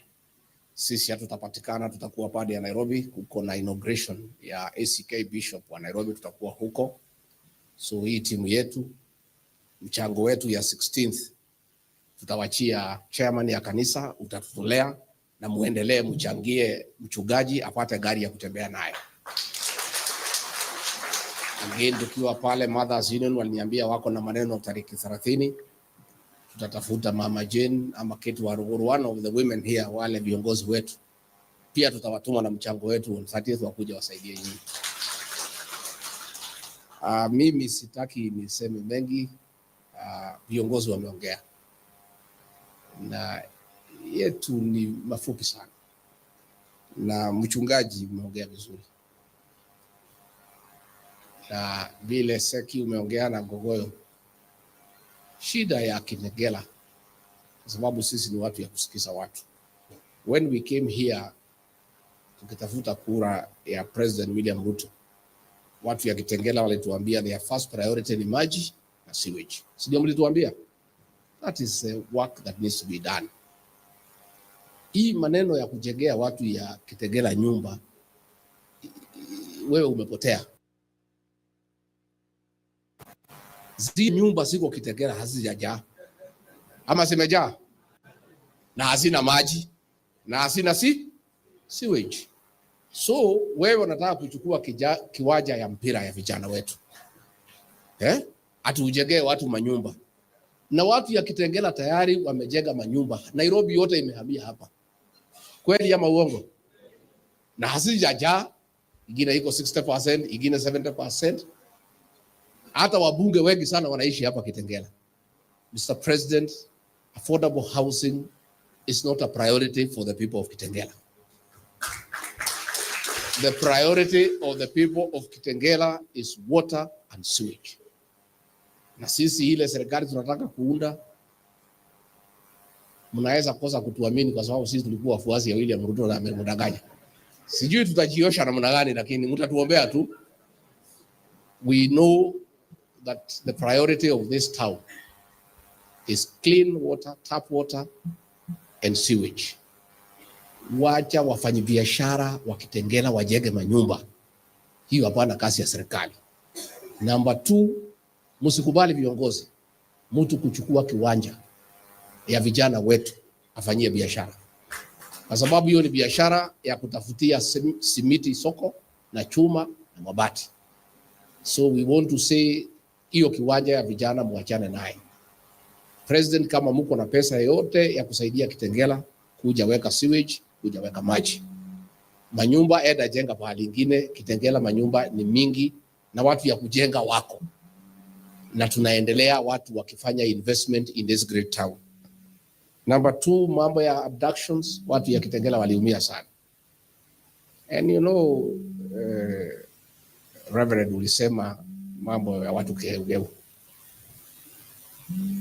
Huyu rais alitugeuka. Na nikumwambia tu, rais, wewe ulisema ni Mkristo. Watoto wadogo wanatekwa nyara na kuuawa na serikali yako. This is wrong. How can you profess to be a Christian, to be born again, yet the government that you lead is abducting and killing our children? Hata serikali ya mkoloni ambayo ilikuwa ni ya unyama na ukatili haikuteka watoto nyara na haikuua watoto. So hapo mimi ndio tulianza kupitania na rais. Na nikamwambia, these are our children. These are our sons and daughters. You are calling them criminals. They are not criminals. Ile tu wanataka ni haki ya Wakenya. Na kwa sababu wewe umemeza upinzani, nature abhors vacuum. Wamejitokeza kutetea Wakenya. I had a big problem with President William Ruto over abductions and extrajudicial killings. And if there is one reason, William Ruto, that will make the people of Kenya punish you, and the church is abducting and killing our children, they'll punish you. That one you cannot escape. Hata ukiungana na nani, hata ukitaja mabarabara ambayo iko, hii dhambi ya kuteka watoto nyara na kuwaua. Mimi najua tunaambiwa tukue watu ya kusameheana. Biblia inatuambia we forgive many times. But Reverend, I'm having a problem myself. Hi, Jeremy. Was drinking water today and thought of you. Delete. Hey, admin. Forgiving somebody who is abducting and killing our children, I have a big problem. Labda utaniombea roho yangu itulie. Because that is very painful. Because these are young children who are innocent. Na watoto ni kusema tu wamesema Kenya haitembei vizuri. Ama iko makosa mengine wamefanya. So that one we have a problem. Again, maneno ya corruption. Nimwambia rais, tuliahidi watu tutawafanyia kazi, serikali imekuwa ni wizi tupu. Today as we speak, Bomas of Kenya imeuziwa Mturuki. Bomas of Kenya imeenda. Ililetwa pale cabinet nikapinga. Peke yangu. Watu wengine yote hapo ni waoga. Wakiona rais wanatetemeka namna hii. Mimi peke yake ndio nilisimama cabinet nikasema Bomas of Kenya is a national heritage and we cannot sell it. Imeuziwa Mturuki ambaye ni business partner ya mtu mkubwa sana katika hii serikali. Mnamjua. Hiyo Bomas imeenda. Na tena pale watu ya civil aviation walipinga. Wakasema the flight path to Wilson Airport ni hapo, hiyo ndio flight path. It will be dangerous. Rais akafanya. Nilipokuwa mkali akawachana naye. Aliponifukuza sasa hakuna mtu ya kusema kitu. Watu pale yote ni flower gas. Umeona headline? Ni watu ya yes. Wanaitwa watu ya yes. Sasa pale this we are on our own, Reverend, as a country. William Ruto will do whatever he wants in this country. There is not a single person. I was the only remaining person. Ni Mungu peke yake atatusaidia. Hiyo boma sasa ameenda pale amebulldoze imepita. Mashamba yote ya jela yote imeuzwa. Jela zote zinatakiwa sihamishwe, hiyo mashamba imeuzwa yote. Mpaka makanisa ya Catholic, SDA ile iko ndani ya jela yote itabomolewa. Mpaka atali they will be demolished. Yote imeuzwa. Sasa amemeza upinzani. Wabunge wetu wote wamepewa pesa, vichwa imeharibika, kuna mtu anaweza ongea. William Ruto will do whatever he wants for 2 years. But the good thing is only for 2. Mna msijali. Msijali. I want to assure you. Msijali na hii maneno yanafanyika. As we are focused and what was happening is a distraction. They are called theatrics. To remove ourselves from the focus. Tumesikiza wa Kenya wametuambia what we need to do. Na mchungaji amesema mnaomba towards the same goal. We are focused on the real problem in Kenya. We will not be distracted by side shows. And I want to assure you the numbers are good. Politics is a game of mathematics. I will be worried if politics was defined differently to be a different game. It's a game of numbers. And the numbers are good. And Kenyans have told us tutafute formula tuwaletee. Na tunaendelea. Na formula iko. Siku ikifika, we want to ask Gen Z, millennials, mjiandikishe. Mchukue kura. Siku ikifika, muamuke mapema mfanye kazi yenu. These young people are the savior of this country. the Gen Zs and the millennials will sort out the problem of Kenya once and for all in the next election. So si ni kuwaomba tu, much as you are doing a good job on the smartphone, the real job is ahead. You must take IDs, you must register as voters and turn out to vote. That is what is important. Na mimi naona nikiangalia mbele iko sawa. Mimi I'm a student of political science. Nisoma pale at the university. Hata kama rais ananidharau anasema mimi bado soma, nilisoma kidogo. And I have been in every succession from 1992, kutoka single party to multi-partyism. I have never gone wrong. I always do the right arithmetic. Even in 2002, when we back to Uhuru Kenyatta, we knew he would not win, but we were preparing him for things ahead. I've never made the wrong calculation. Hii hesabu tumepiga vizuri, iko sawa. Hiyo barabara Medho wanasema hiyo, mimi nakubaliana naye. Takuwa hapo. Vile tu kusema ni vile watu watasema ikifika. So, mimi nikimalizia, mchungaji umesema viongozi ni kigeugeu, katuambia waangalie huyo mko na yeye, waangalie kama ni kigeugeu. I want to confirm. Nilikaa na Gogoyo na Seki. Au si vigeugeu. These ones. Huyu Senator Seki. This guy is a great leader. Hi, Jeremy. Was drinking water today and thought of you. Delete. Hey, Ed. Of the Ma community. And this is a true Masai. Aliitwa na William Ruto, akatishwa, akakemewa, ati asaini kunifukuza, akamwambia hawezi. Akawekelewa kwa mesa 10 million, akamwambia sitaki. Ikaongezwa 15 million, akamwambia sitaki. Akawekelewa 20 million, akamwambia sitaki.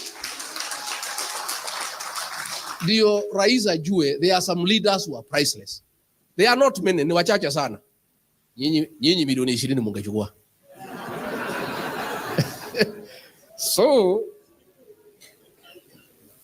Gogoyo, hawa aliwadharau akina Gogoyo, walikuwa wanapewa 500 peke yake. Akina Seki wanapewa 10 million, wabunge walikuwa wanapewa 500,000. Huyu Gogoyo pia alikataa. These are great leaders. And I want to say nikiwa hapa, si ati mimi kwa sababu Seki alisimama na mimi ndio namtetea, but I want to be honest. Looking at the leaders that we have, the quality of leaders, their integrity, msimamo, hii Kajiado hii yetu. Na mimi niko investor in Kajiado, niko na mashamba hapa, niko na manyumba. Mimi kama nilikuwa na kura hapa Kajiado, I can entrust Seki as a governor of Kajiado. Na mimi namuomba muangalie huyu kiongozi. Mtu ambaye anaweza pewa milioni 20 anakataa, ni kiongozi si kiongozi? Mtu ambaye anaweza tishwa na rais anakataa, ni kiongozi si kiongozi? I want to assure you the people of Kajiado, kwa huyu hamtakuwa mmepotea, muangalie vizuri. Hao viongozi wengine akina Kanchori, muangalie hawa. Na huyu MCA wa Kaptei amekuwa hapo miaka mingi, is a good man. Nimeketi nao, nimewasikiza, naona wako na mpango. And they came to see me, I listened to them. Listen to them as well, muangalie. Alafu tutaona video tutakaye. Tafadhali mketi. Mnasema mimi nimechelewesha nyinyi kwa chama. Ndio mnasema? Chama iko tayari. Lakini sikatangaza, yule jamaa unajua ninamjua. Si ninamjua? Unajua yeye, nilisema gari yetu iko showroom. Lakini nikasema katikati ya showroom na stage anaweza kutuwekea mawe. So lazima ningepima kidogo. Gari iko tayari na ni gari ya watu ya Kajiado. Tumekubaliana na watu ya Kajiado that the new party is your party and the national chairman of our new party will come from Kajiado County. CUDA mulihama. Mulihama UDA ama mgali mko huko? Mulihama. So Mei iko tayari, tutatangaza, tutakuwa na launch kubwa, muigie gari, mtutafutie viongozi wazuri ambaye wako na hekima, ambaye hawategemei tumbo zao. Na mimi niseme vile Medhu amesema, this is a good church. Hapo hakuna askari. Pale rais alikuwa last week, ameletea hiyo kanisa shida. Saa hii ndio kanisa iendelee iko GSU.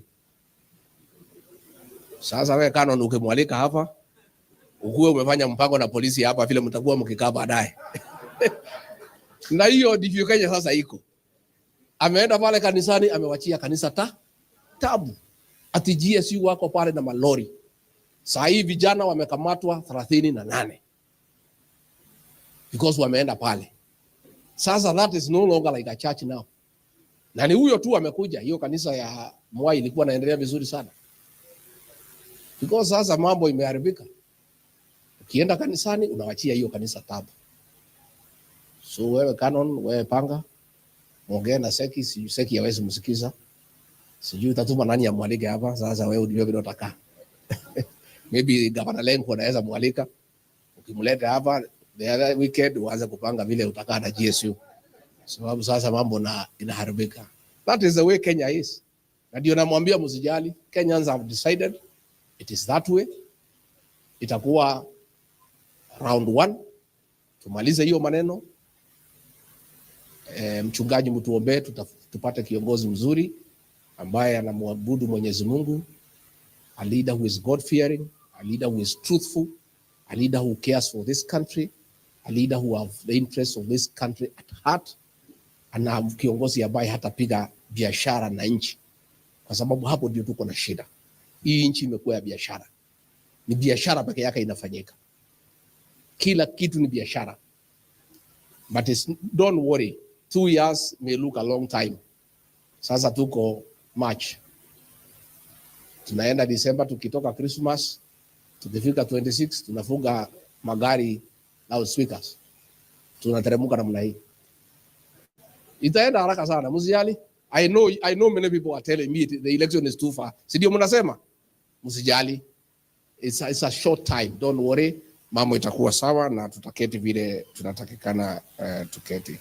Kwa hivyo mimi nimeshukuru sana. Na watu ya Kajiado, you are our friends. Mimi wazazi wangu walitoka hapo Kajiado Central. Familia yetu ni ya Olekasi. Na hiyo Olekasi ndio Rigathi. Najua Masai wamesema Rigathi ulimi na kuwa mzito. Sasa hiyo ndio Olekasi. So mimi ni mtu ya hapa. Nasikia rais akituita wa kabila. Tukimchagua tulijua yeye si Mkikuyu. Si tulijua? We knew. Watu 1.1 wakachagua Raila, tulijua si Mkikuyu. Tukampigia. Tulikuwa na mtu wetu anaitwa Mwaura Wahiga, hatukumpatia kura. Kwa sisi ni wazalendo, sisi ni watu wa Kenya. Saa ile amefika ametugeuka, anatutukana. Saa hii watu ya jamii hiyo amefuta karibu kila mtu kazi. Mimi nilikuwa nazuia akifuta watu. Sasa saa ile aliniondoa, amepata mlango imefunguliwa. Hao machairman yote kutoka mlima amefukuza. Hata kama anasema ni watu ya Rigiji, si angetafuta wale ya praise and worship timu yake awapatie. You know, it's a purge against a community, a whole purge. Alitaka kufukuza Mother Kome juzi nikamkataza. You know, he has stand against a whole community. Na nimeona wengine pale na ni watu ya hiyo community akifukuza hawa wanapiga makofi. So we are saying mwenye ukabila ni yeye. He is trying to unite other communities against one community. But uzuri, other communities are happy with those people of the Mount Kenya. Tumetafuta marafiki wengi na haiwezekani. So we want to call upon the president to stop the purge against the leadership of the Mount Kenya region. Even if he has new friends, those who voted for him, walimpenda, amewageuka, amefuta kila mtu kazi, amesema paid in bills isilipwe because wasilipwe. Pale Nairobi ameongea na governor, amefurusha wafanyabiashara wote, watu wanakaa kama swara, wanahangaishwa, wanashikwa, akina mama wanatupwa kwa malori pamoja na watoto na viazi. You know, it's a war against a community. but it's okay kwa sababu iko Mungu mbinguni na watu ya kwetu wanasema utile bure tekagate. All these things will come to pass. It's unfortunate that this is happening, but itaisha tu, itakuwa sawa. Hivyo mimi nimeshukuru sana.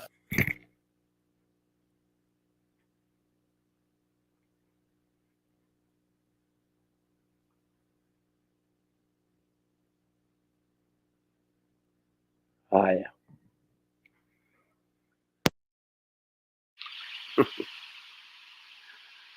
Oh, 2027. Watu wangu, tuanze kutoa maoni yetu ya kufungasha ili tukiuliza ama ni 2027 ama ni vipi. Yaani nyaraka.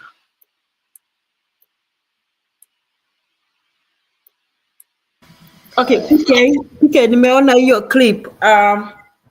It was, yeah, Gachagua has a lot of good points. I'm just surprised. I mean, Gachagua, we were looking down on him. Lakini the guy is an administrator. Unaona zile skills za administrator ako nazo. That's what I'm seeing. Unasikia bomba imeenda? Si ametuambia. And unajua now we have Gachagua is one telling us the truth that too. Yani, wacha tu Ruto. Let me say this, PK.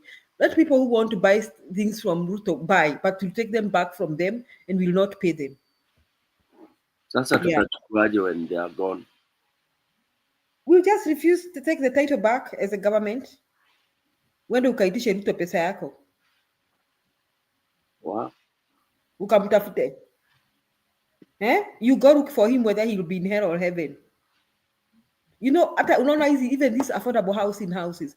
See, there are people who wamepewa contracts. Najua hawalipi pesa wote. Wanagojea gava iwalipe. Najua Ruto would not pay them. Hizo nyumba, the next government should possess them by force. This was a wrong contract, it was evil, it was illegal. Zikuwe nyumba kama zile za unakumbuka nyumba za municipal council za Nairobi. Do you remember them? Akina Jericho, ziko a lot of them that people live on subsidized rent. Zikuwe nyumba za serikali, low income earners wapewe on subsidized rent. Na mwenye alijenga asilipwe because that money was stolen from Kenyans, right? Enda tafuti akina Ruto na wenye walikupea hizo contract wakulipe, usitusumbue. You can take us where there is nothing they can do with the government. So me, I'm saying anybody working with this corrupt government and getting contracts is doing it at their own risk. Nimesikia pika, I'm going to bed. Kuna mtu amesema ati hii serikali inaisha April 22nd. May it be so. I will say that amen. Yeah, tumesema amen kabisa, tumeambiwa iende beyond. Tumeambiwa iende beyond that, tukatoa reasons. And that is why Ruto was trying to hand over to Raila secretly. Alikuwa najaribu ku hand over to Raila kichini chini. Like from the look of things, they will go down together. Let me tell you a short story as we close. Nakumbuka siku ile Kenya mambo ilikuwa imeharibika. Siku za moja mpaka watu walikuwa wanalalishwa chini na armed thieves. Yes. Walikuwa wanaingia kwa bar, wapi, kwa masherehe, nini na nini. Sasa kuna jamaa wawili, mmoja alikuwa amekopesha mwingine pesa. Sasa walipovamiwa, huyu jamaa alikuwa amebeba pesa kwa mfuko. Sasa alikuwa alikuwa amekopesha Stone PK. Sasa waizi walipoingia akajua ako na ile pesa ya Stone PK na alikuwa amekuja kumrudishia, lakini wamepatwa kabla hajapatia Stone PK. Sasa unajua tazilo waliambiwa lala chini, yeye alitoa kibunda kwa mfuko akapatia Stone PK. Ile deni yako ndio hii. Na Stone PK akanyang'anywa hiyo pesa. Sasa Stone PK akanyang'anywa hiyo pesa. Sasa inakuwa ni nani amenyang'anywa pesa? Nilisha kulipa pesa yako. Exactly. Nilikulipa. So Ruto anaachia Raila hot potato. And that is what the guy is doing. The guy, there's no way he can live to Kindiki. He's proud and arrogant, but he knows that things will go down eventually. So anaachia Raila Odinga serikali kichini chini. Unasikia story ya tanamgaia half. Where does that happen? Who does that? Who gives out his government when he expects government to be sustained? Yani, if Ruto expects to be there all the 2027, who gives away his government? How? But he's trying to give away chini chini because alafu yeye ati hayuko sawa, jamaa hayuko sawa PK. Unajua unajua hapa duniani kuna vile unajijua tu. Jamaa hayuko sawa. So that will be the complication. Atajaribu kuhandover Kuraira, lakini unajua sheria inasema nani? Kindiki, si ndio? So eventually kutakuwa na complication na conflict hapo. There will be a constitutional crisis and somebody else will come in to save the situation. Oh my God. Ruto ajue tu tunajua hii maneno.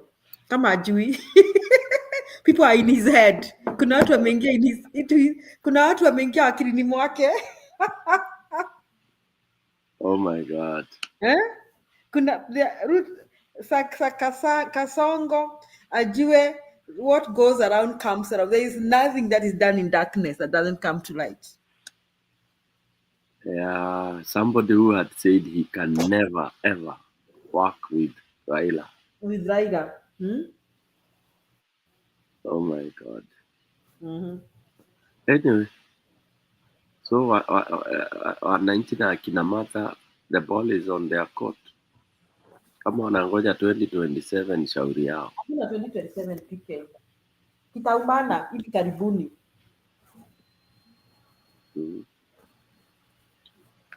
Anyway. So, Julia, tuseme nini? Naona watu wamenini. Tufunge, hata mimi nataka kwenda kulala. Wacha mimi niseme, nishukuru watu na Pen ataweza ongea after mimi. Nishukuru kila mtu, asanteni sana kwa kuwa pamoja nasi. Let's look forward to another day in another night, another evening, where we continue talking about the issues affecting our country and providing civic education. Na hatubabaishi hatutishiki. Aluta continua, the struggle continues. We must restore the rule of law into our motherland.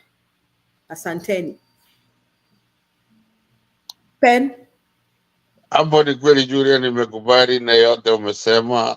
Aluta continua, the war continues, na waja tuendelee na yale tumesungumuza na yale mengine tulisungumuza. Stone BK hapo hapo, lakini nafikiria tukimwambia mzuri ataingia na tutafanya maybe hopefully every Sunday, alafu tunazungumza. Stone BK tulikuwa tunazungumza maneno ambayo yako kwa politics, social gathering, social meaning, ya vitu vingi vinatusumbua, lakini hatusemi kwa sababu hapa tunakuja tunazungumza siasa tu na tunaacha.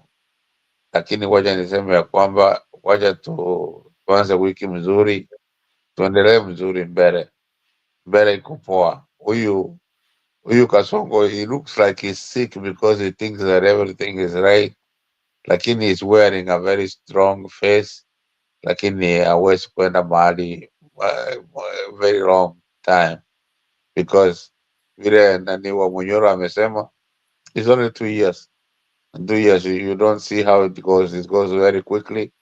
Na vile amepokelewa huko Kitengera, hapo Kitengera yule nina 1 acre huko, sijatengeneza nyumba kwa sababu ya watu hiyo. Munyoro amesema there is no sewage system, lazima uweke sewage system alafu tengeneze nyumba nini. So hiyo ni mzuri sana. Wacha tuendelee tuone yale ambayo tutafanya. The Kenyan people are very smart, na tuendelee hivyo hivyo. Ni leadership tu ndio hatuna, na hopefully we will have to establish that soon. Thank you very much, na lala salama.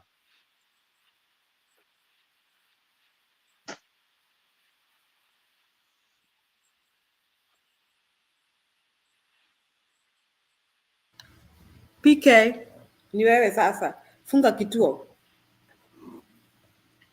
Mimi nitafunga kituo na hii, sisemi kitu, nitafunga na hii. Nitafunga na hii kwa sababu maji yamezidi unga. And Ford Kenya will help push his agenda in Parliament as he announces a partnership in and out of the legislative houses. NTV's senior political affairs reporter Kennedy Murithi stays on that beat. For Deputy President William Ruto, everything appears to be in place for the 2022 elections after teaming up with ANC's Musalia Mudavadi and Ford Kenya's Moses Wetangula, as he looks to be closing the door on other political parties, labeling them as sponsored parties. Although he is opening up space for parties to come in and seek a partnership ahead of 2022, the DP says he will be cautious about who he works with, essentially ruling out the majority of mushrooming political parties, most of which are based in Mount Kenya. When we say sponsored political parties, I think you know them as much as I do. And you know who the sponsors are. And you know who are being sponsored. And they are even unapologetic. You know, they say, we are this and this political party, but we support this group. Because those are their sponsors.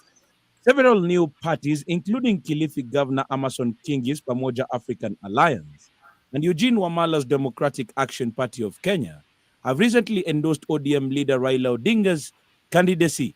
And pushing the agenda that is Even though hustler. he is open to a coalition, the DP has been hesitant to embrace political parties in Mount Kenya, such as Gatondo South MP Moses Kuria's Chama cha Kazi, former Minister Mwangi Kionjori's The Service Party, National Assembly Speaker Justin Muturi's Democratic Party, and Martha Karua's NAK Kenya.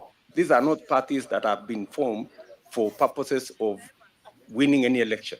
These are parties that have been formed to camouflage, you know, the ugly past of some parties so that they look different from who Kenyans know them to be.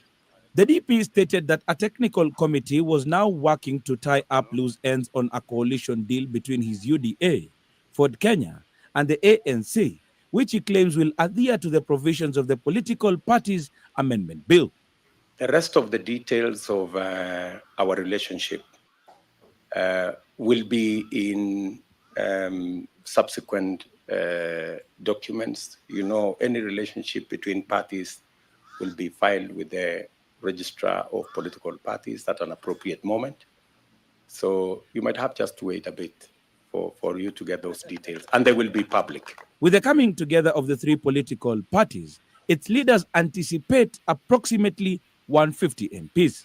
The new political lovebirds' first item of business is to work together in both houses of parliament to reject or push amendments through. Some of the contentious bills are the Political Parties Bill, which now heads to the Senate and will be debated starting Tuesday, the Election Laws Amendment Bill, the Huduma Bill, the Finance Bill, which contains the 2022-2023 budget estimates, the Petroleum Products Amendment Bill, and the Regulation of Political Parties Act. Sisi tutakuwa ngangari sana huko Senate kuhusu hii maneno ya Regulations of Political Parties Act. Kama vile mlituona pale National Assembly, pale bunge la kitaifa, pia pale Senate tumejibu.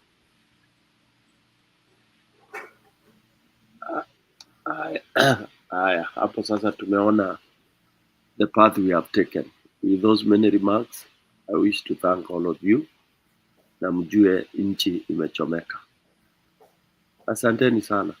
Julia, have a very, very, very good night. Thank you for being there.